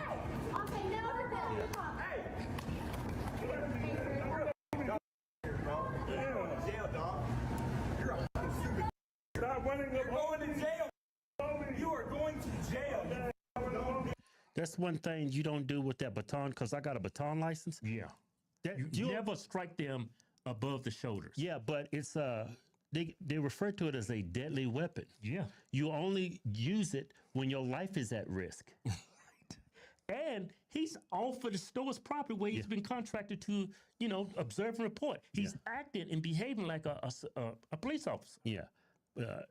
But this is like the sidewalk. This is public property. Yeah, it's a public easement. So there's no reason for him to be outside.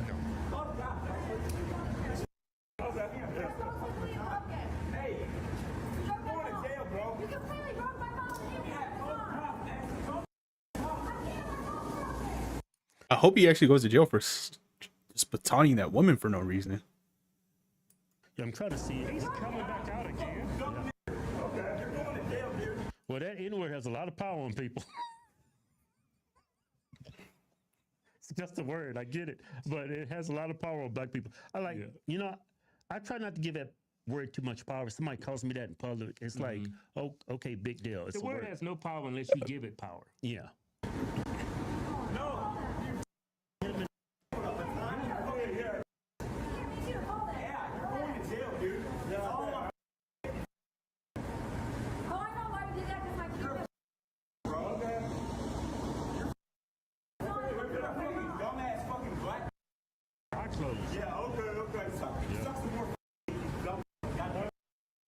I hope that kitten, I hope that kitten is all right. Yeah, because I also feel bad that he got hit, but that kitten is innocent as fuck. Where's that kitten at, bro? See, that's why I say I think he's on something. Yeah, but man, that's assault with a deadly weapon. You never Going get to somebody. jail, dog. Yeah. Yo, you can't touch people. You attack me. I attack you. The security guard said, "You attacked me." I didn't see that. I didn't see that. Oh, you know why he said that? Because he keep calling the N-word. A lot of people see that word as violence.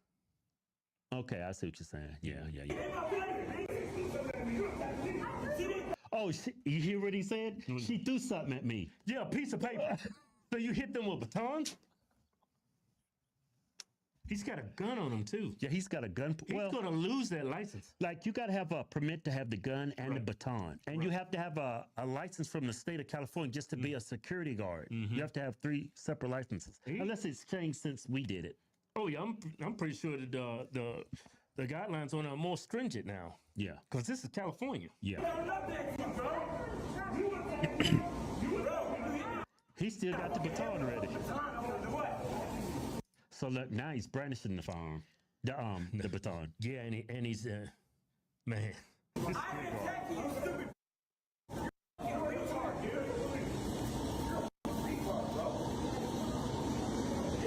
Yeah, man, that's crazy, man. He should have never engaged. He just should have let him out. If they hadn't broken the law, why you even engage with them? What happened after? Yeah, he did a lot of things wrong. I mean, I'm not defending this white guy's language, but what happened after? That's crazy. He's actually off the property, and the guy's backing up. The guy is backing away, and he's that's assault with a deadly weapon, right I there. think he caught it with his arm. Yeah, but if it wasn't for his arm, it would have hit him in the head. Well, I think his eyes closed. Yeah, he might have grazed. Yeah, he hit him and then hit her, and then he came back. He hit him again. Play it. Yeah, I ain't gonna play that no more. Yeah. It's a no. Yeah. What happened after? Yeah, man. I hate That's that. crazy. The onus is actually on the security guard. Bro. You're supposed to be. You're a professional. You got the badge. You got the uniform. Got a license. Supposed to keep you cool. Yeah. Observe and report. Yeah. It's okay to use the baton if your life isn't at risk or you're in serious at risk of serious bodily harm. But I didn't see that. Yeah. You actually engaged in the physical activity. Yeah. You From the moment you engage with them, as they're leaving the store. Yeah. Did you catch the security guard company name? No, I couldn't catch it. Couldn't catch it. That company, man, they are sweating bullets. They are sweating bullets. Because this black man just opened them up to all kinds of liability. Yeah. That's a big no. I don't even know why you engage them. They're walking out of the store. They don't have merchandise. Leave them alone. Let them go. Yeah. They might be tweakers. I don't know. Yeah. But engaging. Yeah, but the guy knows you don't supposed to touch me. Everybody knows that. He's a private person. Yeah. Walking around with a stick and a gun. He has no special powers to arrest anybody unless you committed a crime. Yeah, but when you're in a uniform like this, you don't arrest shoplifters. No. Because we used to work loss prevention, and people who actually catch shoplifters They're undercover. Undercover. They walk around in regular clothes like this, and they only engage you when you've actually stole something. Yeah, he's there as a deterrent. Yeah. To deter people from stealing. Yeah. You know, but he deterred himself right into a lawsuit. Yeah. Well, this is California. Nothing may not happen to the black guy. Oh man, he assaulted. I get that, Kevin. 2 people with a deadly weapon. I get it. It's California, though. Yeah, I know he's black and he's in California. It might save him. Yeah, he kept using the N-word. He was incited. He incited him to do that. It's the way it works in these blue states. I know.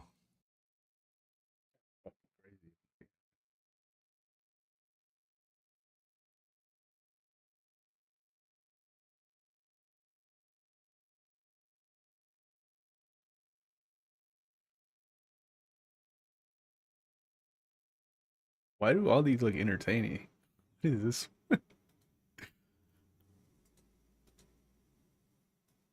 We recording.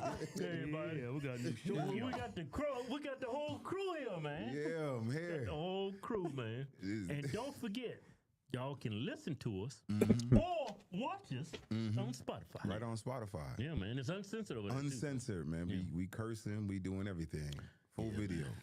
Hey, what we got on agenda tonight? This the white guy, and he tells the. Anyway, here you go. Damn, I forgot. Stop driving like an asshole. Stop driving like an asshole, you You're still going to be black, and we're not. You're still white, you're still black. Stop driving like an asshole. Stop driving like an asshole, you What the hell did he say? He was trying to say the N-word. But you know, we're not. Make sure you tell him you're still white, you're still black. on Spotify, you can hear what he really you said. ain't on YouTube. Not on Yeah, YouTube. it's funny how you can monetize on Spotify and they don't trip about it. Oh my God, man. Man, that's I crazy. don't know. They might. Yeah, I don't know. That's funny. You still black. I'm white and you It's still still black. gonna be black. Like it's a curse. Yeah. Yeah, that dude cold. It might be. Oh my God. According to the Mormons, Ain't that in the Mormon church? They said the darker your skin, the more likely you are a descendant of Cain. you're cursed, yeah. Right? Something like that. That's bullshit, man. And Oh they man, said- have y'all seen that cartoon on YouTube? No. It's a Y'all seen cartoon it? on about the Mormon church. Oh my God, Man, it's pull funny. it up. Regardless of its Christian veneer, the basic tenets of Mormonism are in direct conflict with biblical Christianity. The following piece of animation, Where is the based directly on Y'all don't actual wanna watch this Mormon whole thing, do you? publications, How long is it? highlights minutes. these major doctrinal differences. I think that's it. Mormonism teaches that It's pretty trillions good. of planets Okay. That 8 minutes is gonna fly by. are ruled by countless gods. You said it's pretty once good? human like us. It gets intense. Look, They look. say that long ago on one of these planets, to an unidentified blonde hair. god and one of his goddess wives, a spirit What? child named Elohim was conceived. Elohim? Elohim. This yes. spirit child was later born to human parents who gave him a physical body. Oh, Through obedience to Mormon teaching and death and resurrection, he proved himself worthy and was elevated to godhood as his father before him. Mormons believe that Elohim is their heavenly father and that he lives with his many goddess wives on a planet near a mysterious he star busted him called from Here, the god of Mormonism and his wives, through endless celestial sex, produced billions of spirit children. To decide their destiny, the head of the Mormon gods called a great heavenly council meeting. Both of Elohim's eldest sons were there, It is crazy. Lucifer and his brother Jesus. A plan was presented to build planet Earth, where the spirit children would be sent to take on mortal bodies and learn good from evil. Damn Viltramites. Lucifer stood and made his bid for becoming savior of Some this damn new world. Viltramites. Wanting the glory for himself, he planned to force everyone to become gods. Opposing the idea, the Mormon Jesus Yeah, Jesus like, suggested man, giving you with the man his bullshit. freedom of choice Shut your ass up. on other planets. my. The vote that followed approved the proposal of the Mormon Jesus, who would become savior of the planet Earth. Enraged, Lucifer cunningly convinced 1/3 of the spirits destined for Earth to fight with him in revolt. Thus, Lucifer became the devil. Lucifer and his like, followers which one the of y'all demons. fucking with me? Watch this. Sent to this world, they would Oh, forever they be flew there. denied bodies of flesh and bone. Yeah, I'm telling you, Those the who damn remained neutral in Viltramites. the battle flew there with were clothes cursed to on. be born with black skin. You see that? This is the Mormon explanation back. for the Negro race. What? I was talking. Spirits that Listen. fought most were Watch what this- cursed to be born with little black bit more. Let me skin. go back. And his followers, the demons. Sent to this world, they would forever be denied bodies of flesh and bone. Those who remained neutral in the battle were cursed to be born with black skin. This is the Mormon explanation for the Negro race. It's that big that lips guy. Spirits that fought most valiantly against Lucifer would be It's that big that lips guy. spirits that fought most valiantly against Lucifer would be born into Mormon families on planet Earth. These would be the lighter-skinned people, or white and delightsome, as the Book of Mormon describes. Early Mormon prophets taught that Elohim and one of his goddess wives came to Earth as Adam and Eve to start the human Honestly, I never knew what Mormonism was until now. I never looked into it. This is interesting. and one of his goddess wives came to Earth as Adam and Eve to start the human race. Thousands of years I forgot. I did know this, but I completely forgot they have like multiple wives and shit. Early Mormon prophets taught that Elohim and one of his goddess wives came to Earth as Adam and Eve to start the human race. Thousands of years later, Elohim, in human form once again, journeyed to Earth from the starbase Kolob, this time to have sex with the Virgin Mary, in order to provide like the Jesus Witcher. with a physical body. You know that show on Netflix? After Jesus Christ grew to manhood, took at least 3 wives: Mary, Martha, grew and to Mary man. Magdalene. I guess we could cut it all of because them fine Through as these hell, too. wives, the Mormon Jesus. Yeah, he said grew to manhood. I thought they said when Jesus grew his manhood. I was like, that's kind of crazy. They believe this? Yeah. So they come to they come to me and Ike's door. They real nice, but so they in their head to be like, listen, you curse, but you still. Yeah. Damn. Now, Mormonism, and then you can totally tell with the Black Israelites. Yeah. You can totally tell this man. I just noticed you got the perfect shirt on for the day, I guess. We going to Jesus is the answer. Okay.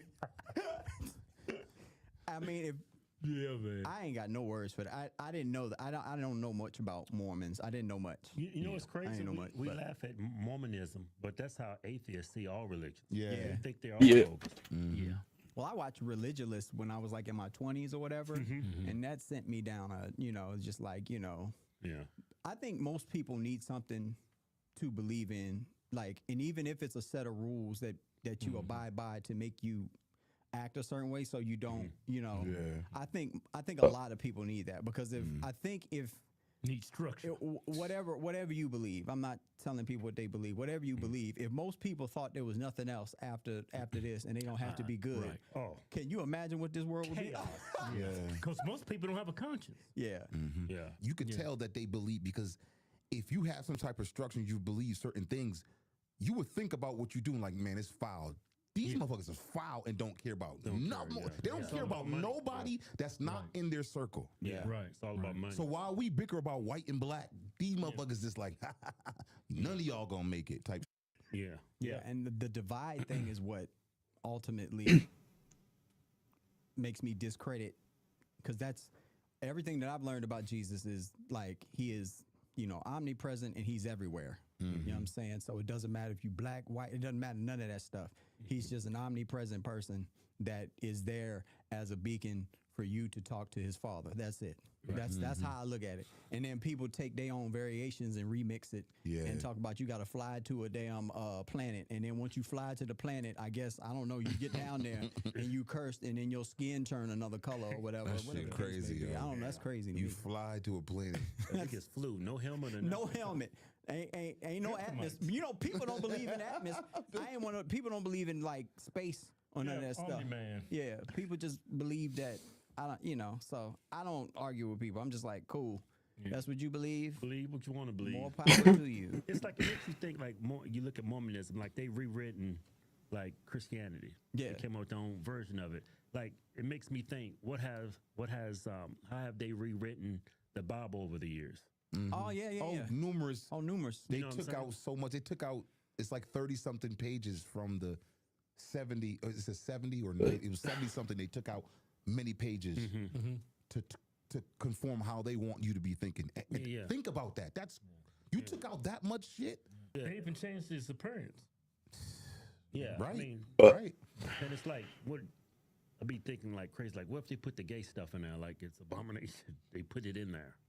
Oh, they put it saying gay is abomination. Yeah. We don't know what's right from wrong. You just have to have faith in whatever you're doing or believe in. You just have faith. I mean, it hasn't been, corrupted. That's why I just try to live by the 10 Commandments. Yeah. Treat your neighbor as that's it. Yeah, you do. You got to judge it by his character, straight up like that, straight like that. Yeah, you have to read the whole. Like, if you go to Luke and pick out a scripture and read it, and then interpret that as that's what he wrote in that entire book. Right. It's probably not the case. You should probably just read the entire book of Luke. I came across this because people will do that. Yeah. People will take a verse out of context. Put that doom. Yeah. Right. Ooh, we just got $20,000. I feel good. Don't you feel good? What? So people skew the words of the writ to fit their narratives. That video was good. I'm glad I watched that. That shit was funny. I didn't know that about Mormonism. I did not know that. What the fuck is this?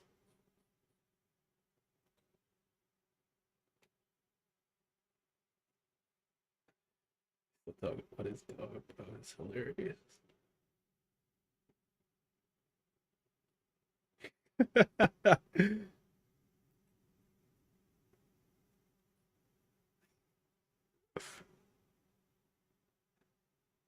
California.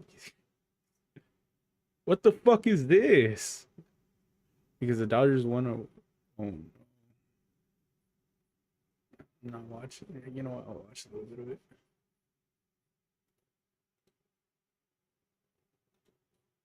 Because the Dodgers won a World Series game, not even the World Series, just a game, they decided to riot again and harm the poor Waymos. Like someone's dressed up as the alien from these things from Toy Story, and they're gonna climb on a Waymo. Very dangerous. Don't do any of this.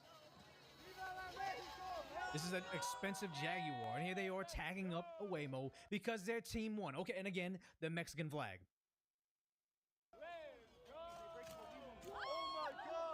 Oh yeah, because our team won. Like the lawlessness, utter lawlessness.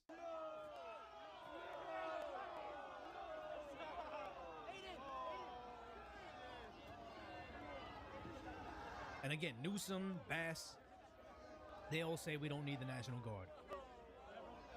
I think we even see police cars over there, right? Yeah, PD's already there, and they're surrendering parts of the city.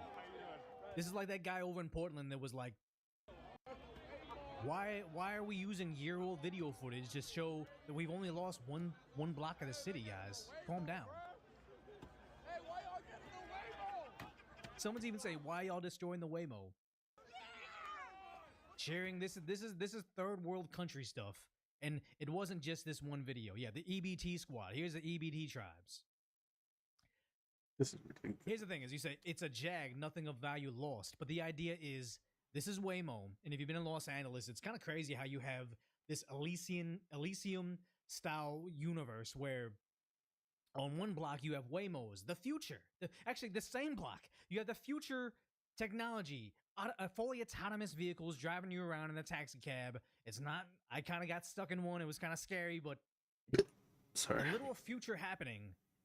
And then you have homelessness all over the streets that they're going through. It's like, it's this dystopian nightmare. But you say, oh, nothing of value lost with the Jaguar, but it's like, we cannot move forward technologically. We can't bring society forward. We can't evolve into the next stage of civilization because of this nonsense. And it wasn't just this one video from Citizen App. You had this guy, ANG News over on Instagram. They were going for, I can't even turn it. I can mute it. Yeah. But look at this. This went on for long periods of time, and they're just celebrating. Like you cannot in a civilized society coexist with this. You can't. They act like cavemen. Exactly. There's negative intelligence here. And, oh yeah, you're just making fun of the brand. Yeah, obviously. Jaguar, after they had their rebrand of all the wokeness, where it's like it was a whole bunch of people dressed up in high fashion, I guess you would call it. But yeah, no. This skateboarding is a crime. Yeah, no, Jaguar, they went woke, they went broke. So what's happening while California literally gonna burn to the ground again because the Dodgers are going to win the World Series. Likely on, Wednesday, their last home game. So this is going to happen. So what is Governor Gavin Newsom doing to prepare his state for more rioting? This evolution isn't evolution. It's backwards. Yeah, it's de-evolution. I don't know what the word is, but yeah, what's Governor Gavin Newsom doing while this state is continuing this level of lawlessness? It's like the White Stack 5 story. Like the White Stack. Oh wait, this is not the clip. Wait. Oh man, I gotta find the clip because this is not the full version. Let me see. State. Governor Gavin Newsom, while the state continues to be in disarray, he's over on this All the Smoke podcast, which I'll say I enjoy the podcast because I like it when they talk to NBA players. Not a big fan of when they shill for liberal politicians, but I guess that's part of their brand now. But also, it was also about paying the bills, man. And it was just like hustling. Hustling. He's talking about when he's a kid. He's home alone. It's hustling. It's hustling, guys. And so I was out there kind of raising myself. Oh, poor kid had to raise himself in, Marine County? Turning on the TV, started, just getting obsessed sitting there with the Wonder Bread and 5 stacks of, Man, it's like the White Stack 5 story. Come on. I wouldn't be surprised if this was manipulatively edited. Kraft macaroni and cheese. This is how I grew up, bro. Are you talking about me? No. Bro, you're just like me. He grew up in the hood, but Governor Gavin Newsom had to make his own mac and cheese. Good God. This is propaganda, guys. Propaganda. That's it. YG, But man, every day in the backyard, just bouncing the basketball, throwing the ball against the wall until the ball is just like fraying, man, and your arms Entertaining fall yourself. off. That's it, whole thing. So just and then then this student that was shitty student is in the back with his head down. All of a sudden, started throwing the baseball a little faster than everyone else, and started make a few free throws because I was sitting there practicing 500 of them every damn night.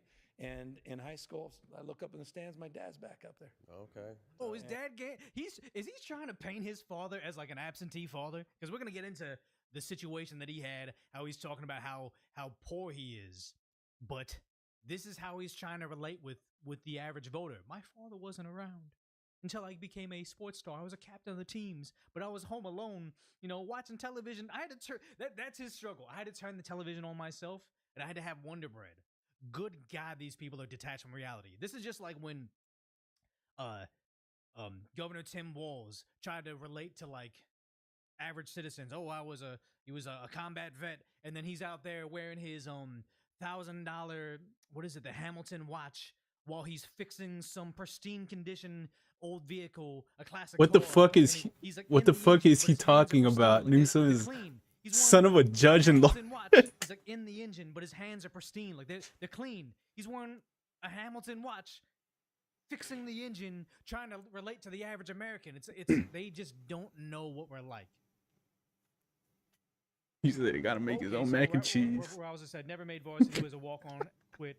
So he never made the team or played in a game. Now he's trying to feign like he's like the captain. Wow. And it's like, man, and then he's bringing his friends and you're captain of the team. And But you're like, geez, and it just saved me. And Is he stolen valoring the captain of the varsity team? And he's like, oh yeah, this saved me. Like he's trying to talk about like hoop dreams. Oh my God, I was playing sports and it saved me from a life on the street. Like, geez, and it just saved me and it got me into college. It got him into college. But Oh, also, it got this rich kid into paying the college. bills, man. It's nuts. And it was just like hustling. Oh, I was out there hustling. I was hustling, making my own Wonder Bread. Good God, this guy's attached from reality because, like Spencer Pratt, I should have worn my Spencer for a governor shirt, but it says Newsom looking for Wonder Bread coupons. Here he is with his Burberry scarf and his very, very well thought out outfit. Like, this is nuts that this guy's sitting here trying to relate to Steven Jackson and Matt Barnes. Where was it? Yeah, to Steven Jackson and Matt Barnes. I guess I can't get it. Whatever. You know what they look like? They're the former Laker player. He's trying to relate to them when this was his upbringing. Like, what is it? A photo of him from '91. Him and his buddies. Like this is not the guy that was throwing the ball against the wall because his father wasn't around. Making Wonder Bread because he was so poor. Turning on his own television. Nobody relates to you, man. Like, this is crazy how they talked about how he had his childhood home sold for $3.6 million. It's like this mansion over in Marin County? Marine County? I always forget how to pronounce it. Yeah, the Main Street Posse. The horror of having to turn on your own television. This looks like a movie scene. Yeah, they are the prototypical rich kids that would be bullying the average person. If you had a movie about Steven Jackson having issues with the rich kids in the school. I wish my parents were that poor. Marine? I don't know, whatever. I pronounce nothing correctly. But yeah, this is what they would look like, the people that Steven Jackson would have an issue with as a kid. But just the crazy thing where like the New York Post put out this article showing how, yes, this was his father. He was the attorney for the billionaire Getty family. Gavin Newsom's story about hustling to pay the bills raises eyebrows, given his ties to a billionaire heir. I'm sorry. They're trying to grift into all the things to be more relatable, but it just blows up in their face every single time. As they're talking about, he was the captain of the baseball team. I'm not trying to sit here and say that I would be the greatest athlete, but this is a guy that's trying to sit here and say, all my hoop dreams, they saved me from the street. Me learning how to become a better athlete got my father back in my life, trying to frame it like that. And then here's him throwing out the first pitch of the Giants game. What? Obviously, I'm jealous. I wish I could throw out a first pitch at a game, but this is. Oh yeah, that's a. Yeah, that was embarrassing. Here's him in China trying to hoop up some kids, sending back U.S.-China relations. Sending back. Yes, I don't believe anything about Governor Gavin Newsom and less about the All the Smoke podcast. And we'll just play a small clip of this. This, I guess, is only 4 minutes long. But here's Kamala Harris going on the All the Smoke podcast. I wanted to find the clip, but I couldn't. Vice President Kamala Harris doesn't do press conferences, but she will do softball interviews on a basketball podcast. One of my guilty pleasures, especially when I'm on the road, are my Doritos. My Doritos. What flavor? He's like, oh yeah, you fucking... Nacho. Old school, original. OG. Come on. You can tell they're getting paid for this shit. About pressing issues like Dorito flavors. She's carambling her nonsense. What is your economic plan moving forward for people who are living paycheck to paycheck and struggling for groceries and rent and homeowners? Such a scripted line. Okay, we're going to give you this softball question. You know the answer to it. You rehearse the answer to it. But are you too intoxicated to give us the answer? So, look, I grew up... So my sister and I were raised... Which she almost went back into that middle class family. Oh, no, I'm going to say while she's wearing this Tiffany necklace. I probably pulled line while wearing her middle class $62,000. The necklace that's more than probably most of our vehicles. She's saying middle class family.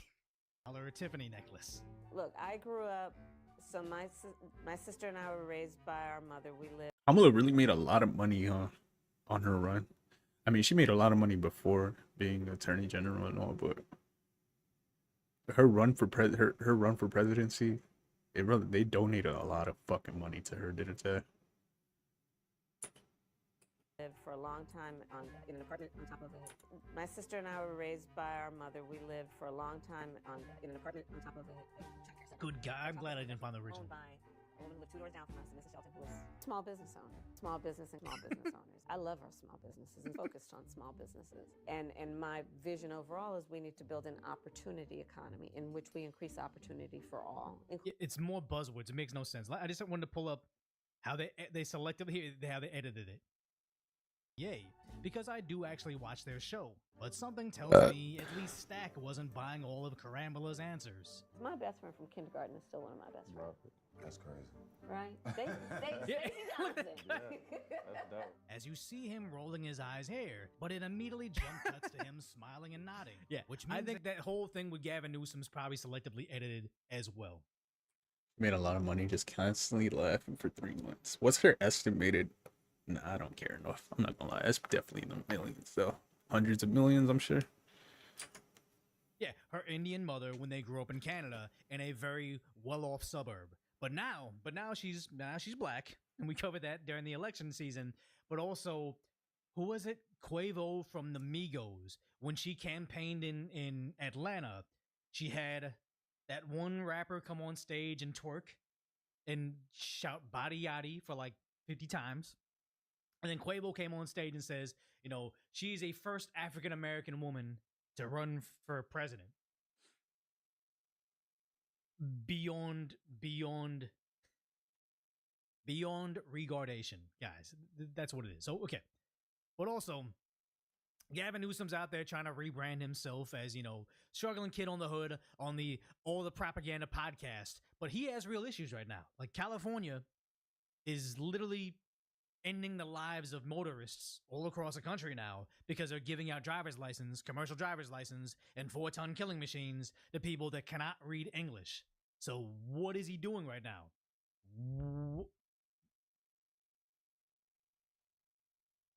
Complaining about Trump doing renovations at the White House. Meanwhile, they're about to lose $160 million for the fiasco of putting all our lives at risk.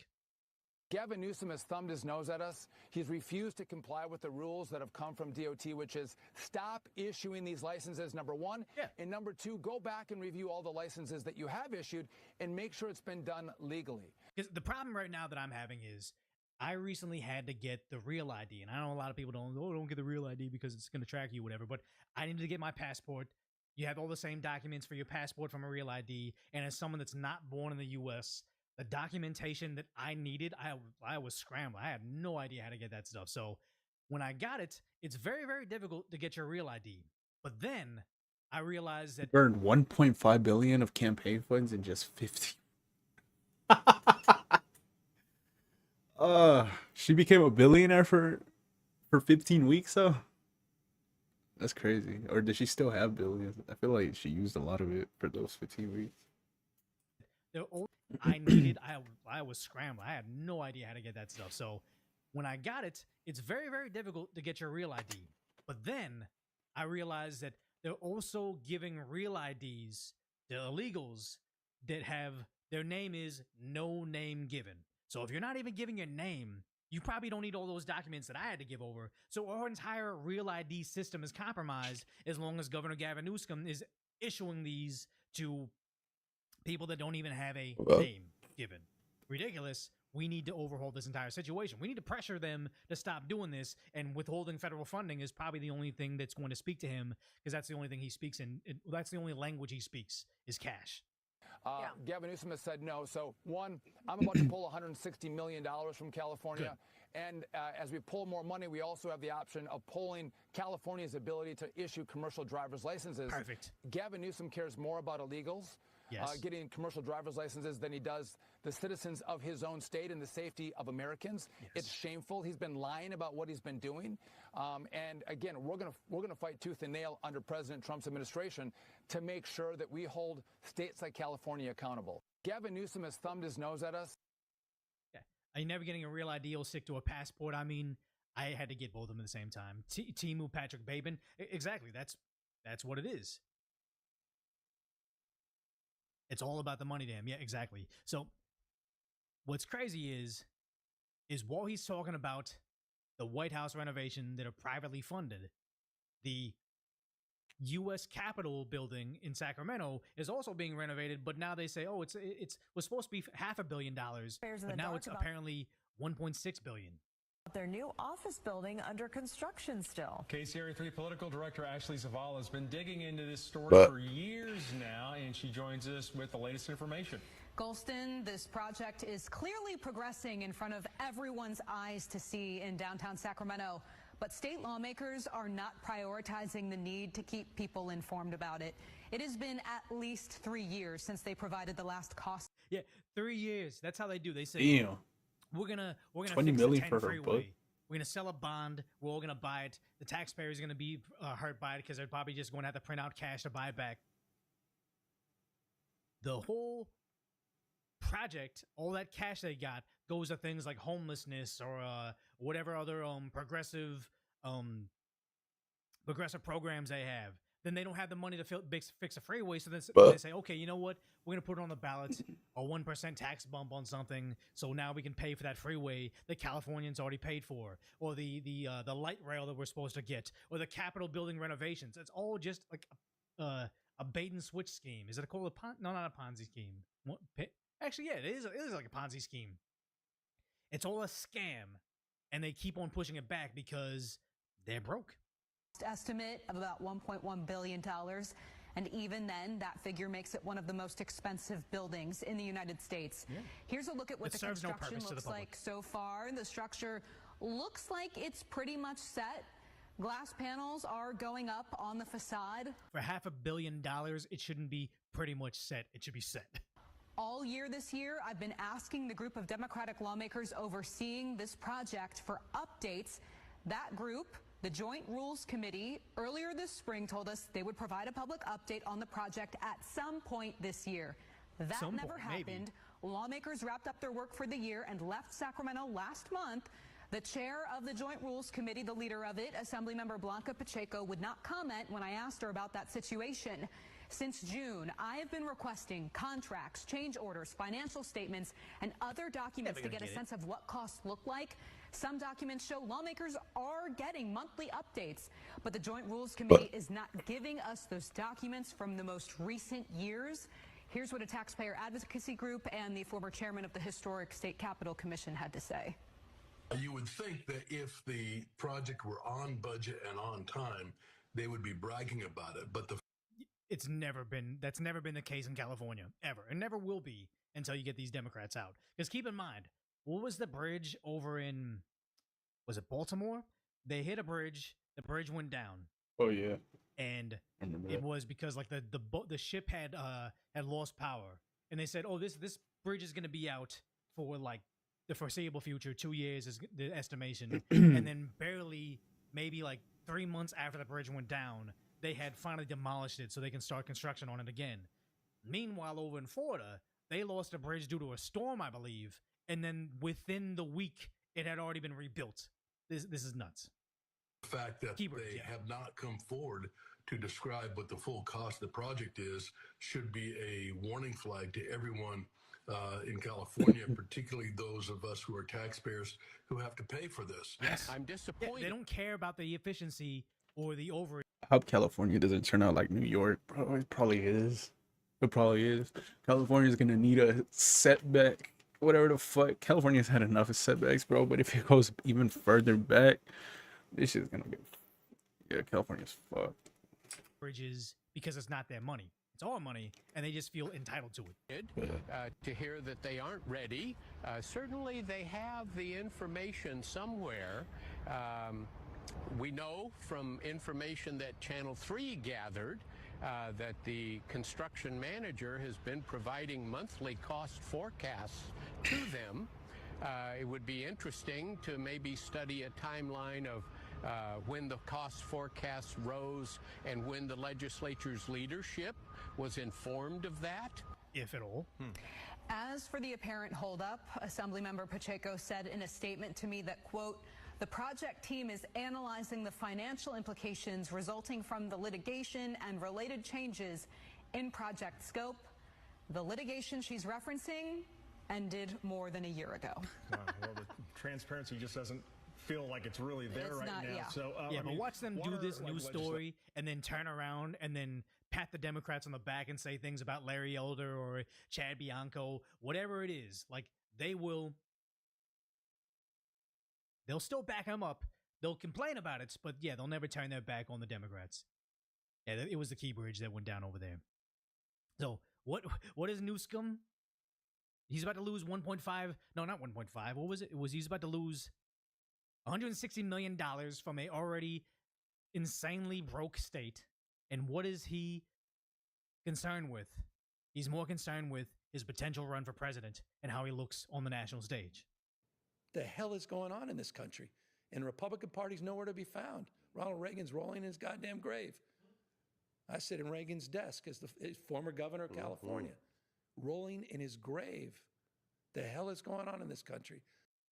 He's not as bad as Biden. No one's bad as Biden, but he's almost there where he doesn't have anything other than a couple key talking phrases and has a hard time branching off from them, acting like a human. So people need to speak up. And the richest, most powerful human beings, like yourself, are doing exactly the opposite. Crazy. Back to the damn knee pads. Oh no, knee pads! That fucking guy, man. Your state is already bankrupt. It's gonna lose $150 million, and it's also killing people in California, innocent people. Oh, what was it? A basketball coach from the local high school, and also innocent, or also. I don't know if they're illegal, but immigrants in Florida, your policies are killing people countrywide. And you're like, oh my God, that president is very orange. And so that's why I'm here. That's why I'm doing the social media. That's why I'm doing Prop 50. Oh, and it's not enough. I mean, it's got to be all of us. Proposition 50, the redistricting over in your state that you know is you essentially cheating. You're saying Texas is redoing their lines to have more accurate representation of their population to be reflected in Congress. Because Texas is going to give the Republicans an advantage in with congressional House seats, you're going to counteract that by insanely gerrymandering your state so you guys can have a majority in the House. I don't know. I still don't know the exact definition of gerrymandering, but it sounds hilarious. I'm not gonna lie. It sounds corrupted as fuck. From the context that I've been given today in both videos mentioning it, Arnold and this man right here. It sounds hilarious. Counteract that Republicans an advantage in with congressional House seats, you're going to counteract that by insanely gerrymandering your state so you guys can have a majority in the House of Representatives. But also, you know this is bad. You're campaigning against what Texas is doing, calling it bad. But even prominent Democrats like Arnold Schwarzenegger, the guy that says, screw your freedoms. You can't get more authoritarian than Arnold Schwarzenegger saying, screw your freedoms, do what the Democrats want you to do with your medical decisions.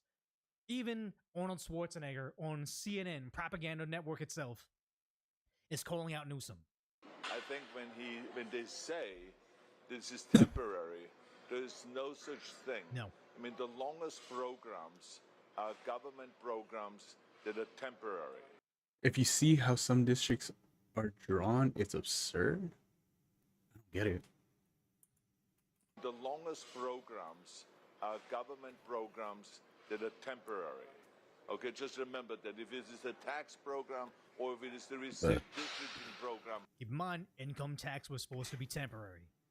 Anything that is temporary with government is permanent. So they, in the year 2032, when the independent redistricting commission is supposed to come back, they're going to say, wait a minute. We already have an independent redistricting in California. We already voted for this. It's already a law. Independent, non-governmental agencies make the congressional districts in California. Newsom is trying to come in there and say, well, you know what? We need to cheat in the House of Representatives in D.C., so now I lose my right to pick my representative in California. There's still gerrymandering going on in Texas. There's still gerrymandering going on in Ohio. There's still gerrymandering going on in Florida. All parties do it. We have to continue with the gerrymandering. This is what's going to happen. They will find an excuse. So therefore, I don't think it is temporary. So that's total fantasy. So the second thing is that you cannot cheat your way out of it. What they should do is, what the Democrats should do is... What the Democrats should do is just change their platform. Stop campaigning that Trump is a fascist, that Trump is a racist, that, you know, women are going to lose their rights, LGBT community is going to lose their rights. Like, stop fear-mongering and actually run on a platform that provides solutions for hardworking Americans. No more hand-me-outs to people that don't refuse to work. No more pandering to cheap voters. No more pandering to people that think they're going to lose their lives over every little thing that happens out there because microaggressions and words of violence to them. Stop pandering to the fringe minorities that you can get all wrapped up in a frenzy to go out there and destroy parts of the city. Go back to representing average, everyday, hardworking Americans. That's what the Democrats could do, but I imagine his advice isn't going to be as harsh as mine. Should outperform Trump. To me, it's all about competition creates performance. And so what they do is with the redistricting commission is that they're going to go and try to draw the district lines in such a way that they get voted in no matter if they work well or not for the American people. So the American people get cheated on this whole thing. It's combining the deepest red parts of the state with the deepest blue parts of the state in the exact percentages they need to get a Democrat to win. These deep blue coastal cities will always dominate the rural parts of California because they don't care about representing California as a whole, or representing the citizens as individuals, but just California as this monolith of Sacramento, San Francisco, and Los Angeles, while they go into anarchy because the Dodgers win, and now they get to destroy the Waymos with skateboards because law enforcement can do nothing. That is really the problem here. To me, oh, actually, there was a part that I was trying to find. I guess it's not in this clip, but where he talks about you have New England, like states like Maine, will have 40% voters for Trump, but they will have 0 congressional House seats. Up in New England, that entire section of the country is already gerrymandered to the max. The only place they can gerrymander more is California, and it's already kind of gerrymandered as it is. They know they're cheating. They just want to cheat more because it's not representing Americans. It's about representing themselves and their grasp at power. So now Newsom's out there complaining, oh my God, like, are they going to watch our elections in California? Are they going to make certain that we're not cheating in California? Because he has a major problem with that. And I was just on the line because the DOJ is being sent out to California to monitor our election. I've been sent out to California to monitor our election. I have an election November, Prop 50, a statewide election. They have no. If they're so worried about the security of our elections, why is more security bad? I know what it is. It's like they think, oh, it's going to suppress the vote. It's like if you are a legal citizen that has the right to vote, you should have no problem going into a voting booth and casting your ballot legally. They're worried about people that might be concerned about their eligibility being scared off by these poll watchers. No jurisdiction to monitor it. No jurisdiction. I kind of thought California was in the United States of America, but maybe he forgot that because he's so obsessed with China. But here he is saying the same thing again. Administration announced they're sending election monitors to 5 specific counties here in probably the counties that are sanctuaries counties or have sanctuary cities in the state of California. They have no business doing that. They have no basis to do that. In fact, we have a statewide election for a statewide constitution. This is about voter intimidation. This is about voter suppression, period, full stop. Yeah, because he knows what they're doing over there. It's not even like he's not even trying to admit it. He knows what they're doing. And it's a pattern, isn't it? It's consistent with what they've done with the federalization of the National Guard and the intimidation and the chill that's created. They'll do that right around elections. The intimidation is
I should take another Tom. I'm not gonna lie. I'm still getting like acidic. I don't want to say it's I still feel like some acidic shit. I'm gonna take one more time. Hold on.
Ah, okay.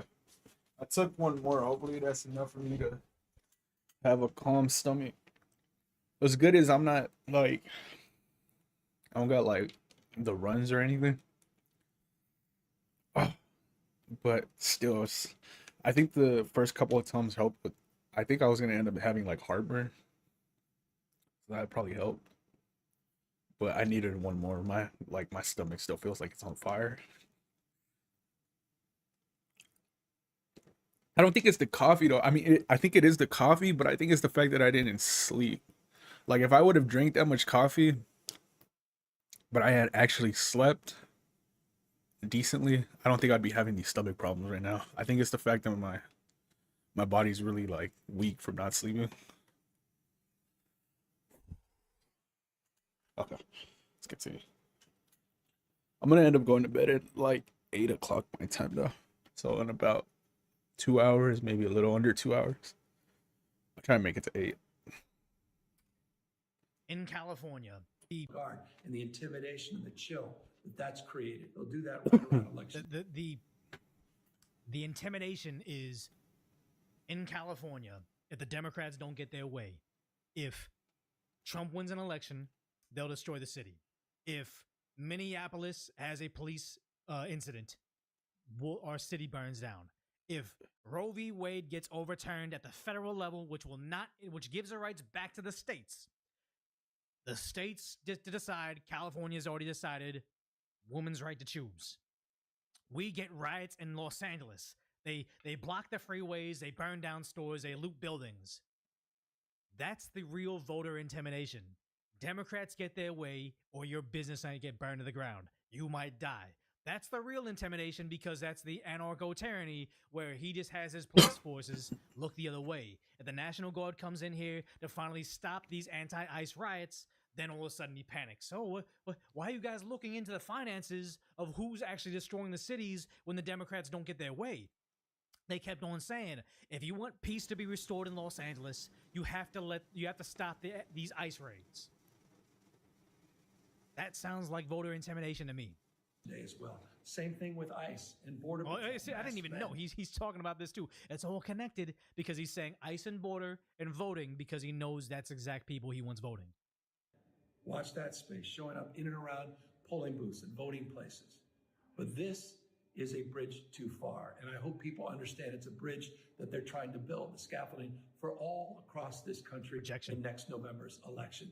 They do not believe in fair and free elections. Our republic, our democracy is on the line. We all need to wake up. So today, the Trump administration. This is whenever Governor Gavin Newsom gives a speech, he just, I mean, obviously, I do the same thing. I'm kind of a fidgeter. I even have this bat to fidget around. But I mean, Newsom, I'm not running for any office. I know that I'm kind of off-putting with this.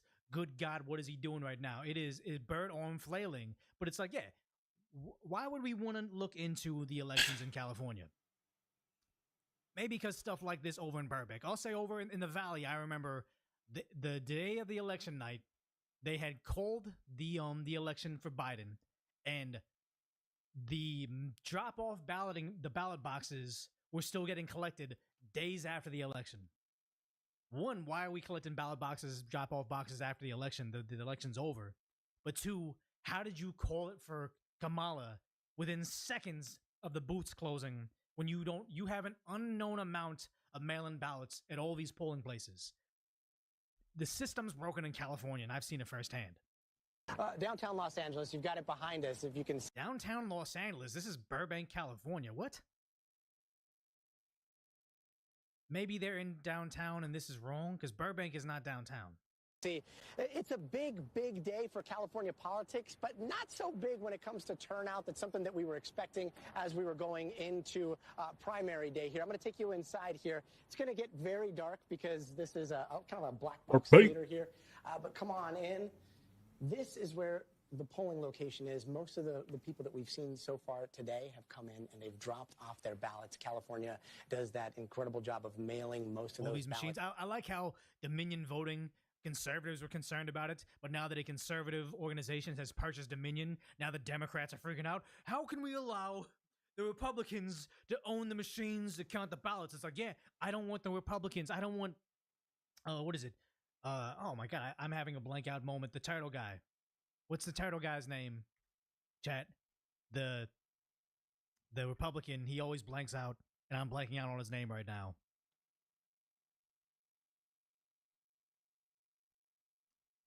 Senator something. I hate that this is lagged out right here. But Mitch McConnell, yes. Mitch McConnell. I don't want Mitch McConnell's organization to run these machines. I want it to be paper ballots. I want both parties to be able to go back afterwards and hand count the ballots. They shouldn't be able to have an SD card that says, you know what? After the election happened, the SD card got wiped. It's just policy. Ridiculous. Glitch McConnell is his name. Yes, it is. Someone said, "Oh, Burbank is in Los Angeles City, but not downtown." But it's like they called it downtown LA. It's not downtown LA. But okay, we're splitting hairs. The idea is this is how they're saying how election security gets compromised because you have this San Joaquin County sheriff or captain saying this. The way the voting system is structured, we see quite a few flaws. You're able to register even if and cast a vote if you don't live in the country, as evident of his brother in Pakistan. I think we have some evidence of 2 or 3 other people out of the country that voted. Is that correct? And dead people getting ballots. You go anybody that's lived in apartments across LA County. You know, when you open your mail, you get everybody else's mail from years back, all the different names. They're still sending out ballots to to people at their old addresses. Not everybody knows to update their address every single time they move around Los Angeles County.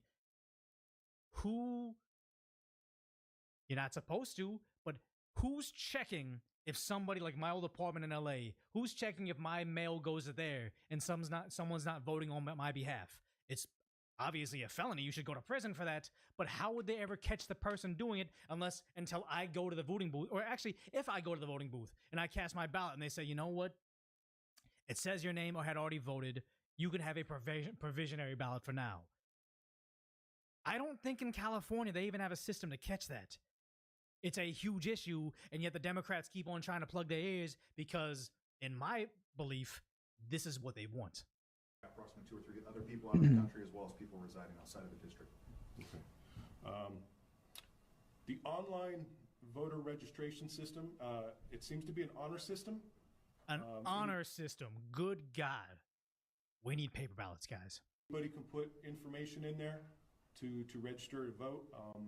All you have to do is click a box and say that you're not lying, and then you'll get an email from the Secretary of State or something in the mail saying, thank you for registering to vote. And there you are. Once you're on the voter rolls, anytime an election comes around, guess what? You get mailed a ballot, right? You get mailed something to vote. So this is a problem. We found that a little bit problematic. The way the voting system kind of a little problematic. Yeah, dishonest system. We need to fix this, guys. We need to fix this because Tim Pool has a good point. This is like that science thing where it's like if you observe what's happening, you change the outcome. Donald Trump will be deploying election monitors into blue jurisdictions, and the response from Democrats is that he is rigging the elections. I love the argument. The DOJ is going to send people to monitor. They can't do anything else, and that's rigging an election. Let me just stress this one more time for you guys. By sheer virtue of observing their election practice, he is changing the outcome of the election. Which would be a good thing if people that are afraid to vote because they're concerned they might go to prison for voting aren't voting. They think that they're painting this picture, oh, voter suppression, people are going to be afraid to go out there. It's like, yes, that's what we want. If you're scared to get out there in the voting booth because you are worried about the legality of you casting a ballot, you are not someone that I want choosing our next leader or choosing whether or not California can gerrymander the state to oblivion. What's the argument? That were it not for us watching how they're doing things, they would win? It sounds like Democrats have rigged their elections, and the thought of someone making sure they didn't is interfering with their election process. It's like over in is it J.B. Pritzker, that's the Michigan state governor, saying, why do they want our voter rolls? They're looking for fraud. And he even said to himself, he was like, they found fraud, but it's not that much fraud. So why do they want to look for more fraud? Guys, trust us. This is the honor system of our fair and free elections. It's nuts. There is something kind of funny when you look at the Constitution and how it prescribes federal elections, the state legislature determine how these elections will take place. And in the event a state decides to rig their election process, then, so long as it's not like overt rigging, they can structure elections in such a way that make it impossible for their enemies to win. Yes. Well, now with election monitors being deployed, and likely, in my opinion, National Guard throughout the next year, Democrats are fearful they won't win. Here's my bet.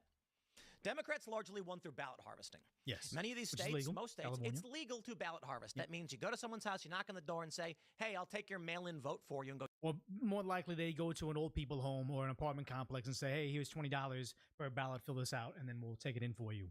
Knowing that we can harvest ballots from deep blue areas and just ignore red areas. I don't want the Republicans to say the only way we can win is we ballot harvest too, because it just makes a bigger issue where it's like ballot harvesting, gerrymandering. It's no longer about serving the American people. It's about who can play the game of elections better. I don't like that. Yeah, if you watch live photons, they will act weird. That's what it is. It's like, it's crazy. But now we see this with Governor Gavin Newsom. He's totally melted down. Like he's lost a plot. He's so desperate to become president. He even announced that he's considering it. No, the reason he's on this goddamn podcast and not saving the state is because he's running for president. But he is so off the wall. It's actually satisfying to watch his downfall. We have got to get on the offense. And more importantly, I got to call the bullshit. And so we put a mirror up to Trump. This guy's sitting there with memes dressed up as the Pope. He's putting, he's the new Superman thing. He's the Superman hero. He's exactly like the ex-girlfriend of like the football team, like the popular guy. Like, oh my God, I looked at his social media. He's so dumb. I spend all my free time paying attention to Trump, looking at it, and it just enrages me that he's living his life the way he wants to live. I'm so upset at this, and it's sad to say, but it's like, yeah, he is just the jealous ex-girlfriend and all the shine that his new rival is getting. He's sitting here complaining, social media posts. Fucking run the state. He's putting himself on Mount Rushmore. He's putting all these all-cap tweets that if my 9-year-old put something like that or talk like that, he'd be in the corner. He wouldn't have his devices for a month. Yeah, he's the fucking president, you goddamn idiot. Like, yes, the president gets to do things that your 9-year-old shouldn't on social media. He's not making the point that he thinks he's making. He's just acting like an emotional bitch. That's it. That's all. He closed off on that. Good. Supreme Court about to, okay, that's 2 weeks off. He learned the maxim, deny till you die. Speaking of evolving leftist rhetoric, Michael knows. Anti-gate is upon us. Zohran Mamdani, the Muslim communist who is almost certainly going to be the next mayor of New York, unless the betting markets are now shifting a little bit because of anti-gate. Zohran Mamdani made this claim just a few days ago about 9/11. I want to use this moment to speak to the Muslims of New York City.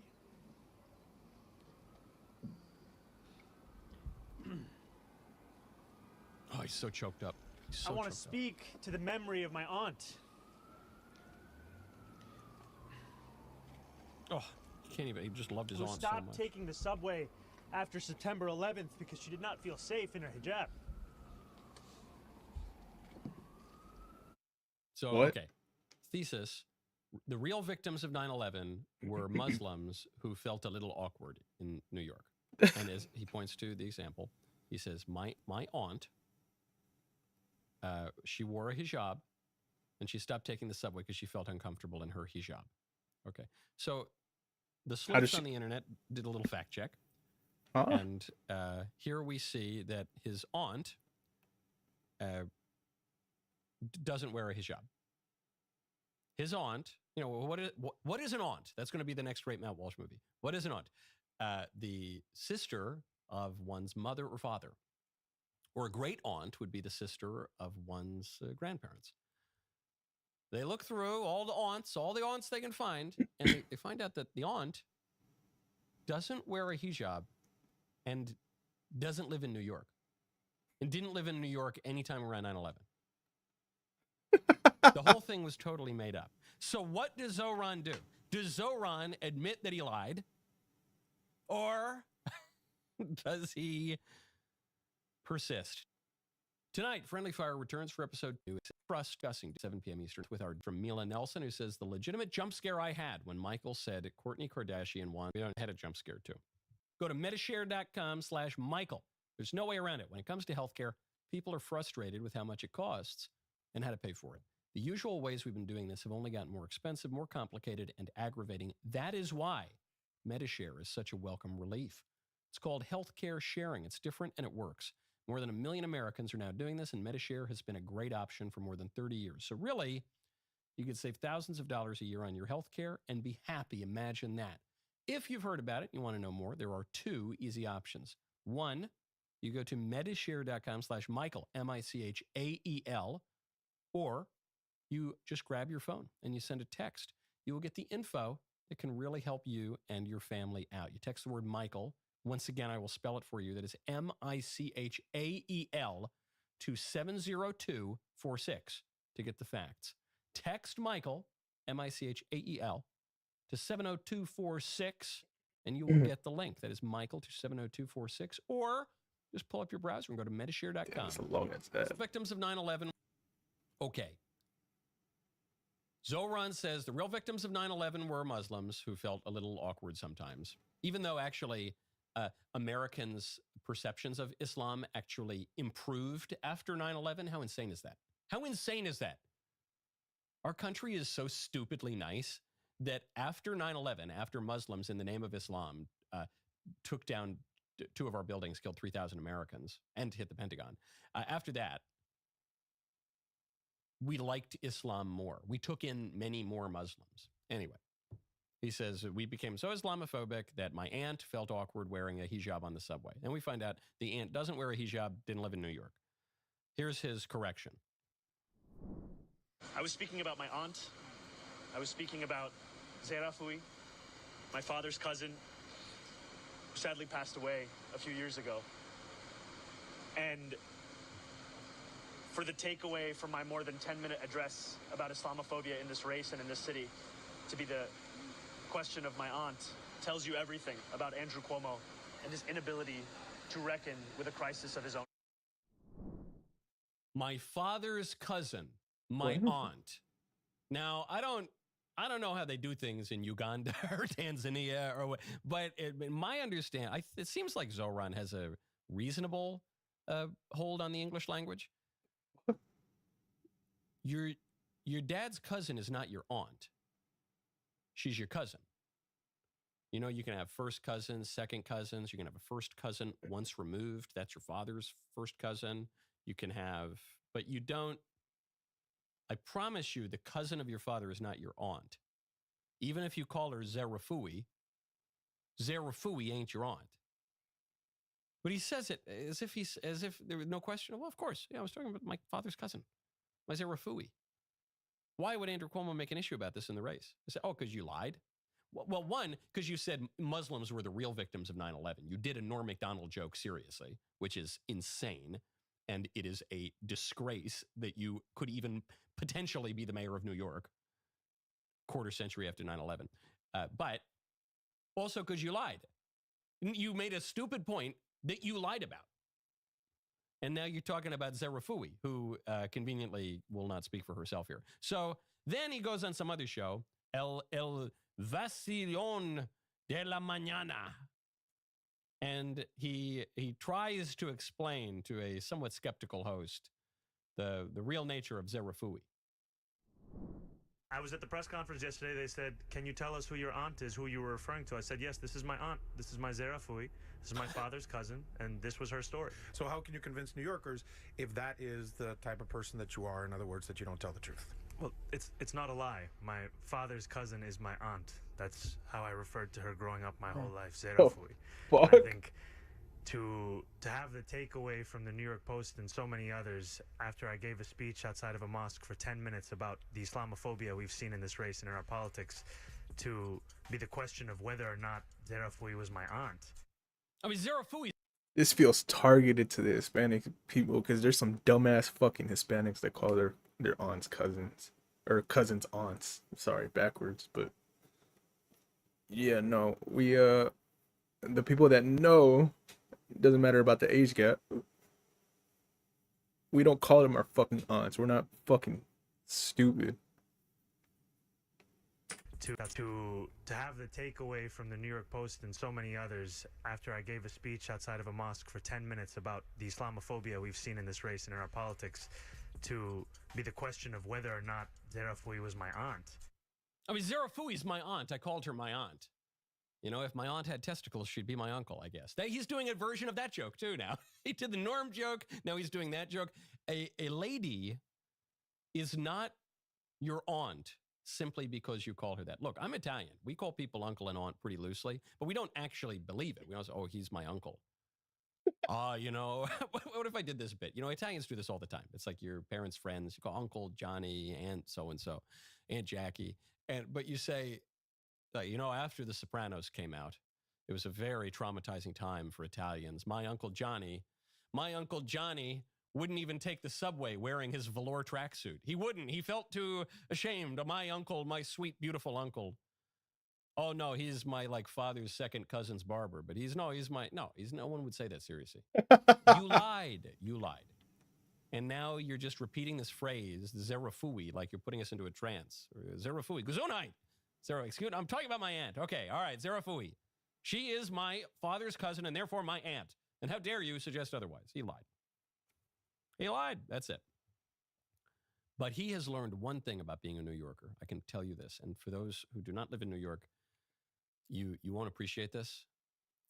He learned the maxim, deny till you die. Which is not good. It's not a Christian principle. I don't encourage it. But it is very New Yorker. It's the most New Yorker thing I've seen about Zohran Mamdani, is you get caught in a lie and you just straight face it. No. What are you talking? No, I didn't lie. No, my neighbor is my aunt. No, it doesn't. What are you talking about? No, that my uncle is my aunt. No, what are you talking about? Are you crazy? It's pure gaslighting. That was a good clip. Now stop. Michael knows what would we do without you, bro? What would we do without you? What is this? Oh, this is Hassan shit. Let's see what this is. Disgraced journalist. So as you probably know, disgraced journalist Taylor Lorenz, who is now LARPing as a content creator right here on YouTube, put out a video a few weeks ago just desperately trying to run damage control for Hassan Piker, denying that he's hurting his dog in any way, shape, or form. The 20-minute video essentially boils down to Hassan didn't hurt his dog, and anyone saying that is a crazy far-right conspiracy theorist, despite how we have numerous pieces of evidence of him mistreating this poor dog. And yet that doesn't stop her and other Hollywood corpo sellout types like Caroline Kwan from defending Hassan. Now, to be fair, more info has come out since Taylor made her video, but the fact that she hasn't updated her damage control misinfo to reflect the new facts very clearly shows, in my opinion, how her and people like her will excuse animal abuse as long as it's coming from someone who aligns with their political views. It's truly a disgusting way to sell out. But all of that quick context takes us to today, or actually yesterday, where Taylor found out on Twitter. She tweeted in response to a clip of J.D. Vance talking about the Hassan Piker collar situation, saying, "We live in a completely joke country. Reminder that Hassan has never once abused his dog." And she got community noted here. Again, the facts are not on her side. As the community note reads, there is video evidence of Hassan Piker grabbing his former dog by its tail, that referencing his former dog Fish. A clip that I did talk about a few weeks ago, as did many other people with great coverage on this topic. And I also say that to once again mention that I'm not going to play that clip on my channel. I do think it's too much for YouTube. Also, I personally just don't want to watch it again either.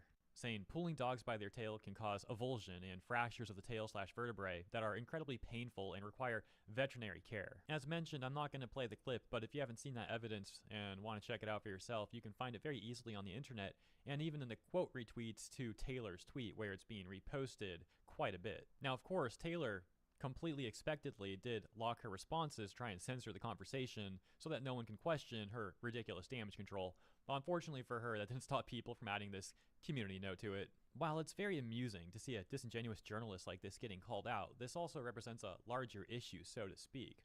As I've pointed out before, how Hassan's defenders, such as Valkyrie, Sasha Grey, Caroline Kwan, and Taylor here, I'll ignore the How many clip views did that get? note to it, her ridiculous damage control.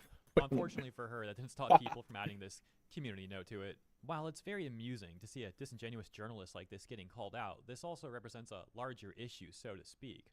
As I've pointed out before, how Hassan's defenders, such as Valkyrie, Sasha Grey, Caroline Kwan, and Taylor here, all ignore the clip of Hassan pulling Fish's tail. They all conveniently have nothing to say about that one. They all seem to pretend like it just doesn't exist. But that's really it for this one. I thought that was just pretty amusing, but also just disturbingly pathetic how these people will excuse this stuff just to defend Hassan. Oh, and some people might want to see that JD Vance clip, so here's a brief portion of it for anyone curious. Hassan Biker, no electrocution of dogs here. How disgusting is that? What does that tell you about a person? Well, I think it tells you that they're not that they're bad people. But yeah, as disturbing as this topic is, I hope you guys found some amusement in seeing Taylor. You had to cut it. Just crumble to shreds by the community note. Such a good clip. Yeah, it's all there is to say on this Such one. a good clip. Let me know what you think in the comments, and thank you for tuning in. I'll see you there. And also, Halloween is right around the corner, guys. I hope you have a happy weekend, a happy Halloween, and a safe and fun one. Catch you next time.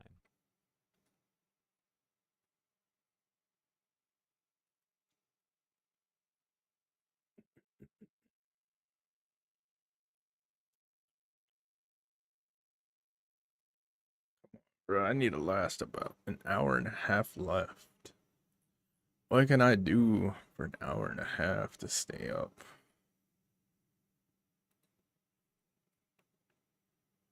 What did I do?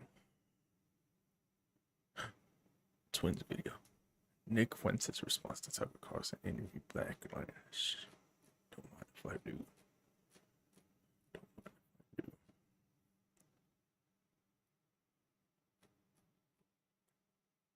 Come on, I need more. I need more. David, are you asleep? I don't even know why I asked. I'm pretty sure you're asleep.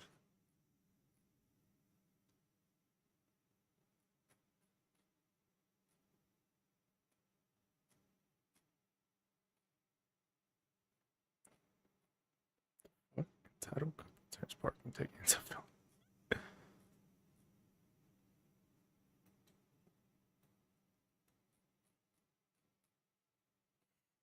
What is that?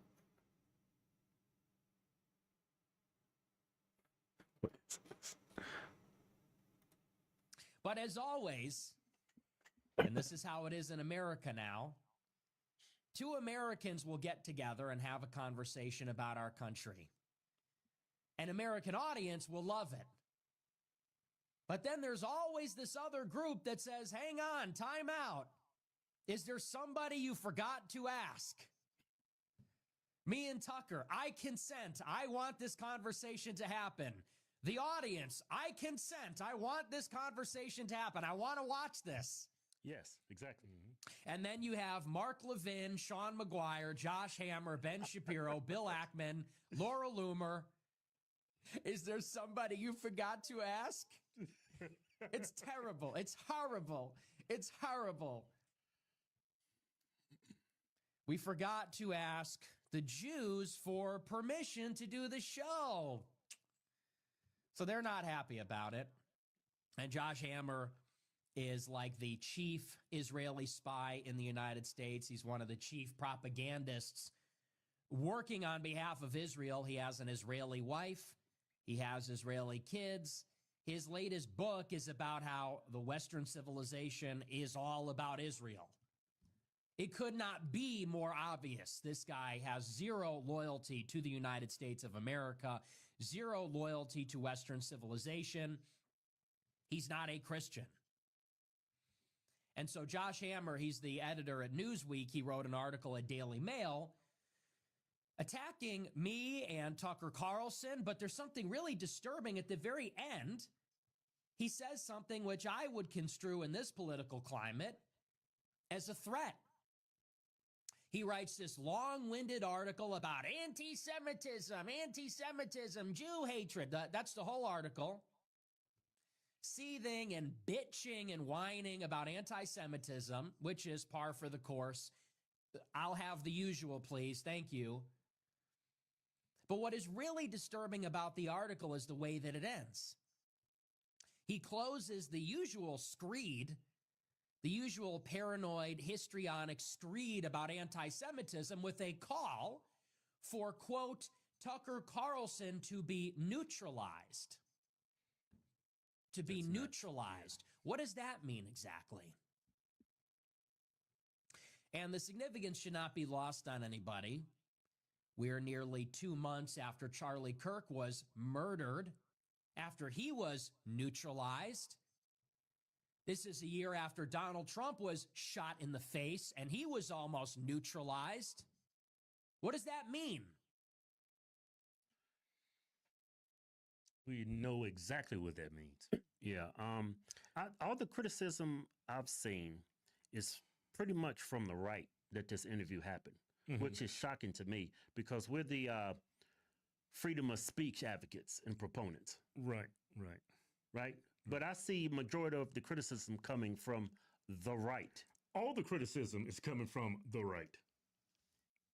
Which is odd. Yeah, like who on the left can the right not debate? Right. Is there anybody on the left that we cannot debate? A bunch of communists, a bunch of socialists, who are a bunch of anti-American people. We're allowed to talk to them and debate them and platform them, but you can't debate.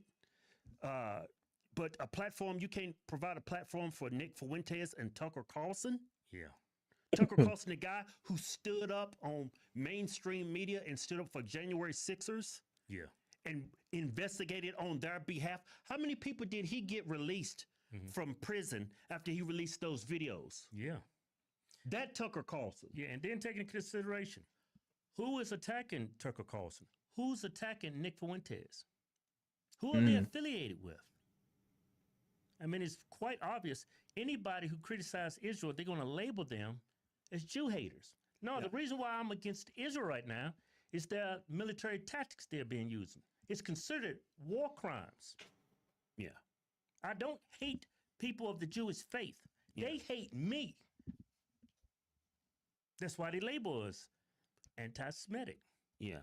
So the president of the Heritage Foundation, he came out and he stuck up. He stuck up for Tucker. Yeah. I'll have more to say on this in the coming days, but today I want to be clear about one thing. Christians can critique the state of Israel without being anti-Semitic. And of course, anti-Semitism should be condemned. Of course. My loyalty as a Christian and as an American is to Christ first and to America always. That's our stance. Yeah. When it serves the interests of the United States to cooperate with Israel and other allies, we should do so with partnerships on security, intelligence, and technology. But when it doesn't, conservatives should feel no obligation to reflexively support any foreign government, no matter how loud the pressure becomes from the globalist class or from their mouthpieces in Washington. The Heritage Foundation didn't become the intellectual backbone of the conservative movement by canceling our own people or policing the consciences of Christians. And we won't start doing that now. That's a left-wing tactic. Right. Nick Fuentes, canceled. He's an American citizen. He's lost a lot of rights because he is sharing his opinion. It's the most un-American thing that's happened to Nick Fuentes. Why? Because we have an allegiance to a foreign country. Not American citizens, not America, but to a foreign country. They ban American citizens. They take away all their rights. Yeah. That's crazy. Yeah. We don't take direction from comments on X, though we are grateful for the robust free speech debate. Robust is putting it lightly. I never understood. Robust? That's more than robust. Yeah. We also don't take direction from members or donors, though we are inherently grateful for their support. Yeah. And we're adding more every day. This is the robust debate we invite with our colleagues, our movement friends, our members, and the American public. We will always defend truth. We will always defend America, and we will always defend our friends against the slander of bad actors who serve someone else's agenda. That includes Tucker Carlson, who remains, and as I have said before, always will be a close friend of the Heritage Foundation. The venomous coalition attacking him are sowing division. Their attempt to cancel him will fail. Most importantly, And where's all that coming from? The right. Yep. Prominent pundits on the right is going after Tucker Carlson. Or they call themselves the Z word. Call them the what? The Z word. Oh, they call themselves Zionists? Yeah. That's that's an oxymoron. How can you be a Christian conservative in America and call yourself? It's like an oxymoron. You can't have allegiance to two countries. Yeah. It just doesn't sound logical or rational. Yeah. American people expect us to be focusing on our political adversaries on the left, not attacking our friends on the right. Exactly. I disagree with, and even abhor, things that Nick Fuentes says. But canceling him is not the answer either. When we disagree with a person's thoughts and opinions, we challenge those ideas in debate. But you won't debate him because you will lose miserably. That's why people avoid him. Ben Shapiro, the late great Charlie Kirk, nobody wanted to debate him because he would if y'all gave him an opportunity and platform, he would steal your audience overnight. Yeah. Because whatever he says just makes sense. It's logical, it's rational. Yeah. And he's consistent. Initially, early in his career, he said some things that hurt him very badly. But now, when he speaks, he's choosing his words much more wisely. I'm not saying the guy's stupid at all. The dude's very high capacity. Yeah. But now he understands the game that the left and the right is playing. Yeah, and he's got to fight both of them. Exactly. And we have seen success in this approach as we continue to dismantle the vile ideas of the left. As my friend Vice President Vance said last night, what I am not okay with is any country coming before the interest of American citizens, and it is important for all of us, assuming we are American citizens, to put the interest of our own country first. That's where our allegiance lies, and that's where it will stay. Thank you. Common sense. Like, they call us anti-Semitic, and they call us on Twitter the woke right, I like to call them. They call woke right. You lose all credibility when you call us the woke right. Yeah, they call us the woke right. Yeah. Right? But they was calling us the Habib twins, because I guess we look Muslim. Yeah. Well, it explains why we're getting stopped at the airport more frequently when we grew out these beards. Yeah. They think I'm trying to blow that place up. Yeah, but Marjorie Taylor Greene, she's another person, a prominent politician on the right that people are going after. Yeah. It's all because they don't, like, we spent over $9 trillion fighting the wars for Israel. Over the years? Afghanistan, yeah. Over $9 trillion. Man, thousands of American troops. Hurt our relationships with a lot of people.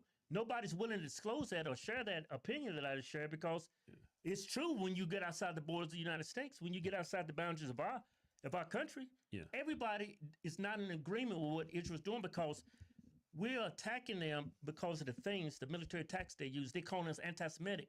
Did y'all forget that the person that they're unaliving, the non-combatants, did you forget that they're Semitic people too? Oh, the Palestinians. Yeah. They're Semitic. Yeah, Semitic people. So why is it anti-Semitic for me to question Israel's tactics when they're unaliving innocent people that are also Semitic? Yeah, we're standing up for them. Yeah. But we're not standing up for the correct Semitic people. That's why they label us that. Which is crazy.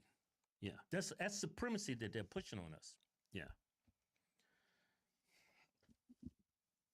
But I enjoyed that interview, and we should not push people away. You should not cancel people. Yeah, it makes us stronger when we unite together and find a common cause to, and come in agreement with something. Yeah. We're not going to agree on everything, but for the most part, the wrong thing to do, which this man just shared in his video, is to cancel people because you don't agree with their opinions. That's the same tactics that the left are doing, and that's why they're so crazy now. They did it to President Trump. Yeah. They did it to Tulsi Gabbard. The same tactics they're using against people, and they call them anti-Semitic. Oh, she's a Russian asset. Oh, they're anti-Semitic. Or they're getting paid by the Qatar or something. What do they call it? Yeah, they said we're getting paid by Qatar or whatever. Yeah, whatever. It's just stupid. Yeah. Whenever you notice the right using the same tactics as the left, you know they're full of crap. I agree with this guy more. I mean, I guess I can understand Nick Fuentes' take. I can say fuck the Israel government.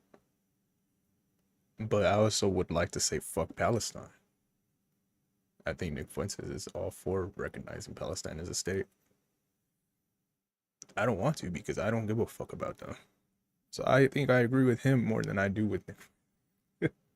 Yeah, but anyway, we are America first. Yeah, and a lot of people don't realize that means America only. Yeah, when it comes down to American citizens, right? We come first. Yeah, because that term has been hijacked, and you know who's hijacked that term. Yeah.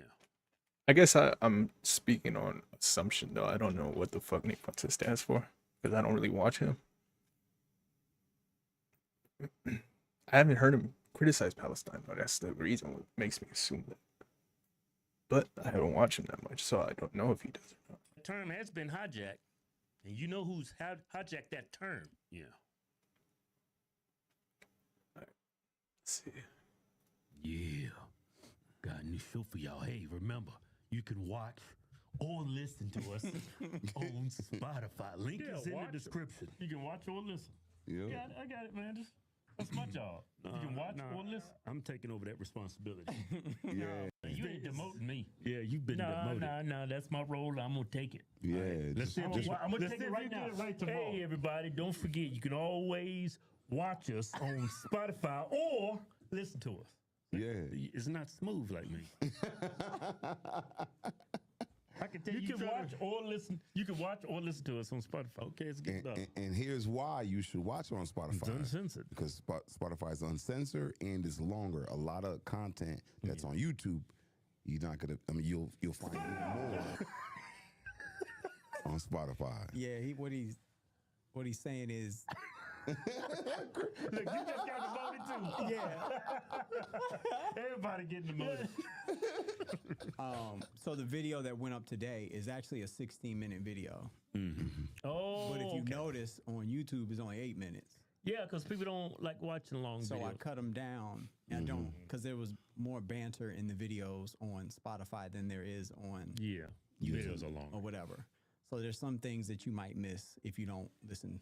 That's Spotify. why it's worth going on Spotify. So what's on the agenda?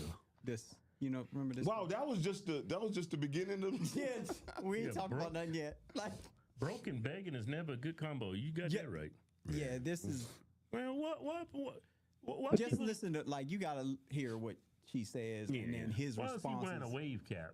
Why is he wearing to wear that when you go to sleep to hook up your waves? Well, he probably home. People making fashion statements with bonnet and wave caps. When you at home, you gotta let them waves bake. You put that on, them in the oven. You gotta put them in the oven. And when you take them off, you take them off clean, like. You gotta take it off a certain way. Yeah. You can't fuck with the flow of the ocean. I never could get waves. Really? You got the always no. My hair it wouldn't do right. You probably don't have the right. You gotta my texture wasn't right. Yeah. Looks stupid. It don't matter how much S-curl I put in my head or how much product I put. I could never get them good waves. You gotta have a good kink in your hair. Yeah. When I had hair, I had that Rick Fox. That's what I had. That's what my hair. Oh, your hair look like that? Both of y'all do. Ain't getting nothing. Y'all got your shit look like fire. Y'all hair, it look better when it's more hair. That's why. Yeah. With low Caesar, I got the braids too, man. I didn't look right either. You had braids? You had braids? I look like y'all. What's it, Boondocks? You talking about Riley? You look like Riley. Yeah, we look like Riley. Y'all both got braids? Y'all both got cornrows? There's a video. It's called Clean Braids. Oh, I gotta see this.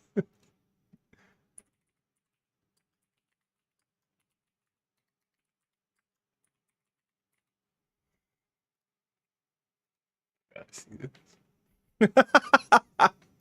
Fresh braids. Fresh braids. Got some fresh braids. Got some fresh braids.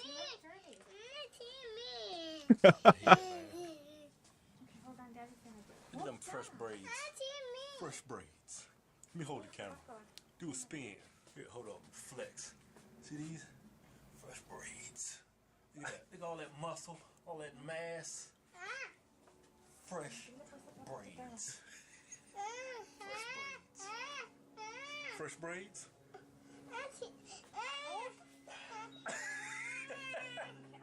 Fresh. Here, hold up.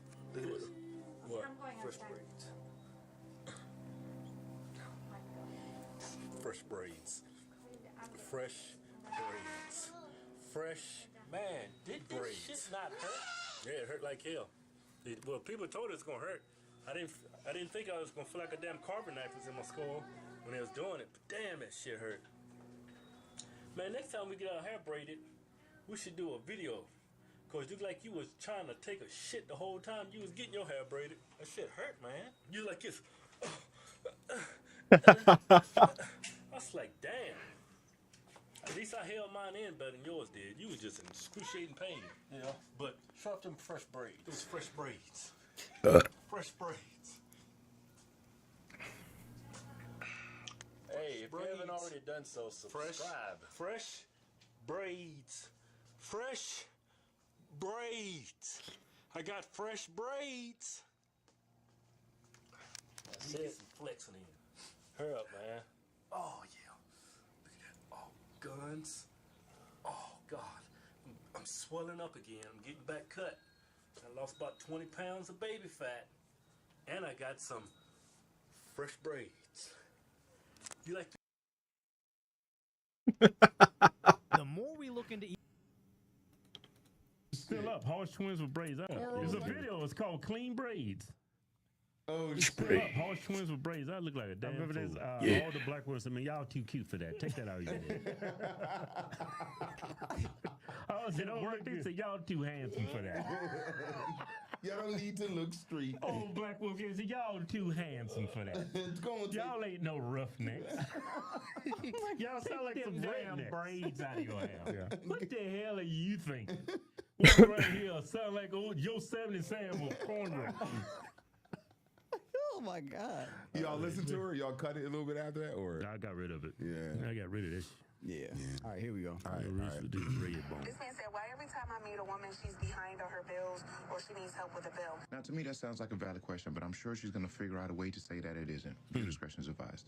If that's something that you're questioning, I'm sure she's going to figure out. Behind on her bills. Yeah. All right, here we go. All right. This man said, why every time I meet a woman, she's behind on her bills or she needs help with a bill? Now, to me, that sounds like a valid question, but I'm sure she's going to figure out a way to say that it isn't. Your discretion is advised. If that's something that you're questioning and it's bothering you, upsetting you, that you have to bring it to the internet, you don't need to be meeting women right now. You need to be focusing on yourself and getting your life together so that that doesn't bother you. That's crazy. Bitch, how about you? Has to be labeled as digital panhandling. Let's just get that out the way now. That's crazy. Bitch, how about you? Has to be labeled as digital panhandling. Let's just get that out the way now. Okay, so her advice is that we should not feel bothered if we continue to meet women and every time we meet them, their bills are due. Her logic is that we need to focus on ourselves because that should not bother us. And if we focus on ourselves and get our money up, only then will women's bills being due not bother us. As an average man that makes really good money for himself, that shit is always gonna fucking bother us. I don't know what the she's talking about. And the ones that it don't this bother should just keep are zooming called into tricks. them. Tricks are here to pay for the cat and an experience. Right. They're not here to really date you. That's not how they move. And if you're not here to date, sweetheart, just tell us what the price is up front. Right. That way we can skip all the small talk and get down to business. Right. Let's go to the alternate universe. That's like me saying right now, ladies, if you are upset that every time you meet a man on the first night he's trying to crack, you ain't got no business dating. You need to focus on yourself. Be prepared to satisfy a man like a real woman should. And then, and only then, will you be prepared to date. Right. If that interaction between you and those men are upsetting you and upsetting you so much that you have to bring it to the internet, you truly are not prepared to date right now. You see how fucking ridiculous that sounds? Like, if you made it this far into the video, like, do you see how fucking ridiculous that sounds? No matter how you chop this shit up, if you are a fully functioning adult woman and you are trying to date, right? And one of the conversations you're trying to have with that man is that your bills is due and you are anticipating that he should be willing and prepared to pay for said bills, you're cooked. Just sell it already. Right. There's a real profession out there for you. There are women that provide services, right? And they get paid for said services. Just join that group. Call it a motherfucking day. Stop trying to frame it like you looking for a husband when you're really looking for a trick. But you know what? I know y'all ain't gonna listen to me. I'm just a normal guy. Y'all keep the change. Keep the change. Yeah. That's women real. be looking for you to. Well, that's what women looking for: security financially. Just come out and say it. Yeah. I hate when you go out on a date. Oh, I just met you. I said, man, we having a damn good time. What's Right. wrong with What's you? wrong with you? Messing it up. You about to stop this, right? You know? Yeah, everything's going great. I just spent $300 on a damn meal. Right. You talking about you just oh, you want to spend more money, but you ain't trying to suck no dick. That's some real deal. Yo, you turn right back. You know, I was having Bitch, I'll smack the shit out of your ass. Just imagine you like, yo, having a real good time, man. I don't feel I should pay. I don't, because I really like you, so I'm gonna let you pay for this and wait. Yeah. Man, I went on dates and then the bed went in underwear. Oh, I just met you. I was like, oh, you playing with me right now? Yeah, girls be stupid. I said, you come to my hotel room. It's 2:00 in the morning, but you're not gonna do anything because I just met you. But you're in my hotel room at 2:00 in the morning in your underwear. In your underwear. Yeah. Well, I gotta get to know you first. Said, man, I've known you for about 3 hours already. Right. It's time for me to slide in. Just slide in. That's why a lot of women get high. Like a lot of people get high and righteous about the people that work in strip clubs and the sex workers and stuff like that. They look down on them. I was like, at least they know how to make a decision. Exactly. Right. I don't really like a lot of people. The right look down on them. I never really understood that. You know, it's that. Y'all believe in freedom, don't you? Man, you know, you could either act like that's not what you about, what she's doing. She's saying, don't come in my timeline if you worried about my bills, and you can't take care of my bills. So it's like. It's the same thing. That's what she's saying. Is like, bitch, I'm not worried about your bills. I'm not worried about your bills. I'm talking with you. You worry about your bills. You worried about your bills. And then it's like, I gotta, like, bitch, how much for your pussy? Stop playing. Yeah. That's what she's putting out there on the table. You ain't getting none until you take care of me financially. And she sounds annoyed. Yeah. Well, she don't like she the type that can be a stripper or anything like that. She's too big. She's how big she look. She seems big. Bring that back. Oh yeah, I see what you're saying. She look like a big girl. I see what you're saying. Oh, she big. She look like she tall. No, she big. I don't know. She look like she like 6'10". I can tell she big. She like not 6'10", like 5'10". She just in purgatory between that small and big. That she don't probably got the assets to be like you're not even a 10 to whatever. Let me chill. She probably thinks she all that because she light skinned. Right. He's red bones. He's light skinned. He all conceited. think they better than all the rest of them. I came across some light skinned dudes and like, man, I was like, get the hell away around me. Yeah. You's a Negro and like you's gonna die as a Negro. You just a couple shades lighter than everybody else. Shut up, Kim. But I found this other clip that I wanted to play with this and get y'all opinion on that as well. Oh, It's only like 2 minutes, but it's based. I'm gonna play it like this. Light skin. I forget her name, but I'm gonna. God made her. I'm gonna you just got to hear what she got to say. But like, it's most women, and here's the thing too, because she's like speaking in scripture, like she's speaking from so most people aren't religious, but if you just like take the scripture out of it, which you can if you want, but you can just listen to it in that way. But she's basically telling you what women. Wait, Dan, are you watching this right now? You know what I'm saying? And most women don't like want to submit to this philosophy, but this is like, you'll understand what I'm saying. God made Adam a suitable helpmate. And he made that helpmate not because she's weaker, but because God has given men a capacity and a responsibility that women do not have. And we have to be honest about it. We can say he's not a man. He doesn't. No, not you, Dave. Whatever. Wait, you're actually awake? What the fuck? I know you were asleep there for a second. No, I'm talking about Dan from Twitch chat. He just typed in my Twitch chat right now. I thought that was just random. I thought he was watching this for a second from Twitch or something. I think he's just, I don't know, what the fuck. There's still a capacity inside of him that God has. Like, you'll understand what I'm saying. God made Adam a suitable helpmate. And he made that helpmate not because she's weaker, but because God has given men a capacity and a responsibility that women do not have. And we have to be honest about it. We can say he's not a man, he doesn't know how to lead, he doesn't whatever. There's still a capacity inside of him that God did not give us as women. And one of the biggest examples that I can give of that, imagine it's raining and you're in New York City. People start selling umbrellas on the street. Those $5, $10 umbrellas, They're not worth much, but they get the job done until you get home. Imagine you have that man. You have the man that gets the job done. That man, no matter how little you view him, is made to handle the rain. If you didn't have that umbrella, you would come back home smelling like what you were poured on. And if God gave you a man like that, then you have to be the woman that can hold up that man. Because an umbrella that is not used, it can be for the rain, for the sun, it shields, it provides shade, it allows what's under it not to be touched.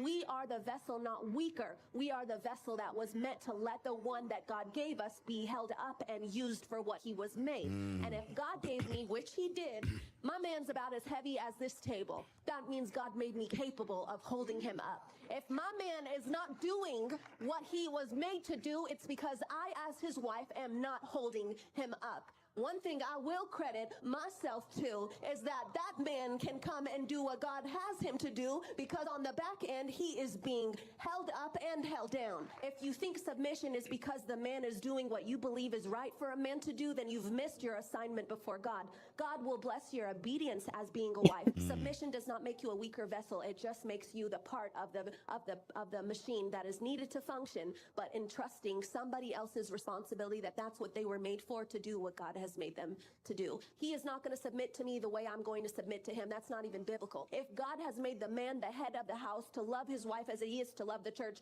God is going to hold him to a standard. God is also going to hold you to a standard. And it's not going to be dependent on, did you value him, or did you do right by him because he did right by you, or you did right by him because you did right by what God commanded you to do. You will see a dynamic transformation inside of your home when you begin to obey his word. Submission is our safety as wives. Keep trusting God, but allow your heart to not be tainted if he's doing right by you. God will make him do right by you. God knows how to reach the man that he gave you so that you don't suffer and cry, so your child doesn't suffer and cry, and so you don't live in a house that is just like what you've always seen. You will be the chain breaker of marriages and relationships and love in this life if you just do it God's way. That girl, man, she'll suck the soul out of you. That's what you got from. He's thinking about BJ. No, she will suck the soul out of you. Yeah. She'll make you a damn good sandwich. Yeah. But that girl will suck the soul out of you. You know how I've been with women, when they give you a BJ, it's like a chore. You know what I'm saying? But that girl, she know a place. She know it, man. That girl will suck the soul out of you. What? David, are you awake or are you half asleep? You definitely half asleep. That's my bet.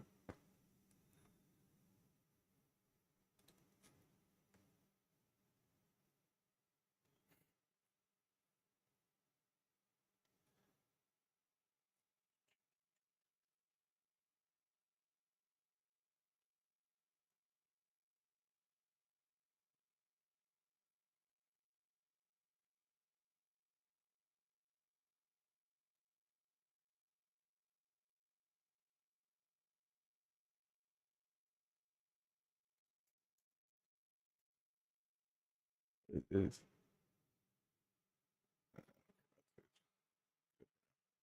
EBT, the worse it gets for the Democrats. Roughly 1 in every 8 Americans are bracing to see The more we look into EBT, the worse it gets for the Democrats. roughly 1 in every 8 Americans are bracing to see their food assistance run out later. 1 in every 8, 40 million Americans are getting EBT benefits.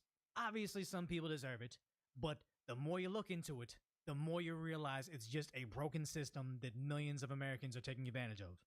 This week. Nah, I'm awake. I was asleep 10 minutes ago. You missed what I said about this video right here. So supposedly they're canceling Nick Fuentes. Let me play this brief summary real quick. But as always, Of course, okay, I'm just gonna skip all this. He's criticizing Israel, but he's definitely in the right because someone posted something crazy about Tucker Carlson and Nick Fuentes that deserve to be highly criticized because he's kind of calling for violence without whatever, but See, I don't think you know either because I don't think you watch Nick Fuentes. My thing with Nick Fuentes is, and also no, more so Nick Fuentes because I don't watch Tucker Carlson either. But let me play this. Let me play this part because I like Nick Fuentes, but I think I agree with this guy more than I do with Nick Fuentes. Listen to this. Christians can this in the coming days. He stuck up for Tucker. Yeah. I'll have more to say on this in the coming days, but today I want to be clear about one thing. Christians can critique the state of Israel without being anti-Semitic. And of course, anti-Semitism should be condemned. Of course. My loyalty as a Christian and as an American is to Christ first and to America always. That's our stance. Yeah. When it serves the interests of the United States to cooperate with Israel and other allies, we should do so, with partnerships on security, intelligence, and technology. But when it doesn't, conservatives should feel no obligation to reflexively support any foreign government, no matter how loud the pressure becomes from the globalist class or from their mouthpieces in Washington. The Heritage Foundation didn't become the intellectual backbone of the conservative movement by canceling our own people or policing the consciences of Christians. And we won't start doing that now. That's a left-wing tactic. Right. Nick Fuentes, canceled. He's an American citizen. He's lost a lot of rights because he is sharing his opinion. It's the most un-American thing that's happened to Nick Fuentes. Why? Because we have an allegiance to a foreign country. Not American citizens, not America, but to a foreign country. They ban American citizens. They take away all their rights. Yeah. That's crazy. Yeah. We don't take direction from comments on X, though we are grateful for the robust free speech debate. Robust is putting it lightly. I never understood. Robust? That's more than robust. Yeah. We also don't take direction from members or donors, though we are inherently grateful for their support. Yeah. And we're adding more every day. This is the robust debate we invite with our colleagues, our movement friends, our members, and the American public. We will always defend truth. We will always defend America, and we will always defend our friends against the slander of bad actors who serve someone else's agenda. That includes Tucker Carlson, who remains, and as I have said before, always will be a close friend of the Heritage Foundation.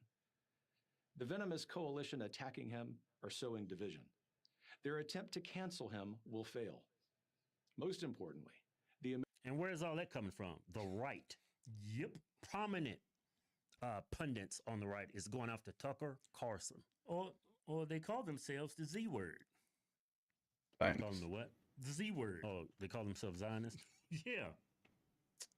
That's that's an oxymoron. How can you be a Christian conservative in America and call yourself, it's like an oxymoron. You can't have allegiance to two countries. Yeah. It just doesn't sound logical or rational. Yeah. American people expect us to be focusing on our political adversaries on the left, not attacking our friends on the right. Exactly. I disagree with, and even abhor, things that Nick Fuentes says. But canceling him is not the answer either. When we disagree with a person's thoughts and opinions, we challenge those ideas in debate. But you won't debate him because you will lose miserably. That's Glaze. That's Glaze. That's why people avoid him. Ben Shapiro, the late great Charlie Kirk, nobody wanted to debate him because he would, if y'all gave him an opportunity and platform, he would steal your audience overnight. Yeah. Because whatever he says just makes sense. It's logical, it's rational. Yeah. And he's consistent. Initially, early in his career, he said some things that hurt him very badly. But now, when he speaks, he's choosing his words much more wisely. I'm not saying the guy's stupid at all. The dude's very high capacity. Yeah. But now he understands the game that the left and the right is playing. Yeah, and he's got to fight both of them. Exactly. And we have seen success in this approach as we continue to dismantle the vile ideas of the left.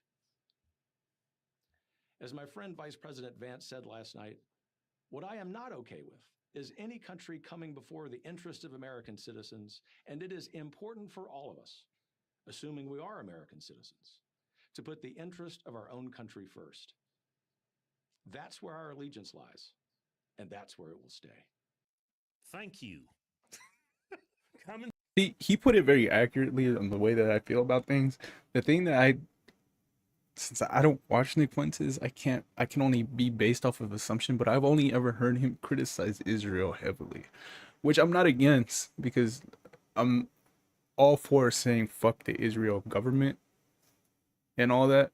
They deserve criticism. But I never heard Nick Fuentes say fuck the Palestinians too. So on that note, me personally, I would say fuck both of them. That's just me though.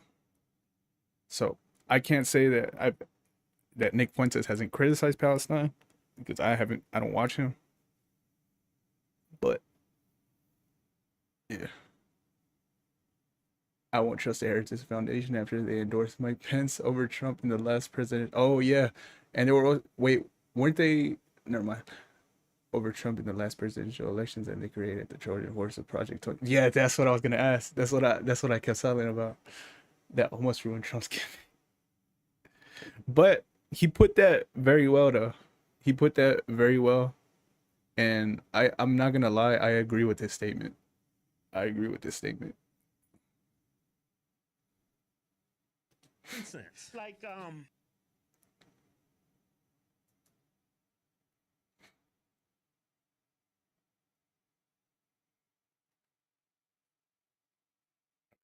We'll keep going.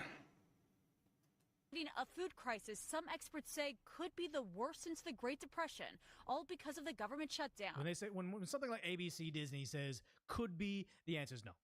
The U.S. Agriculture Department, which administers the SNAP or Food Snap program, announcing, quote, ABC says the well has run dry, but also they don't read the part where it says Senate Democrats have now voted 12 times. Facts speak louder than words. No, I mean, he's definitely right. I mean, it's a fact that we should definitely put the American government before either of those. So me personally, I'm for saying fuck both of them. I don't think Nick Fuentes is. That's all I gotta say. So I don't think I can agree with Nick Fuentes for the most part. I mean, I can agree with him for the most part, but yeah, I don't think I can agree with him entirely. That's for sure. Because I'm pretty sure he's someone that would probably want to recognize Palestine as a state. Me, I wouldn't, because I don't give a fuck about them. But that's just me. That's my opinion. Program. Read the part where it says Senate Democrats have now voted 12 times to not fund the food stamp program because they've now the worst. And he says the more we look into EBT, the worse it gets for the Democrats. Roughly 1 in every 8 Americans are bracing to see their food assistance run out later. But that's just off of assumption. I don't know if Nick Fuentes actually would want to. I feel like he would, but I don't watch him, so that's only off of assumption. I don't know if he would want to recognize Palestine as a state. But off of my assumption alone, I would say, me personally, I wouldn't. 40 million Americans are getting EBT, the worse it gets for the Democrats. Roughly 1 in every 8 Americans are bracing to see their food assistance run out later. 1 in every 8. 40 million Americans are getting EBT benefits. Obviously, some people deserve it, but the more you look into it, the more you realize it's just a broken system that millions of Americans are taking advantage of. This week, creating a food crisis some experts say could be the worst since the Great Depression, all because of the government shutdown. When they say when something like ABC Disney says could be, the answer is no.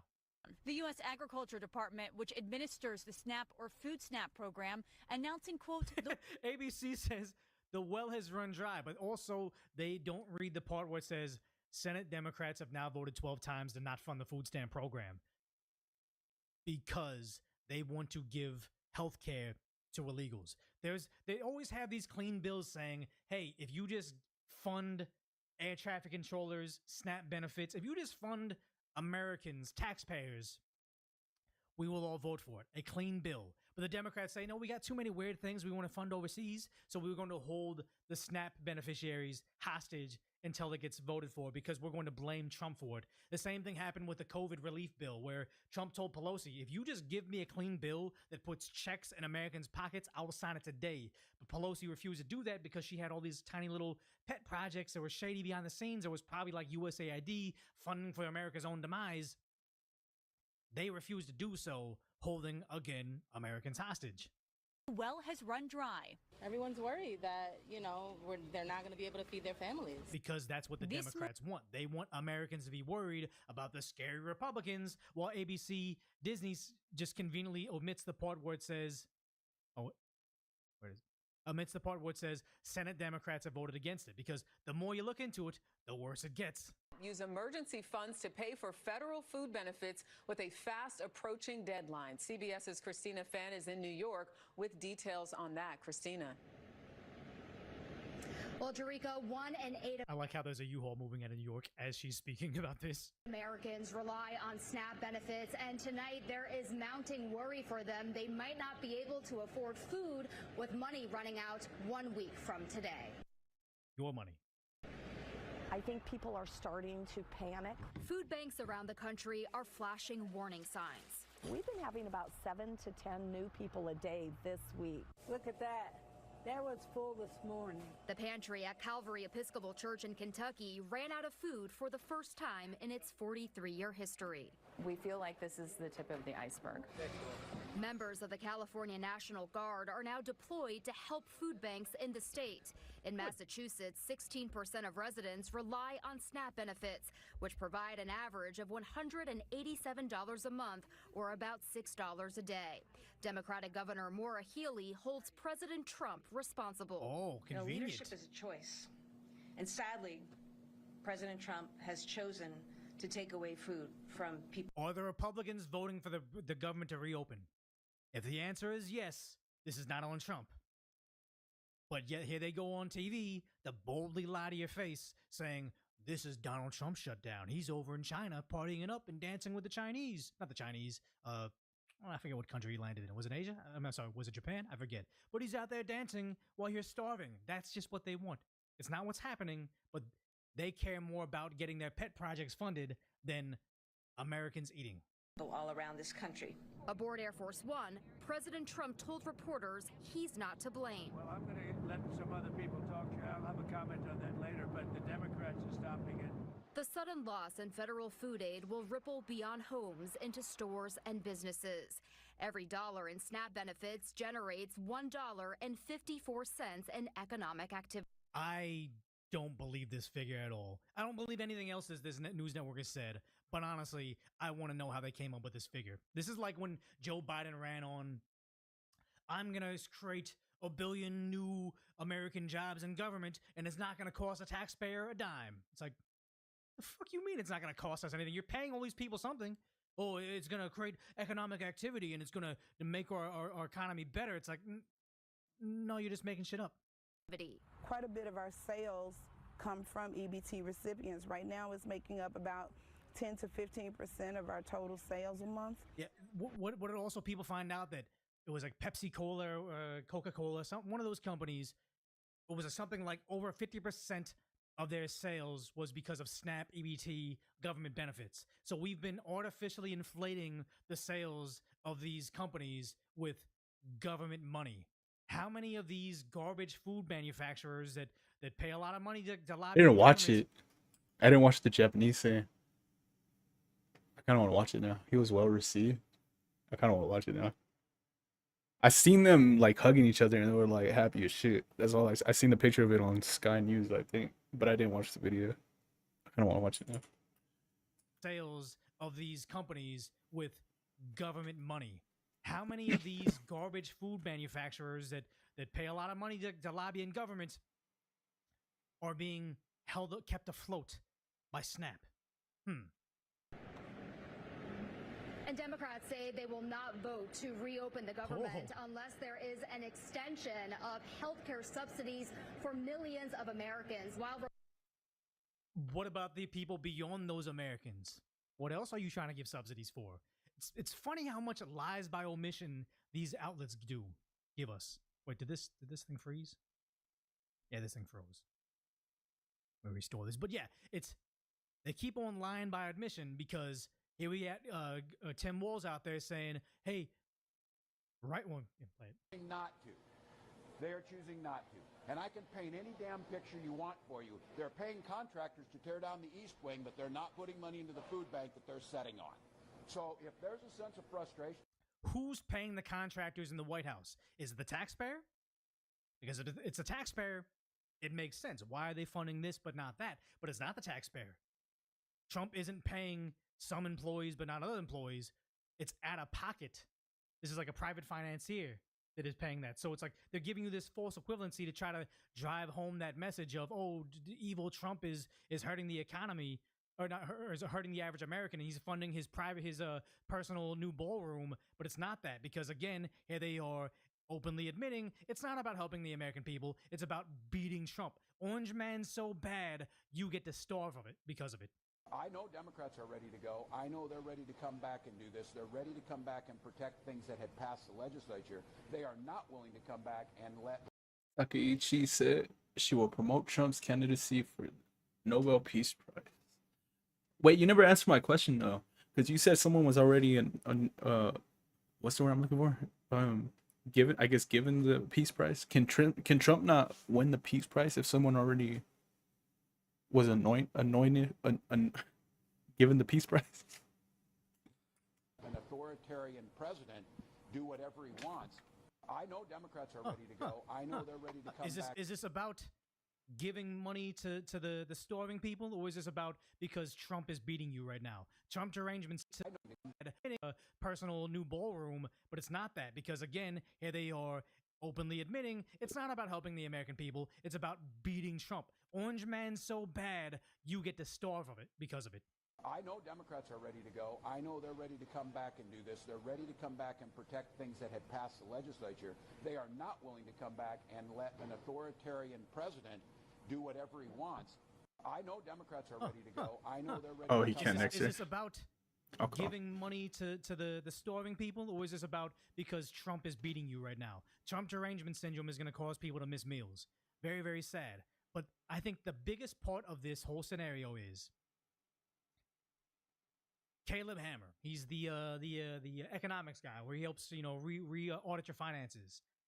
He's like the top 5 YouTube show. This is exposing everybody that's on SNAP benefits.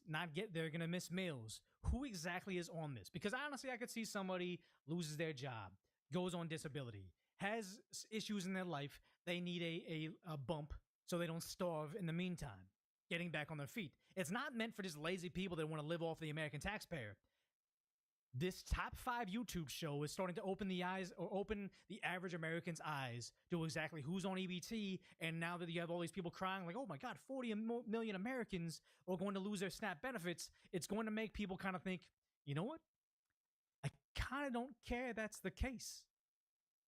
Job. Work 40 hours a week, 9 to 5. I don't want to. I don't want to work. There it is. I don't Government, Kansas, Missouri, take away her food stamps right now. Did you just hear that? Take them away. I'm not even kidding. I will. Imagine going on the show thinking you're just gonna go viral. To my understanding, the people that go on the show know he's gonna blast them. Know that best case scenario, you look really dumb. He clips it, goes viral on Instagram, but then you get to backlink to your own personal page, and they try to become like a social media influencer themselves. Like, you go into this knowing you're gonna look dumb. Imagine going in there trying to launch your social media career, only for it to cause you to lose your government benefits. You don't want to? F you. That is not really a choice. don't want to. Huh? I don't want to. Then that is not fair. That is not a choice. Subsidies should be there, and even more for those who cannot. Yes. You can, and you're choosing not to because you do not want to.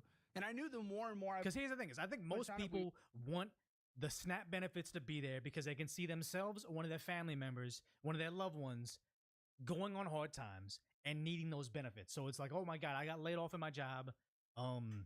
Got really sad for a while, so it was hard for me to find something. Like, or maybe my field got technology made my career, what is it called? My industry obsolete. There's a word. That made my industry obsolete, so it takes me a long time to get re-educated, find a new place to work, and then build up that career. Maybe I would want myself and my family members to get those SNAP benefits, to be able to not starve while they're trying to figure out what they're going to do with their life. It's not meant for someone saying, hey, I like posting on Instagram. I have an iPhone 17, but I just don't like working. I don't like that idea. You would find out that you're doing this because you want to. Straight up, not because you can. She has a hard time not laughing at the idea she's ripping off the American taxpayer. Using ADHD and autism? Yes. Is he able to communicate with other people? Yes. Okay, then I don't want to hear it. Come on. He's every Gen Beta ever. Gen Alpha, Gen Beta. He is every single one of them born. Maybe. They're all getting diagnosed with this. If he's able to communicate with people and he's able to do things, and you're right, he probably didn't need the accommodations that you're thinking based on everything you're telling us. The more information is unlocked, the more we're finding out he could probably just go to school. Well, he is back in regular school now because he was missing. So you can't work. Your kid's in school. Should have been taught when he was in kindergarten and first Who would grade. have fucking thought? And we needed help filling those holes. Well, you would make more money, by the way, getting a babysitter that could watch 2 hours between school and you getting home. And I forgot who said it. Someone told me they're like, with liberal women, they have like the feminism. They have like, you don't need a man. You can still have a kid and you can, still live your life because it's no longer getting married to your husband. It's getting married to the government. He's the government. This faceless creature is now supporting, providing for you and your family. And that's exactly what this looks like. Well, I don't want to get a job because I'm already getting taken care of. This is what people are starting to realize because this other episode from Caitlin Hammer, this is probably the most red pill one. We're not going to watch the whole thing, but it's about 2 illegals in Phoenix, Arizona, $400,000 in debt. But also, the man works in construction, makes $6K a month. Damn. And to my understanding is she doesn't claim that they're together. So it's saying, oh, I'm a single mother. Give me those SNAP benefits. He makes $6K in cash. We pocket all that. Meanwhile, getting all this debt. Like we're not gonna watch the whole thing. on the joint mortgage? Yes. Yeah. 4.3 rate, we like that. 2 illegals own a home. A lot of us don't. I don't. I likely never will with this economy. What is the balance? We got it at a good time, but Oh, here we go. I just don't like the house. Oh, good. $260,631.08. Why don't you like the house? Because it doesn't have a pool. Go to a community pool, dick. No, a it's home dirty. equity loan and a Toyota 4Runner? That is dirty. Bro. The fucking pool is on top of the ground or like whatever. Why don't you like that? Oh, good. $260,631.08. Why don't you like the house? Because it doesn't have a pool. Go to a community pool, dick. No, a it's home dirty. equity loan and a Toyota 4Runner? Yes. Living better than most Americans because subsidies.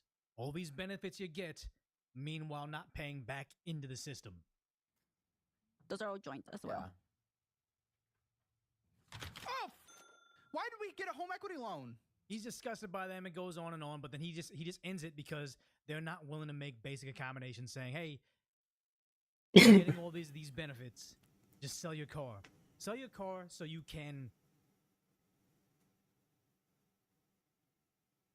get out of debt." I don't forget what it was. Yeah, get back on your feet. Sell your car. Get back on your feet. Refusing to make the simplest sacrifice. It'll be a 2-year car, guys. We're not looking for a generational car. This is a 2-year car you're getting for 10,000 hours, and then you upgrade once we're out of debt. Do you agree to this or no? Well, what if I... Agree to it or no? But our daughter needs a car too. No, she doesn't. She can get her own car. She can work and get her own car. Do you agree to it or no? Agree to it or no? Can I get a second job? Agree? No, you already I work wanna 60 keep hours the a week. runner. Okay, then that's it. I'm ending this. This is no conversation to be had. I'm ending the episode. If you're not willing to take literally the most basic sacrifice and the one thing you have, there's nothing here, and you guys are and I'm sad to see that. That is sad. And entitled, maybe Sunshine. That's what it is. They're entitled. The other, well, I would close that window. But the other girl is entitled. They're all entitled to your tax dollars. Thank you so much, Nick, for that. How much is $6,000 a year? How much is it annually? 6,000 times 12.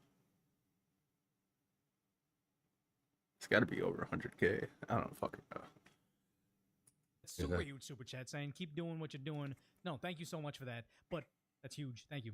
I can't like this. There you go. 72. Oh, that's it. Oh, that's nothing. That's barely like trade school. Oh, that's nothing. That's like 10 years into plumbing or something. Oh, that's nothing. I thought that was gonna be like 150 or something. I mean, he would be able to pay off his debt within like 3 years, though. Maybe 4. And yet, they refuse to, because you see this right here. This is the more eye-opening. I'm saying welfare use by nativity and legal status. U.S.-born headed households, any welfare, 39%. Legal immigrant households, migrant households, 52%. Illegal headed households, 59%. And if you think about per capita, there are more U.S. citizens than there are illegals, I hope.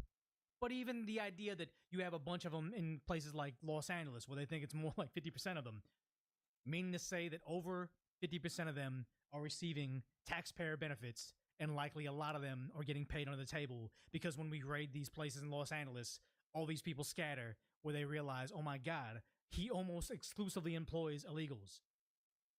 They get money off the books, they get paid in cash, and then 60% of them are getting benefits. This is nuts, because Caleb's disappointed and fed up, but it's a red pill moment for a lot of Americans, because now you're seeing this right here where, okay, now you're kind of primed to say it opens up with, oh my God, 43 million people are going to lose benefits. What a tragedy. Oh, these are the people that are on benefits. And then you're seeing stuff like this where the sheer entitlement of people where they say, unless I get my handouts, I get violent. And this isn't the only one. People, my people, I wish we stopped crying about this motherfucking EBT card. At the end of the day, they trying to see if we gonna stick together. And we are gonna stick together. Fucking November 3rd at 6:30, we're going to Walmart. We're going to fucking Walmart. And at 7:30, we're gonna walk out of Walmart with our fucking buggies, okay? If this happens, I want her in prison. I don't care. Wait, what did she say? November 3rd at 6:30, we're going to Walmart. We're going to fucking Walmart. And at 7:30, we're going to walk out of Walmart with our fucking buggies, okay? If this happens, I want her in prison. I don't care. If this happens, she should be in prison. I'm talking about years. I'm talking about years where you're saying, this is like, not RICO charges, but this is organized retail crime. She's organizing it, proudly doing it, thinking that this is going to be some sort of racial justice. But you have this right now, you have Walmart employees saying, no, you're not trying that. I'm going to call him expeditious. Let me tell you something. If you think that you about to come up in here and steal from the Wally world because you ain't getting no food stamps? Because this is a woman that is a hard-working person. I'm telling you right now. I've never worked at Walmart, but I've worked retail before. It's hard work. It's not like when I worked at, like, let's say, like at a restaurant, like as a dishwasher in a hot little steaming. Yeah, that's hard. Assembly lining, burning yourself, cleaning dishes all day. I've done that. There's different levels of what sucks. Hard, strenuous work is, but it's like, no, she's working hard over there, and she's seeing people saying, hey, look, if I don't get my handouts, if I don't get entitled to the money that your taxes pay for, I'm gonna rob you? No. I'm gonna call the police on you. I'm gonna call. They're on speed dial. I'm gonna call them expeditiously. I don't care. Good.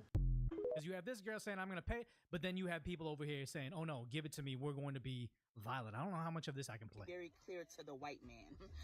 The white man is who's doing this to you. Good God, these people are beyond saving. Black Americans do not care about your government shutdown, and Black Americans do not care about you taking away our EBT and our government assistance. All right. We own it. We're entitled to it. This is our thing. Never mind the fact that it's actually more this group where she's, putting her fist up saying, we're going to rob at 6 p.m. This right here is Black America. Like, I don't get why they make it about race. Because Black Americans never depended on the American government to take care of us and feed us because we never could. Then what the fuck is she complaining? They never relied on them. If it disappears, why are you upset? But yeah, you have this. I mean, I guess I can't even play a lot of these videos, but it was a lot of people, a lot of piercings, all saying the same thing, saying, if you don't give us our EBT benefits, we are going to turn violent. We're going to attack you. This is your fault. That's crazy. I thought it was gonna be crazier though, but yeah, that's crazy. Who the fuck is these people? Who is Harry and Meghan? It's time for Lefties Losing It. Now I'm going to go to one of the more egregious cases of cowardice and casual bastardry that I have seen in some time, and it involves the very slippery, the very slimy governor of California, Gavin Newsom, a man who wants to be president. He's not satisfied destroying California. He wants to start work on the rest of the country. But even by Gavin Newsom's gutter-dwelling standards, this is a new low.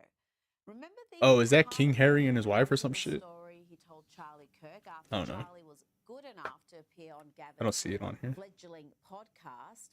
Well, he's now lying Oh, there it about is. what he's anti-ginger bigotry. What's the story here? Prince Harry. Oh my goodness, the look on Prince Harry affects him. This is interesting that they're being booed. You know, you could tell that really affects him. This is interesting because recently an LA-based crowdsourcing site called Ranker named Meghan Markle the #1 most disliked celebrity in the United States. They polled 48,000 Who is that? people. Prince Harry wasn't far behind, ranking 3rd on the list, with only convicted sex offender Sean Diddy Combs separating the pair. The reaction they received at the World Series seemed to confirm this sentiment when Meghan and Harry appeared on the Jumbotron while sitting front row in front of. Who's a Meghan? I never even heard of that person. Oh, she's an actress. Is she British? Or is she from here? Rachel Zegler is trying so hard to make a comeback. I'm interested.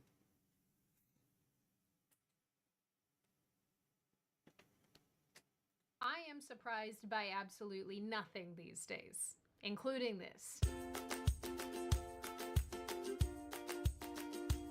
Hi, my name is Sydney. Welcome back to hell. And once again, little reminder, I'm still running my 50% off sale on my tea website for She's Earl American. Grey, New York Breakfast, and Emerald Green, which expire at the end of November. Or get a pup that's worthy of a Disney princess. I feel they need some kindness. Except the princess in question is one that she's spent literally years trying to publicly dismantle. And Disney has sort of been indicating and demonstrating. Okay, I'm that not it's even really done that with interested. Not really that interested. I kind of want to. I'm curious as to what she's trying to do for a comeback, but I'm not really that interested. Fuck, should I watch that dog shit? God, I don't want to see that bitch's face. Not the host of the show. I'm talking about Rachel Zegler. I don't want to look at that bitch.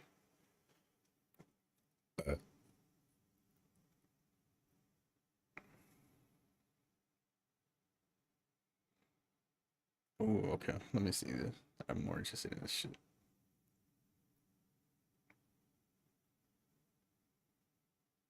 What is this?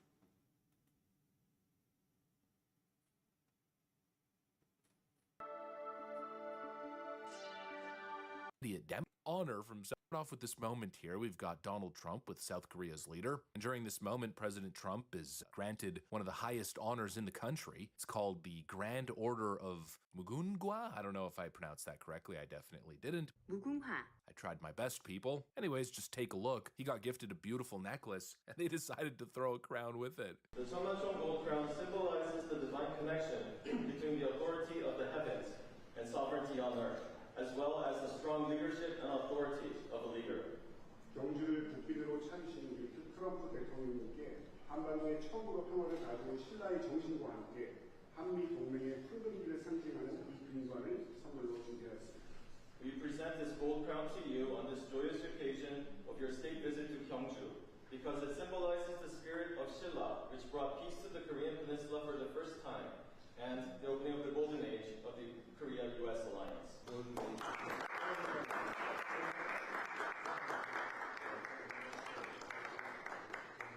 Oh, it must be driving them absolutely insane. You know, the left tries to paint Trump as such a dangerous figure, but in a way, you know, if he was so hell-bent on becoming a king by any means necessary, if the whole world viewed him as an existential threat to democracy, especially in modern nations like South Korea, you think they'd be giving him a crown? Of course not. It just goes to show how ridiculous the narrative is. And you know, maybe that was part of it. I'm not saying that the South Korean leader staged it just to clown on these leftist dorks, basically making an indirect point that the whole No Kings premise was a joke, but whether the intent was there or not, the undertone I think is unmistakable, and I think it's hilarious. The optics alone mock their entire little pathetic tantrum shtick. You guys tried to brand him. You think Meghan knows about Prince Harry's trips to the him as a king, as an evil figure, and well, it seems our allies don't agree at all. No, they brand him as a respected leader. And of course, following this moment, naturally the internet did its thing. Thanks to all the innovation in AI, we can instantly take the memes to a whole other level.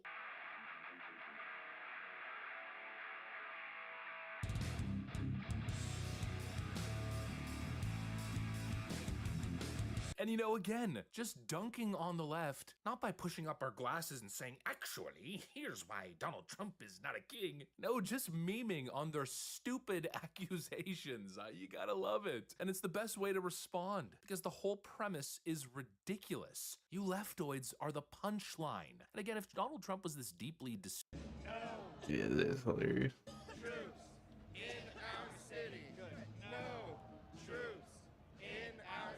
Protesters have descended onto Trump Tower in New York City to share their frustration about the viral ICE raid that recently took place in New York City. This is my most in-depth You know what?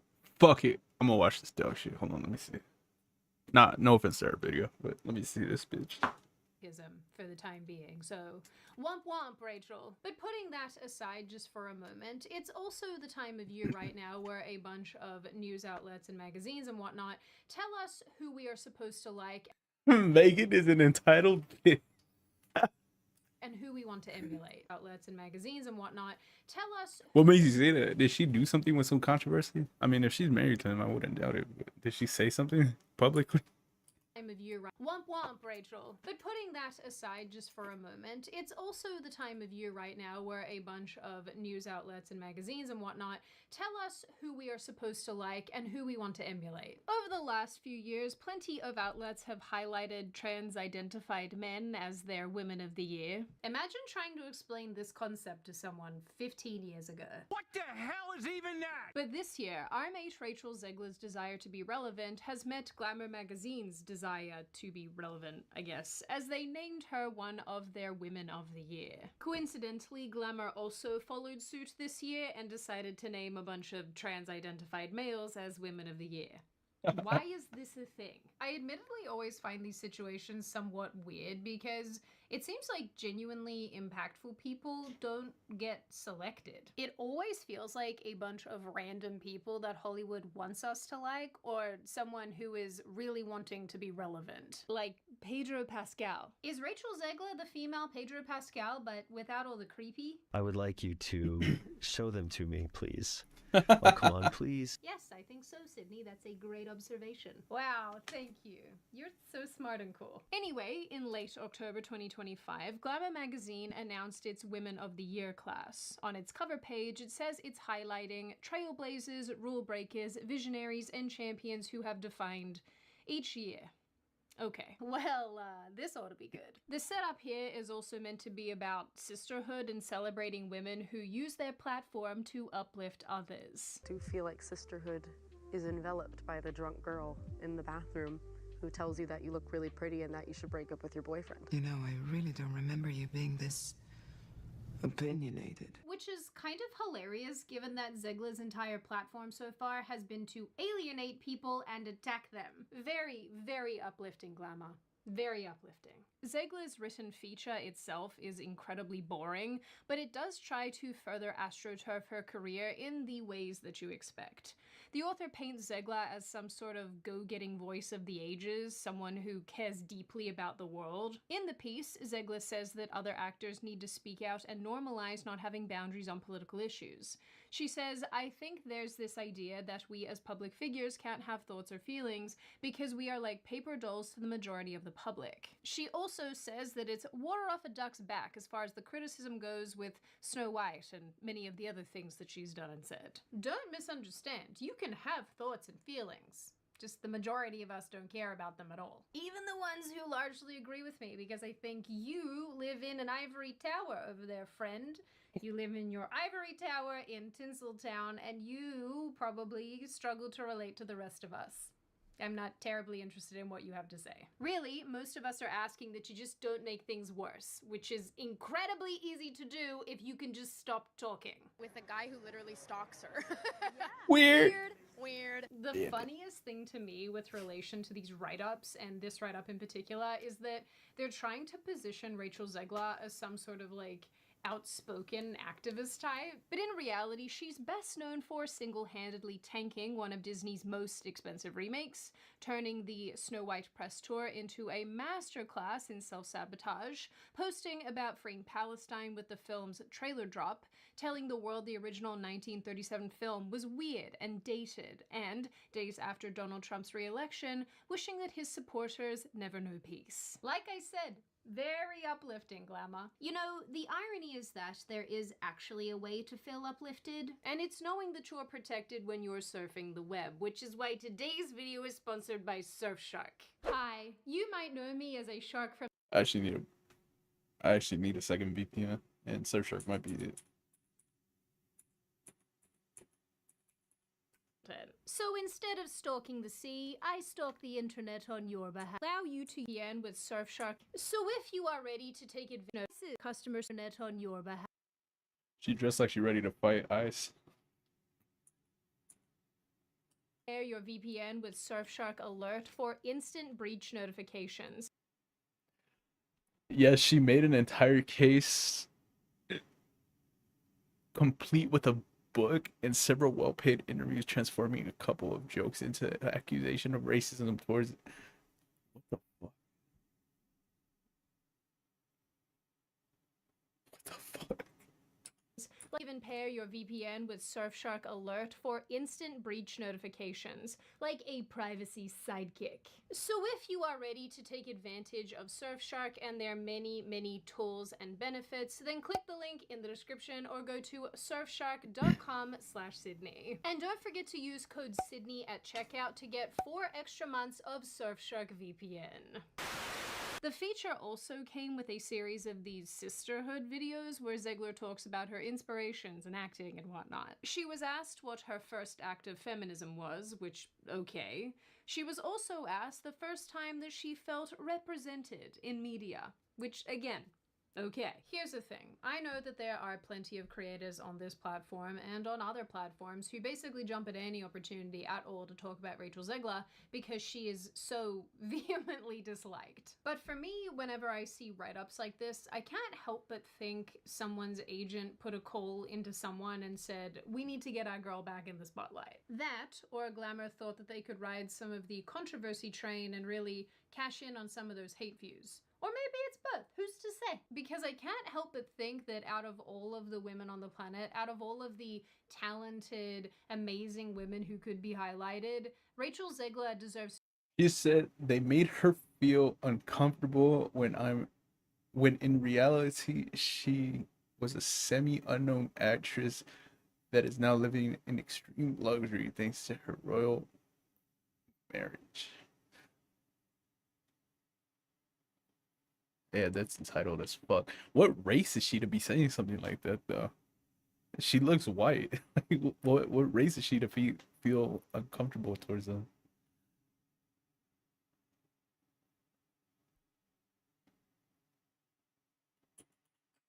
Because I can't help but think that out of all of the women on the planet, out of all of the talented, amazing women who could be highlighted, Rachel Zegler deserves to be highlighted the least. Now, I am sure that there are a bunch of you who are thinking, okay, Sid, this write-up actually isn't super weird given that she was in a major Disney production. She is in a current production that is in London. Oh, her mom is African. What?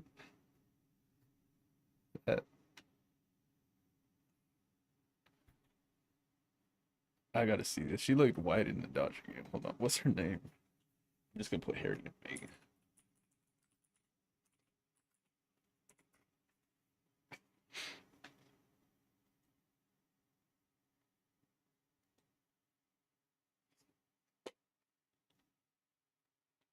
Bro, she's white passing. What the fuck is this? She's whiter than the fucking twins. What is this? She's fucking whiter than Steph Curry's wife. Like, what? This is crazy. Yeah, she looks crazy as fuck.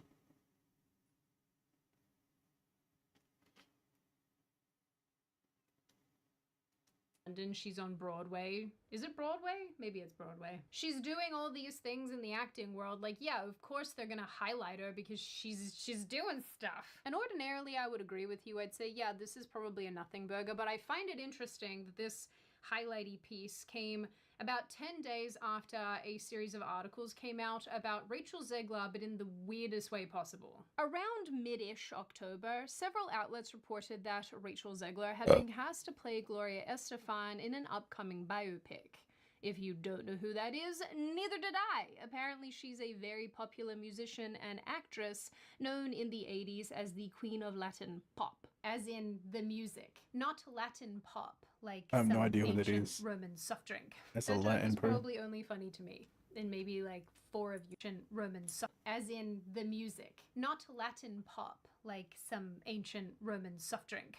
That joke was probably only funny to me, and maybe like 4 of you guys. And if you're one of those 4, I think you're really cool. Because who wouldn't like a Roman soda? Glad I got that out of my system. But look, this is great news. Rachel Zegler is gonna be in a new film. It's amazing. She's gonna be playing this woman, the soda pop woman.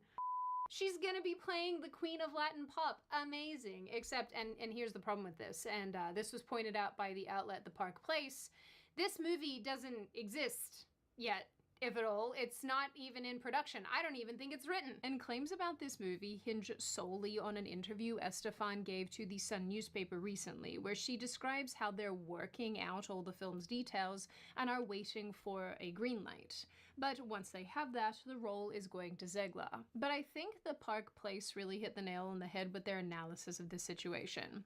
As writer Marvin Montanaro says, if this sounds like an attempt to attach a once bankable name to a film that's still in fantasy land, that's because it probably is.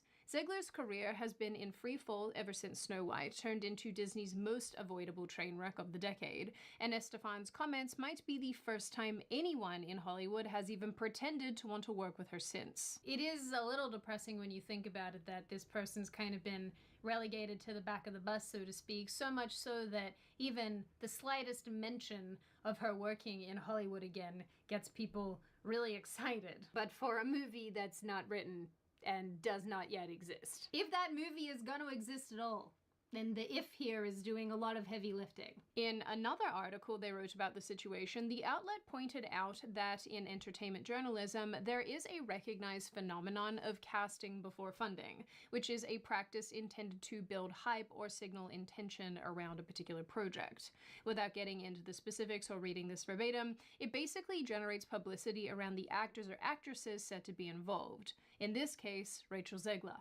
I wonder why. And that's kind of what all of this feels like to me a little bit, an attempt to find relevance again. I've actually seen a bunch of this lately, and I saw a bunch more of it when I was making this video and researching for this video, that there are so many little graphics and whatnot that have been made that say, oh, Rachel Zegler is gonna work with Disney again, Rachel Zegler is gonna do this and that and blah, blah, blah, blah, but absolutely none of it has come to fruition. I'm sorry if you can hear the noise in the background. Someone has decided to mow his lawn. Why couldn't you wait until later, Jerry? Why are you doing this now? I thought that this was the case too back in March 2025 when Vanity Fair ran a piece insisting Rachel Zegler's box office failure kind of made her an icon, despite the fact that she's, you know, widely disliked. And I think that's sort of the crux of this. Relevancy isn't just about being seen, it's also about being wanted. And right now, Zegler is the furthest thing from wanted. She's here telling us how unbothered she is while hoping someone,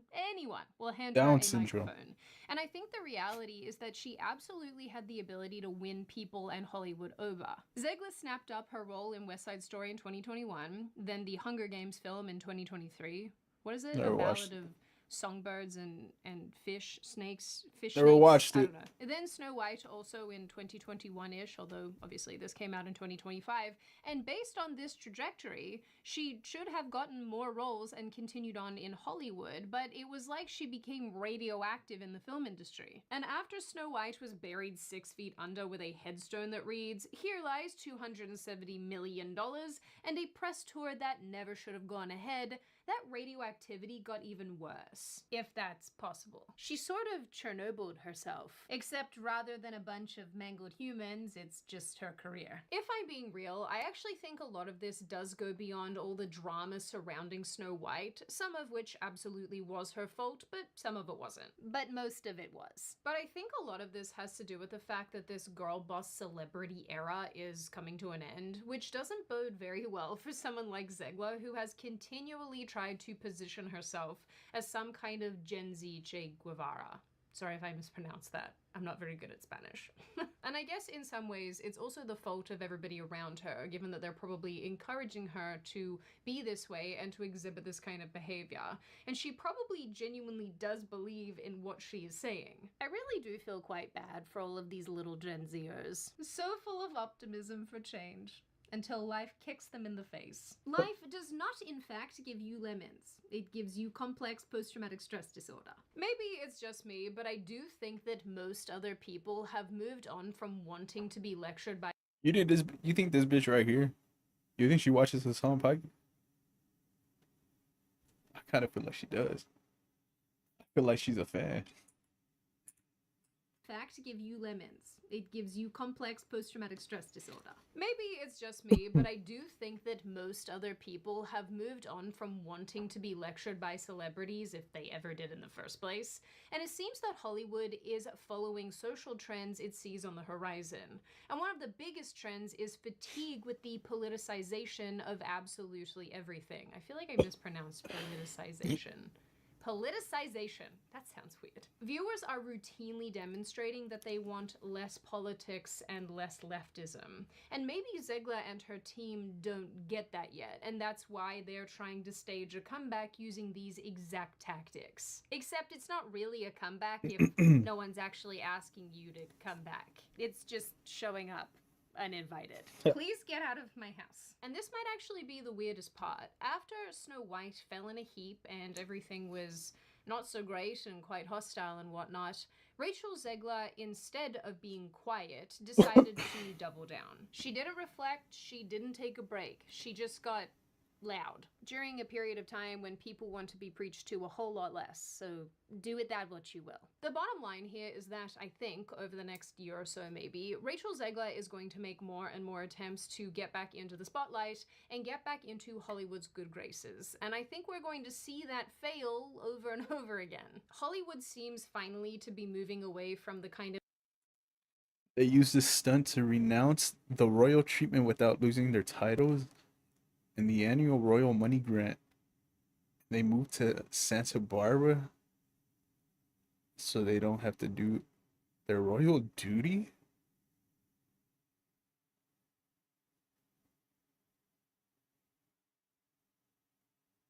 Huh? Wait, what does that mean? They renounced the royal treatment without losing their titles, the annual royal money grant. They have to, and they moved to Santa Barbara so they don't have to do the royal duty.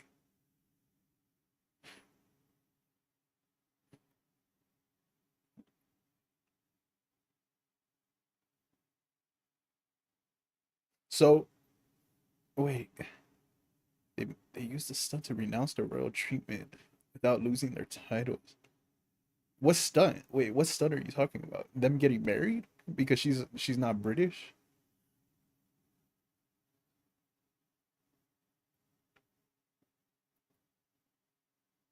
fail spotlight and get back into Hollywood's good graces. And I think we're going to see that Oh, fail wait, yeah, I think you're supposed to marry someone of royal blood, right? Or some shit like that. I don't know. life spotlight and get back into Hollywood's good graces. And I think we're going to see that fail over and over again. Hollywood seems finally to be moving away from the kind of actress that she wants to be, and the fake racism stuff. Okay. Wait, so who's in charge of the royal family then if it isn't Prince Harry? Is it King Henry? I thought there was only one Henry. Is there two of them?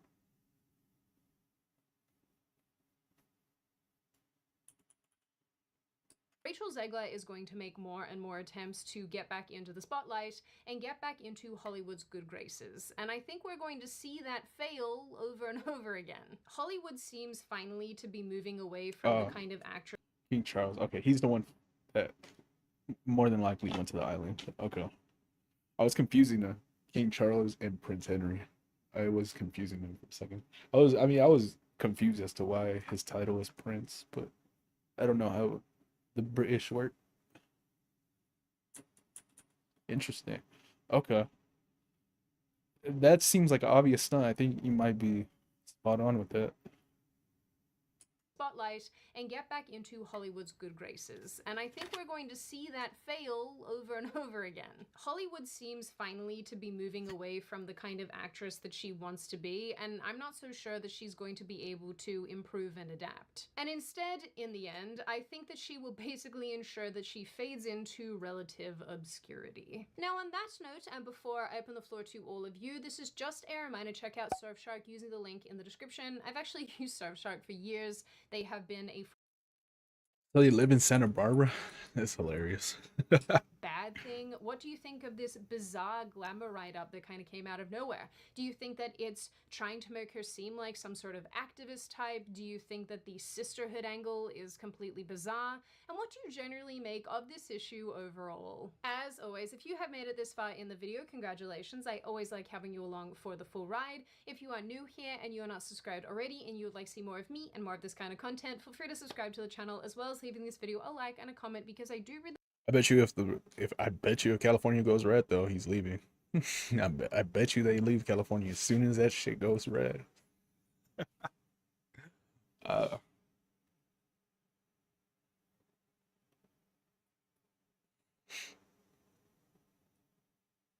Same hateful attitude she thinks the vacation is going to make us forget. Never surprised, but always amazed.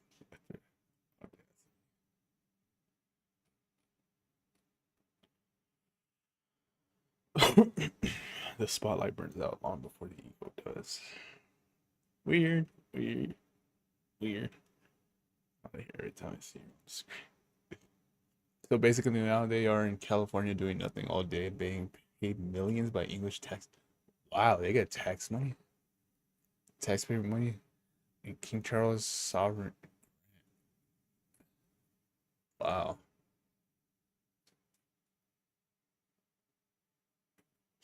Wow. Wow. Send his ass to New York or something. Like, get his ass out of Santa Barbara.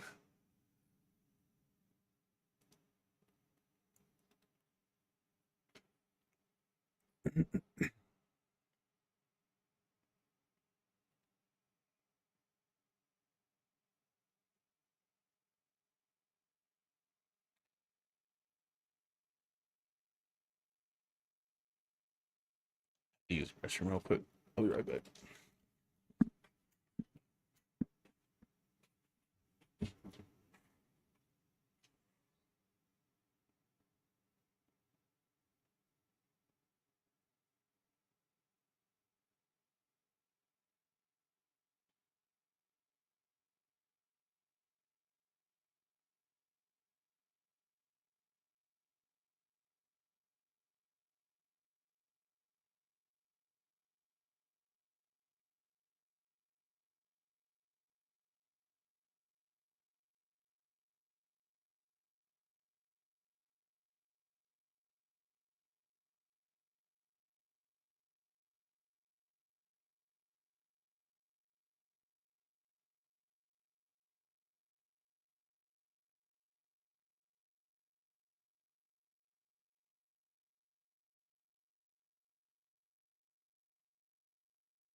Rolling.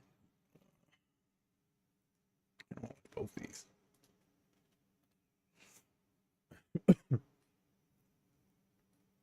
JD Vance has had enough of Chuck Schumer and the government shutdown, and he's speaking out. Now here is our very simple proposal to the Democrats. Let's sit down and come to a compromise and work it out. And you know what the Democrats' response to that is?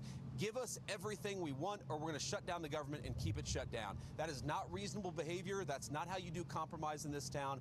That is the way that the Democrats have operated. They are trying to take a hostage, and we can't reward that behavior. If we do that, if we say, yes, of course, we'll give you everything that you want if you reopen the government, you know what's going to happen? In 3 months, they're going to come back to the administration, and they're again going to say, we're going to shut down the aviation industry. We're going to deny people SNAP benefits unless you give us exactly what you want. That's how a child behaves. That is not how a responsible governing party behaves in the United States of America. And let me make one final point, and then we'll cut out of this press conference. Look, I've been a little bit unfair, and I want to correct this, because when I say the Democrats have shut down the government, it's actually the far left side of the Democratic Party. The blasting comes after 31 days of US government shutdown led by Senate Majority Leader Chuck Schumer, who refuses to reopen the government unless his list of unhinged demands are met, which will cost the government billions of dollars.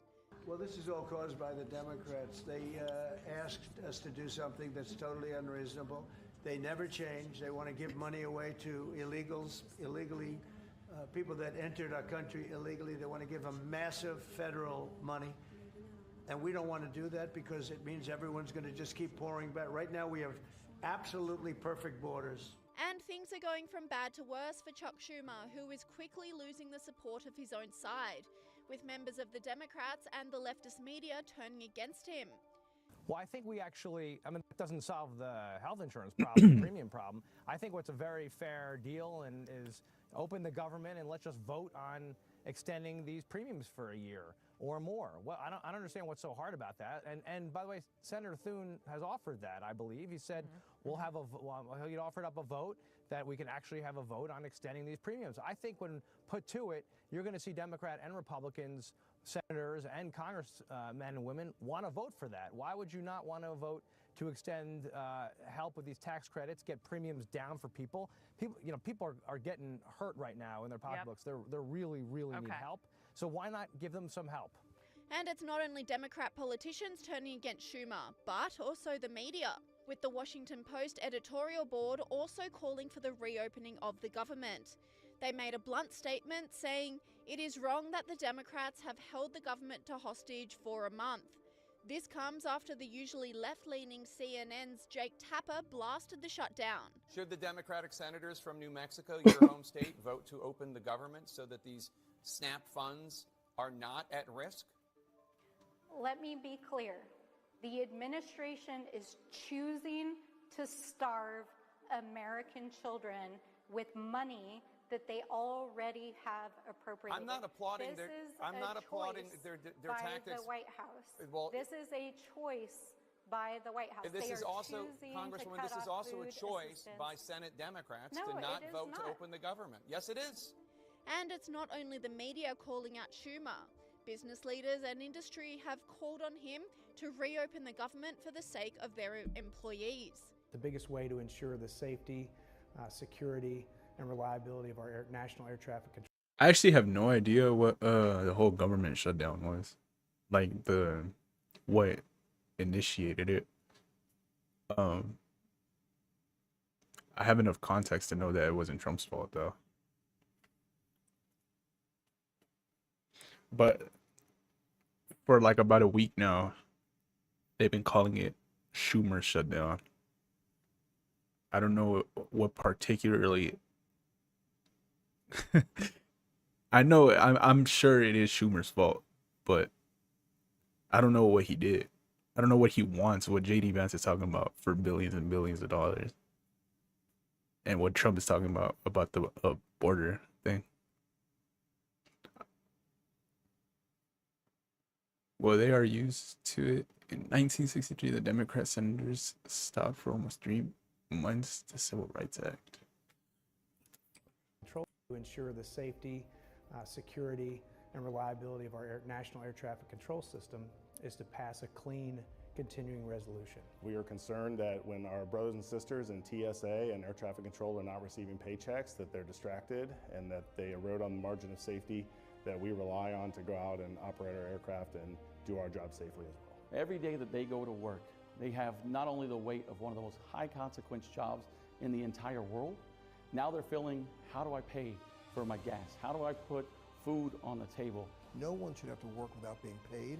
Congress owes it to the American people to get this thing done, get a clean CR done, and get the government back open. The CEO of United Airlines doubled down, slamming Chuck Schumer and saying the shutdown is hurting the US economy and his workers. It's also putting stress on the economy. You know, the first couple of weeks this had no impact on the economy, but as every day goes by, the impacts start to grow, and airlines are a pretty good real-time indicator of the economy, and we start to see still minor, but steep booking impact, and you see that happening in the economy. We put the whole economy at risk, and so it's been 30 days, and while I don't have a position on which partisan side and how things should be settled with healthcare, it has been 30 days. I also think it is time to pass a clean CR, use that as the opportunity to get into a room behind closed doors and negotiate hard on the real and substantive issues that the American people want our politicians on both sides of the aisle to solve. But let's get a clean CR and get that negotiation done behind closed doors without the pressure and without putting the American workers and the American economy at risk. Federal workers are at breaking point, with many resorting to food banks to feed their families after weeks of no pay. Federal workers waiting in long lines at this food bank in southern Maryland. I would have never thought in a million years that I would have been in this position to have to go to a food bank. The Democrats don't want that Trump cut public funded health benefits for illegal. That's what caused the government shutdown?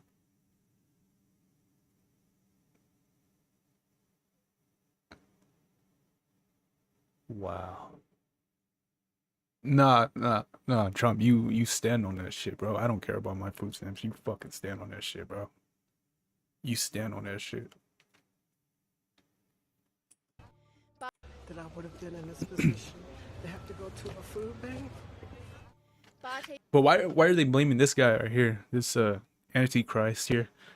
Is he the one that imposed the funding for illegal immigrants health benefits? Is he the one that was insisting on it that caused the government shutdown? Would have been in this position to have to go to a food bank. But even in the face of unrelenting pressure, Chuck Schumer is standing firm and blaming the Trump administration, flipping the script and saying the Republicans are holding workers hostage. On Saturday, for the first time in American history, a vicious, heartless president is cutting off food stamps. The hungry children, elderly who can't afford enough food to feed themselves, veterans who are down on their luck, all because He's hoping this reaches someone like me that doesn't know the context of the government shutdown. But I've been hearing Schumer shut down for like 2 weeks already. There's no way in hell. There's a vast minority that doesn't know the context of it. Because he is also the leader of the... I see. So it wasn't him inherently that, or him initially that. It was just all the Democrats. Okay. But he's the leader. Okay. themselves, veterans who are down on their luck, all because he wants to use them as hostages so that Democrats will stop fighting for people's health care. We can do both. Provide better health care and provide SNAP benefits to the tens of millions who need it. This president is a fucking liar. He says there's no money to provide food stamps because of the shutdown. That's bullshit. His own agriculture department said there's plenty of money. Every president during shutdowns has provided the money. And then I think Decoy was just talking about how... never mind. Yeah, we shouldn't touch them. Because we're fucking poor. We're in debt. There's no money to provide food stamps because of the shutdown. That's bullshit. His own agriculture department said there's plenty of money. Every president during shutdowns has provided the money that's needed, even Trump in his first term. He is bludgeoning the American people, using the most innocent of victims to try and go along with his cruel shutdown, which takes away health care from millions of Americans. He is the most vindictive politician America has ever seen. and the most heartless man America has ever seen in the presidency. We're fighting him every step of the way. Yeah, this shit ain't getting that shit ain't coming back anytime soon. I hope Trump stands on that shit. I really do. I really do. Oh well. I mean, he can try to gaslight and make it seem like it's Trump's fault all he wants, and it might work. Who fucking knows? But I just hope Trump does not give funding to illegal immigrants. Just do not do that, please. That is not what I voted for. Please do not do that shit.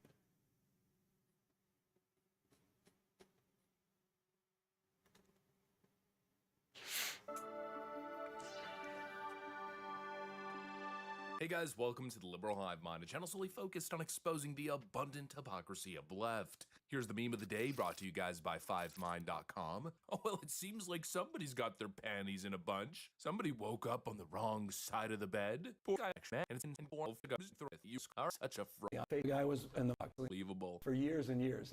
He's been attacking me, and it's one way, and he won't have me on. He's consistently not having me on. By the way, I'm moving on. I have no interest. You're done with him? Joe Rogan's the Facebook of podcasts. He was sitting across one of the brightest minds in podcasting right now. The guy was in the mic.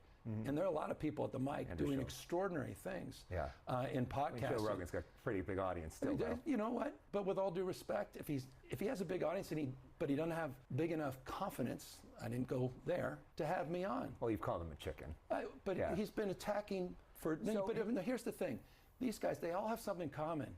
It's one way. They attack, they belittle, they demean, they take things out of context. But this is a serious thing. Yeah. And so often we just sit back and go, oh God, I really would love to go on. Oh, if Kamala Harris just went on Joe Rogan, she would have won. It's not, it's so much deeper than that. And the unwillingness for a guy like that to even have the common courtesy to attack someone and not have the decency to say, you know what, why don't you have a chance to come on? Let's have a civil dialogue. I've watched you on podcasts with like Sean Ryan, who's a close buddy of his. He had the courage on me have 4 hours. Right. Sean Hannity, folks like that.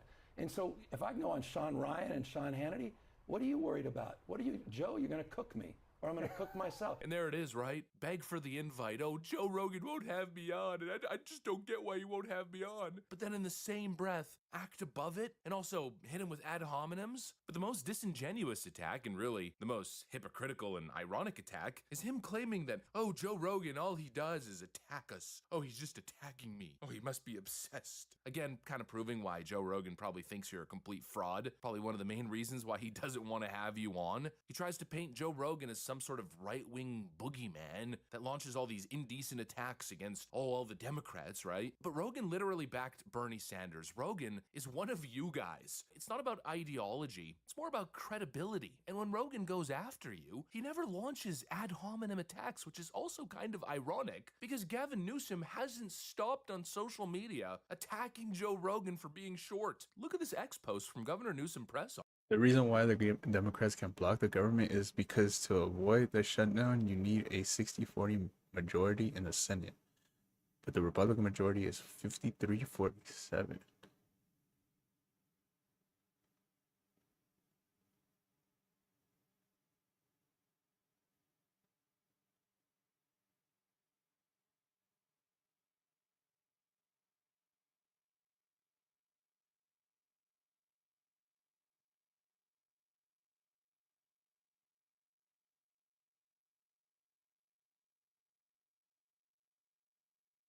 Oh, that's for illegal funding? Is the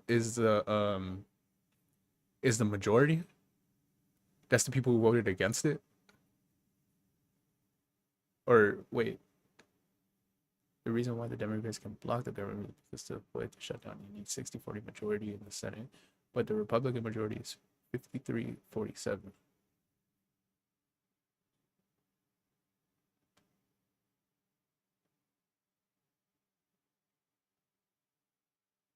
I don't get it. I'm lost. Sorry, I'm lost. Office, little Joe is ironic because Gavin Newsom hasn't stopped on social media attacking Joe Rogan for being short. Look at this X post from Governor Newsom press office. Little Joe is snack size because he can't handle full-size debates. All he's done over the last couple of weeks is attack Joe Rogan for being short, and yet he has the audacity to claim that Joe Rogan is just insulting him. Joe Rogan just lobs these substanceless attacks against poor Gavin Newsom. What a joke, especially after years of smearing Joe Rogan. All the lies during the pandemic, the alt-right nonsense, nothing but lazy labels, and now, oh, some real substantive stuff, you know, oh, Joe Rogan. I'd put money that Joe Rogan wins in a fight against Gavin Newsom. You're short. What's and now, oh, some real substantive stuff, you know, oh, Joe Rogan, you're short. What's next? You're bald? Meanwhile, what's happening on the other side? Every single time Joe Rogan speaks about Gavin Newsom, he's talking about policy, track record, personal experience, being from California. Nobody wants President Newsom either. Nobody believes in that guy. Everything he did in California, from trying to mandate vaccines for kids, what was totally unnecessary, to being caught out in public without a mask and lying about the fact that he was outdoors. Yeah, when is he coming on? He's talking some shit on Twitter. I know, it's like, you think that's gonna work? Like, that's so stupid. Like, this is such a bad look. This is a bad strategy. Like, I probably would have had him on. Yeah. But now I'm like, nah, what are you doing? There is a fun version where you just do it and cook him, you know? He'll cook himself.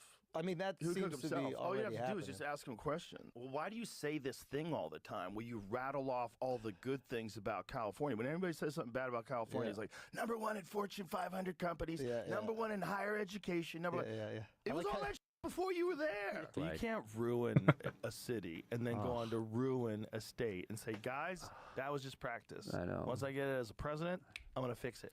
Fix it all. The things that he says when he gets confronted with things, we're the highest this and the highest that. Like, everybody's leaving. You have the highest unemployment. You have the highest homelessness. We were just talking about the wildfire situation and how crazy it is that they spent $24 billion last year on the homeless. What did they spend on preventing these wildfires? Zero. Not zip. Didn't do anything. And then on top of that, they cut the water off. Well, the whole state is just so poorly managed. It's so frustrating and confusing. And then he gets on TV and pretends like everything's great. And California's the best. We have the best state. We have the most amazing economy. And like, you're out of your mind, dude. You've ruined this state. Have you been on Newsom's podcast yet? I heard it's really good. He would probably have me on. I'm not interested. You know, I'd like to be asked. It's not like I'm opposed to talking to Democratic politicians. I'll talk to anybody, but that guy. Yeah, that right there's the difference now, isn't it? Rogan's criticism is concrete. It's lived. I thought Democrats cared about my lived experience. Well, Joe Rogan's the guy who used to be one of your voters. He used to live in California and conduct his business there, but you pushed him out of the state with your policies, allowing crime and homelessness to run rampant, all the overstepping of boundaries and trampling of constitutional rights and civil liberties during the pandemic. And now instead of actually engaging with Joe Rogan, instead of seeing where the criticism is coming from, of course, you're too scared of your Democrat fanatic followers, so you appeal to them instead of actually engaging properly with Joe Rogan or acknowledging some of his valid criticisms and reforming, which probably, you know, if you did genuinely, he would easily have you on his show. In other words, all of the Joe Rogan attacks are not attacks at all. They're valid criticism, and you clearly attack because you cannot defend your record. That's all Gavin Newsom does, and that's exactly how Joe Rogan has pinned you too, clearly accurately. You're a little snake, a con man. You're exactly what you claim Donald Trump is. And again, more hypocrisy there, right? Ooh, all my opponents, all they do is attack and smear me. Oh, I'm the most smeared man in America. My name is Gavin Newsom. Shut up, seriously. Says the guy who never argues substance. All you ever do is attack. You label Donald Trump a fascist, a racist, a misogynist, a dictator, never actually debating policy. Or, you know, your latest feud with Ron DeSantis that's been ongoing for years. He's clearly the better governor. He's criticized your abject failure in California, and your only response every time to Ron DeSantis is, "You're weird, bro. You carry poop and porn in your pocket." Remember this one? Of course, referring to Ron DeSantis pulling out the poop map of San Francisco, which is a real thing, by the way, human feces across the freaking city. And then, of course, Ron DeSantis showed some of the inappropriate books that were in public school systems in California available to children. Instead of attacking the substance of the argument, Gavin Newsom just says, "Oh, you're a weirdo. You have poop and porn in your pocket." The guy's a colossal moron, and clearly such a disingenuous actor. Emphasis on the word actor. And that is why Joe Rogan wants nothing to do do with you. You claim it's some personal attack, but it's not. And obviously you've got your panties in a Oh, bunch here. each year you need the Senate to approve the funding of federal government for the following year. Otherwise, the government goes into a shutdown. To approve it, the law says you need 60 to 40 majority.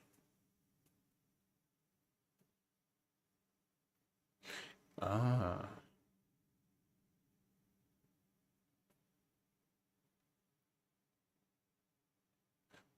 Ah. Wait, so is it 53 because some Republicans are siding with the funding, or is it 47 because Democrats are siding with not funding? I'm guessing it's the first one, right? Not the latter.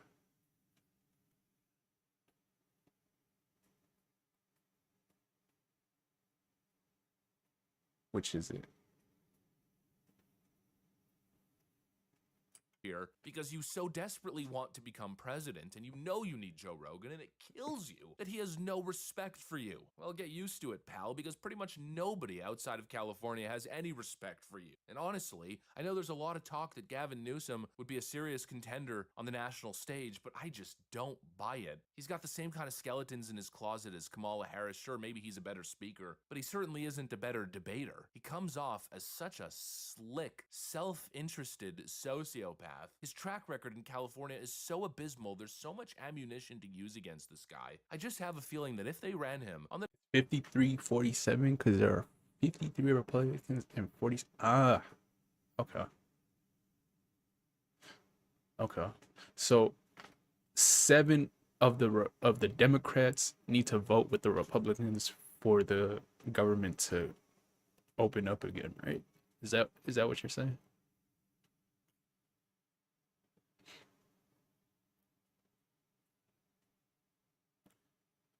Because I don't think it's going to be the other way around.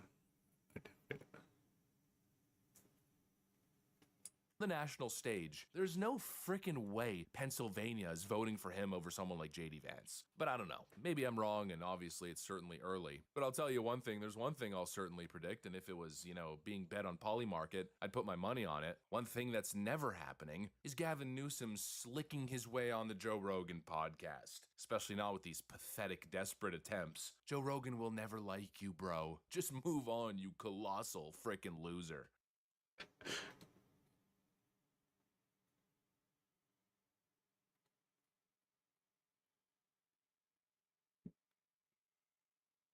Should we make this our last video? I think I'm gonna make this the last video.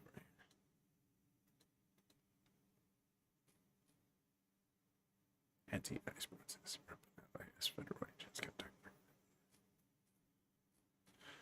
Yes, and the Democrats are blackmailing Trump, saying we won't approve it unless you remove that cut to health benefits for the. Okay. Okay. Yeah, I hope Trump doesn't do that. I really hope Trump doesn't do that. I think I get the gist of it though. I appreciate it. Thank you. I think I understand it a little bit more.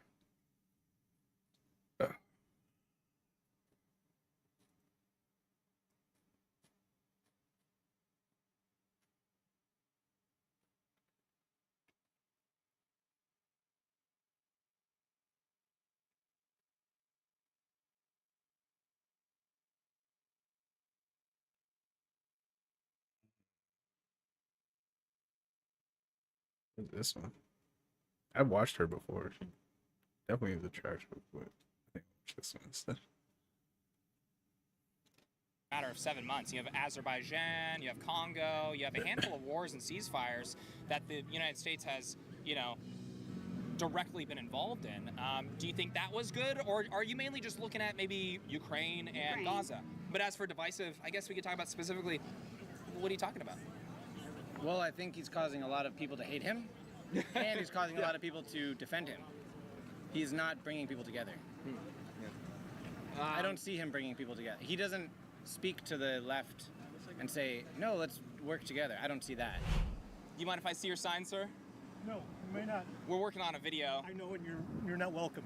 What do you mean I'm not welcome? You're not welcome to talk to me. Okay. Get away from me. Oh, wait, Now? Hey, sir. Now? Sir. We're he's allowed to look at your board. There you go. You're out here in public property, right? All right. We got some noise here. Do you mind if I see your sign? Okay, we got when cruelty becomes normal, compassion looks radical. Okay. What is the sign referring to? Oh, it's really loud. Sometimes, some days, it's a little bit more challenging to have some conversations, but we're gonna attempt to at least have a couple. Man, what brought you out here today? Sure, so what policies are you against from the Trump administration? I'm not against any policies from the Trump administration. Oh, so you're just talking about like literal rhetoric is what you're talking about. Yeah.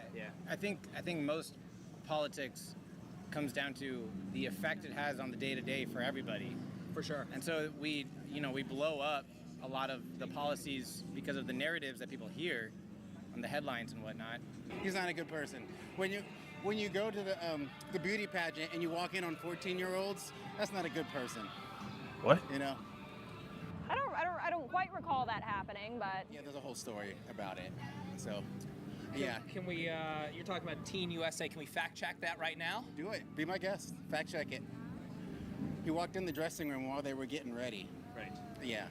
And he owns the tournament, so he feels like he can do whatever he wants. Okay. That's So we're part gonna of the problem. What do you think? Maybe pull up Snopes or something? Or big Anything. fact check? Anything. Okay. Yeah. So what should we type in? Did Donald Trump walk into Miss Teen USA changing room? Yes.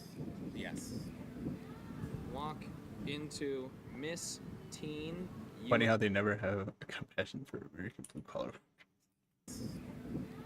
Walk into Miss Teen USA changing room. I don't think that one actually matters that much. Well, that was the one that you brought up for him being a bad person. Well, yes. You guys, today this might be a challenging video to get. I don't think that one actually. Miss Teen USA changing room. I don't think that one actually matters that much. Well, that was the one that you brought up for him being a bad person. Well, yes. You guys, today this might be a challenging video to get. Good to see you again. Likewise. How you doing? Sorry. No, I saw your post online. Not interested. Please keep moving. We posted the whole conversation. That's cool. Good. Not interested in talking. How you doing? Oh, it's this guy again. How you doing? Clowns are scary. What was that? Clowns are scary. I can't hear you. Clowns are scary. You're saying something. Clowns are scary. Clowns are scary. Miss, did we speak to you last time?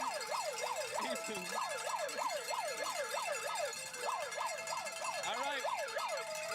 Huntington Beach City Hall. We're back, baby. Let's cruise over here.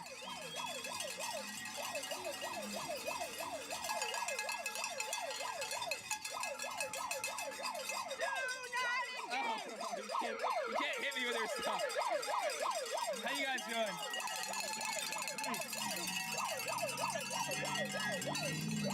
What the fuck? He really hit her.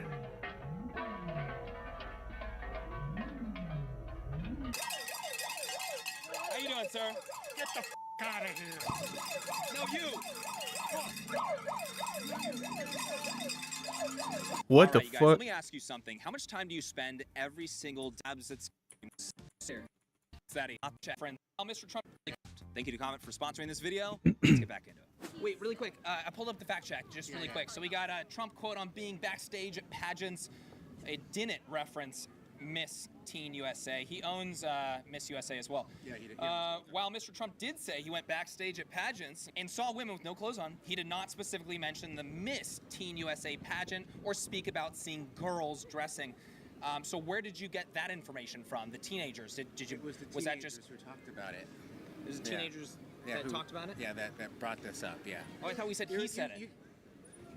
No. Okay. No. If I implied he said it, that's not what I meant. It's okay. I was just saying that was out there at the time. Oh, okay.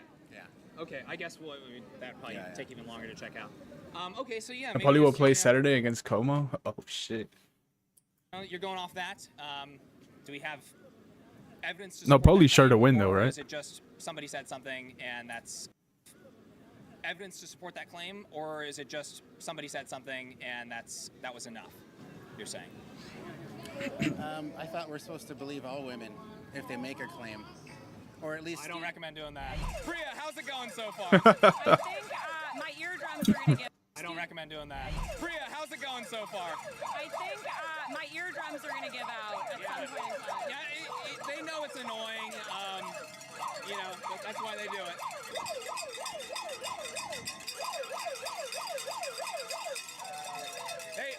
They don't want to have conversations this time. It changed. It changed. They were ready for you. Maybe. I think what ICE is doing is pretty controversial. Controversial? Yeah. Well, arresting people, like, it's not the prettiest thing. What do you think is controversial about what they're doing? Do you think that there are any ICE officers that are acting out of racial prejudice by any chance? Any? Out of every single one? Yeah. I mean, statistically, there has to be somebody, right? You can say the same thing about police officers. Sure. You can say the same thing about nurses, doctors. Do you mind if I ask you, when it came to ICE, I don't want to move away from that just yet. That's an interesting point you're bringing up. Why were you saying that? You think it's controversial what they're doing because what? I hope they'll come and spend a lot of money, and they are fifth. We need to play it way better than the last game. Wow, imagine Como actually beats Napoli. That'll be crazy. And they were only like second or third division, huh? You said they spent a lot of money. That's crazy. Well, I You personally didn't answer think, that question. I personally think all immigrants should be able to stay. Oh Whether they my came into the god. country legally or not. Yeah, I think immigrants should be able to stay. Whether they came into the country legally or not. Yeah, I think most of those laws are probably created out of fear and not actually aiming at unity and progressing the country. So why exactly would you say that they're fear-based? No, I was talking about like 2 years ago, or before it became first division, not too long ago. Well, if we're just. Why exactly would you say that they're fear-based, though? Well, if we're just trying to keep anything out of what we protect, is assuming it's a threat to something. Not necessarily. I mean, a nation without borders is not really a nation at all. So that would be a threat to your national status. Well, it would be a threat to national security if we had just allow So you're anything and agreeing with me? everybody to come into the country, but that doesn't mean that we don't allow immigration into the country. We allow Right. plenty of immigration. But the idea of a threat at all is fear. Yeah. Well, hold on. You know, you have some of the most dangerous cartels down at the southern border. Fear.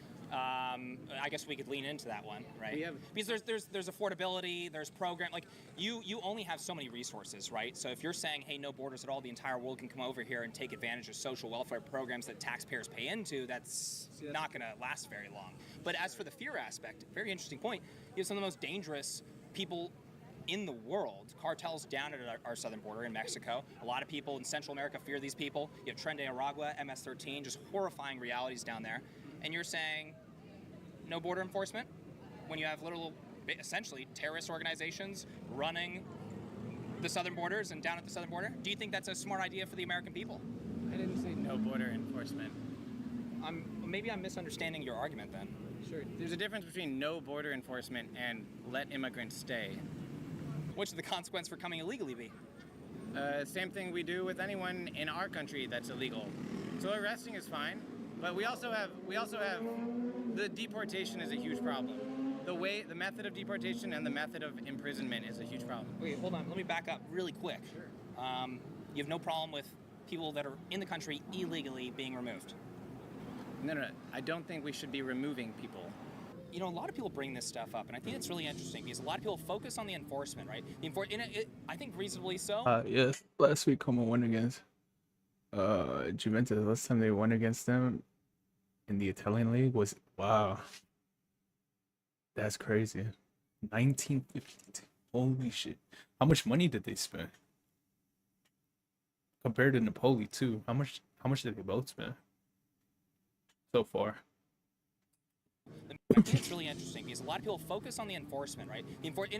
I think reasonably so. The media, we have a biased media, they fixate on it. But also, oh my gosh, arrests are ramping up, and arrests are spooky, right? Like, you watch anybody getting arrested, everyone's looking at it like, holy crap, that's kind of crazy. Never But a pretty we're talking thing. about sympathetic. I mean, what about, over the last 4 years, millions of people coming in, unvetted mass migration, getting Americans raped and murdered. Rachel Morin, you know, Jocelyn Nungari. I'm not going to say that hasn't happened, but immigrants are on a whole less likely statistically to commit crimes because... Do you think if I brought up to Jocelyn Nungari, right? Trende Aragua gang members aren't supposed to be in the country in the first place. They came in, were released by Border Patrol. 3 weeks later, raped and murdered Jocelyn Nungari. Do you think if I told her parents, statistically, they're less likely to do that? Do you think that they would be like, hey, that's really cool, I love math? Or do you think they would say they weren't supposed to be here in the first place and it's the government's job to protect my daughter? What do you think? You wouldn't be asking her parents to make policy because they're not. They're not. Honest question. I know it's a brutal question, but it's also a brutal topic. I mean, it's the same thing as like. Do you see what I'm saying? Debate to John Kerry. What if your wife was raped and murdered? Wouldn't you want capital punishment? That's why we don't have vendettas. I'm so sorry. My point of bringing that up is the government didn't do their job. And those people aren't supposed to be in the country in the first place. If the government did its job, which by the way is their primary job, is protecting the American people. That's their main job. If they did their job, she would still be here today. Look, I'll tolerate the noise. And for everybody at home, you know, it is super loud, it's in my ear. But they're also doing it too. What was that? Go Trump! Go Trump! Go Trump, what about you? Watch out for cars, you guys. Watch. He's got Balenciaga. I fuck with this kid, hell yeah. Watch out for cars, you guys. Watch out for cars, you guys. Watch out for cars, you guys.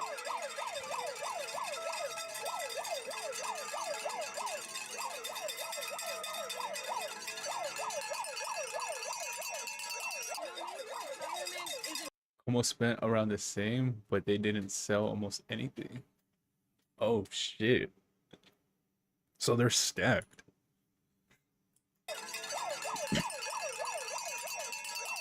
Isn't always a good thing. Gives people too much free time to do dumb things. Hey, who was people? I think it was Ben Shapiro. Ben Shapiro said retirement isn't necessarily a good thing. He got backlash. Not true. He's correct, you guys. Ben Shapiro is right. Oh my God. What does it say? Stand against hate. Who's displaying hateful behavior right now, sir? Okay. All right, guys. Huntington Beach. No conversations this time. Yes, so they were almost entirely young. Oh shit. So I just don't think he's a good person.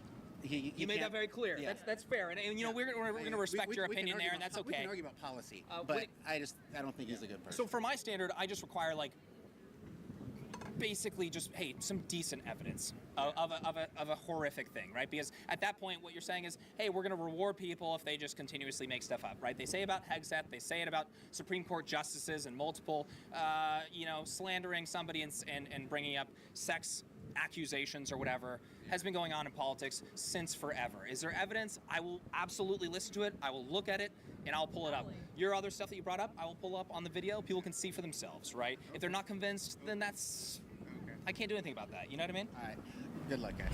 Our home is not a war zone. You mind telling us what brought you out here today? Sir?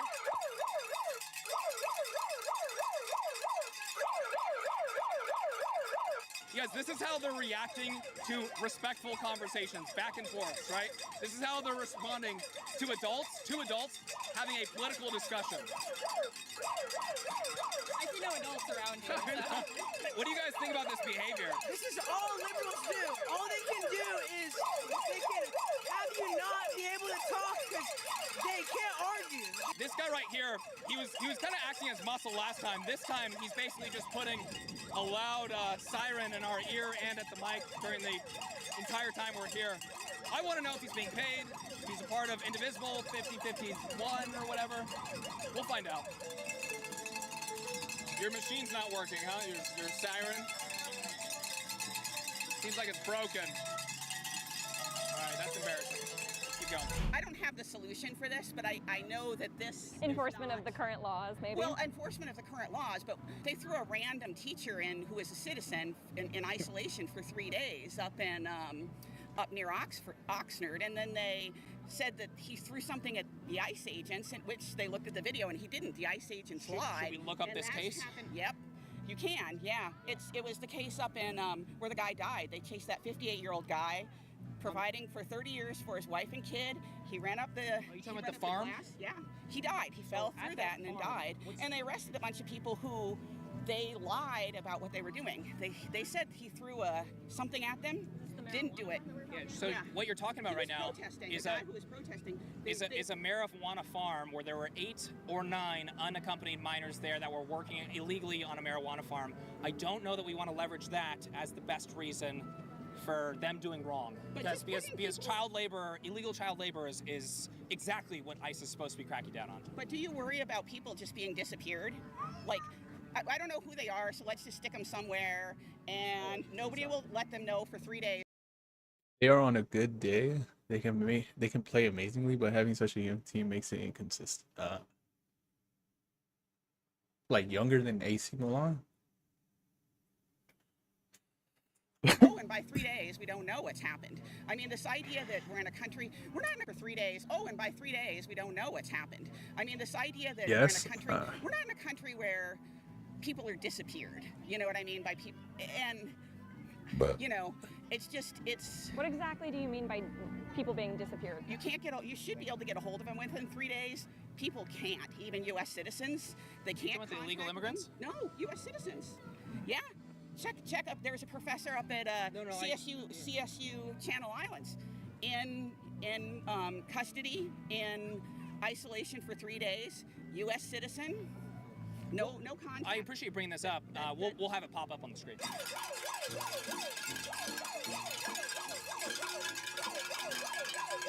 to see you again. But this is kind of like we're getting so into the weeds here, where it's like you could bring that up with law enforcement, and you could say, at Huntington Beach, a police officer did X, Y, Z, and James, this is why it's. I guess Huntington is still kind of woke. What? At Huntington Beach, a police officer did X, Y, Z, and James, this is why it's wrong what they're doing. You're like, your argument is like it's wrong that they're like cracking down on crime in the city. I'm gonna say, well, I disagree with that guy right there, but I don't disagree with the entire mission. Does that make sense? Right. Sure. Okay. Sure. Am I being fair right there? I just think that there's a more order. This can't be the best we can do. I mean, we're a country of smart people who are empathetic, who are educated, who care about other people, who care about what's going to happen. This can't be our best. Is it a lot better? Is this not a lot better than the last 4 years, or no? Well, I mean, if you're looking at the number of deportations, Obama deported more than anyone. I mean, he was the deporter in chief. Yeah, I can clarify those statistics actually. Something interesting about that, there's internal removals, which is much more difficult, and that's what you're seeing right now in blue cities. By the way, they're having to track these people down because the local governments aren't working with federal agents. So they're having to go to, Home Depots and all these places. Other places, they can go pick up criminals in jails and whatnot, right? But, internal removals, and then there's returns. So returns are at the southern border. So when it comes to, Biden's going to have a lot of returns because they returned a lot of people, but they also imported millions, right? So returns bumps up those numbers. I know I'm being a little bit autistic about this, but I just want to clarify. My thing is, I understand that there's different definitions to that. It's just, there's one... AC Milan raised their team age by bringing in the starting midfielder Rabiot, 30 years old, and the legend Luka Modric, 40 years. Another thing that strikes me, and this isn't an argument, I'm guessing they're both starters.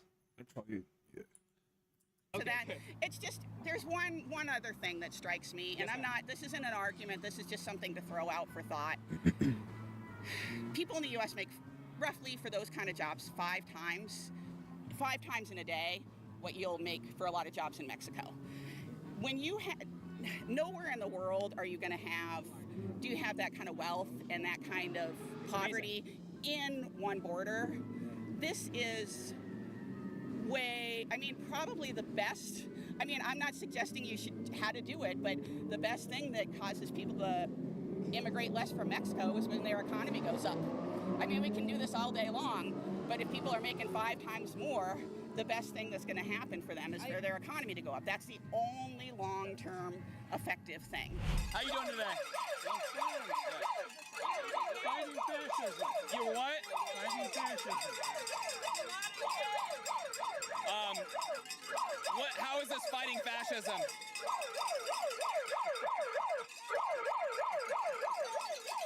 What should the consequence of coming here illegally be? Should there be any enforcement to removal? So just doing it illegally? No. If there's what should the consequence to coming into our country illegally be? That's a really great question, and it's got so many factors. It's a pretty simple question, though. Well, What should it be? But like running a ticket is illegal, right? And so it's a question of what law is a misdemeanor, which one's a federal offense. What should the punishment be? What should the punishment be? You're asking me to judge what our law system has enforced. I don't agree with all of our laws. Yeah, it's okay. What should the punishment be for entering the country illegally? I'm genuinely asking that question. I'm not trying. This is not a trick question. Right. My full philosophical answer. Oh, please, yeah. I don't believe it should be illegal to enter a country. Okay, so there's no consequence to entering illegally. Therefore, no reasonable borders. I think we should incentivize staying in their own country. Okay, but you're saying no consequences to entering illegally. Therefore, encouraging more because there's no consequence. So if there's no consequence, do it. If there's no consequence to speeding, everyone's going to speed. If there's no consequences to robbing people, people are going to rob. Yeah, it's assuming, so if there's no consequence to entering illegally, people are going to enter illegally, right? Assuming the value gradient. You know a pressure gradient in physics? Do you know what that is? You can explain it. So basically, if there's a hot room and a cold room and a hole in between, the hot air will move into the cold air, right? So there's an assumption that something that's worse happening in Mexico than there is in America, and Mexicans are going to come to America, and it's not going to be an even exchange. There's no equilibrium of value, which is true. The American currency, or the American economy, is far stronger than the Mexican. I think the goal should be to make the Mexican economy as strong as the American economy. Why exactly is it our burden as America or as the United States? Yeah. I don't think it's a burden. I think it's a responsibility. Why is it our responsibility to build up better Mexico for the Mexican people? Why is it our responsibility as a father or a mother to take care of our child? Because it is ours. Okay, yeah. So I think America should be responsible for other nations on its planet. Well, we don't have what? quote unquote ownership over the planet. Right, though. and I don't have quote unquote ownership over my daughter. You do have legal responsibility over your daughter. Responsibility, sure. That's just not. Well, we don't have legal responsibility or some sort of equivalent over the entire planet. We haven't decided that. Who theoretically would decide that? Who decides any ownership? Well, who would decide that, though? That's a good question. I think the government should decide to be responsible. The local or the national federal government should decide to be responsible for the entire world. Kind of does. For the entire world. I think every federal government should be responsible for every other government because we see the humanity in others. Right. So then, fuck. Would you call yourself a globalist? Because that sounds a little bit like a globalist argument. That's a label that I wouldn't define myself by. Okay. It's a very interesting point. Your position is, we have responsibility to essentially be the world's soup kitchen. I'm going to reject that, but respectfully. The fascists win again. We've been silenced. Yes. We've been silenced. We've been silenced. I gotta respect the dedication to, shutting down open debate, conversations, interviews. I can't believe this. I thought that, some liberals had a brain attached to their head, but I now know that there's no way that they have a brain in their head. All right, everyone, that is it for today. Let's get our founder tier members' names up on the screen. You guys are the absolute best. Priya, I think that the protest today was a little bit of a disaster. Everything else seemed pretty good. How do you think the day went? Yeah, my ears are still ringing from that protest, but otherwise some interesting conversation. Yeah, for sure. And if people want to find you, support your work, where can they find you? You can find me on Instagram Now Mexico is the U.S. That's good stuff. Priya, thanks for joining us today, you guys. Thank you all. No, you didn't hear him correctly. He said the whole world is the U.S. Subscribe for more videos and hit that bell notification button so you are notified when I post. He said the entire world is the U.S. You guys are the absolute best. Look at these Patriots. You want to have your name up on the screen as well. Hit that link down in the description below. Thanks for watching, you guys. We'll catch you in the next one. Which is equally, if not worse. You are super, super cute. Look at this little paws. I kind of want to watch one more before I get out of here. I kind of want to watch this. Wait, this one. I've been holding on to this one for a while. This one doesn't seem as interesting though. It is. It does look interesting, but that one was good. That one was really good. This one's gonna be good, but it's like it's gonna drag on. I think this one's probably gonna drag on. Let me watch like 5 minutes. Nah. About the ceasefire deal? I did, yes. I did. What do you think about it? So this is the first ever collaboration on the channel. Noah, why don't you introduce yourself? My name is Nakochva. I was former Miss Israel and an IDF combat medic. Before Miss Israel joined me at the protest, I got there early and saw many familiar faces, one of which was Mohammed Hussein. The first time I interviewed Mohammed, our interview was cut short because... No. I think I want to save this for another day. For sure. We're gonna get to it though. I've had this tab open for like about 2 weeks since this video came out. We really cut down on a lot today. I had like 20 tabs open. We only have like 5 now. We cut down on a lot. So we're gonna get to this video probably after the World Series. So we'll get to that. This one I'm gonna watch off stream. So we actually watched a lot today. This one I'll save. I'll probably save this one too. And these two are also the same. So yeah, I'll probably watch this last one off stream. 1, 2, 3, 4, 5 tabs open. We cut down on a lot. We did a lot today. I want to go to bed. I want to go to bed. That's the only reason why I'm not gonna watch it. I'm really fucking tired. I'm about to knock out. Okay, I'm out of here. My stomach's fucked up from all that coffee, but it's all good. I'm about to knock out. I'll see you tomorrow. I'm gonna start stream on Kick. And yeah, we'll go from there. Good night. Have a good night. Stay safe. See you tomorrow. Later.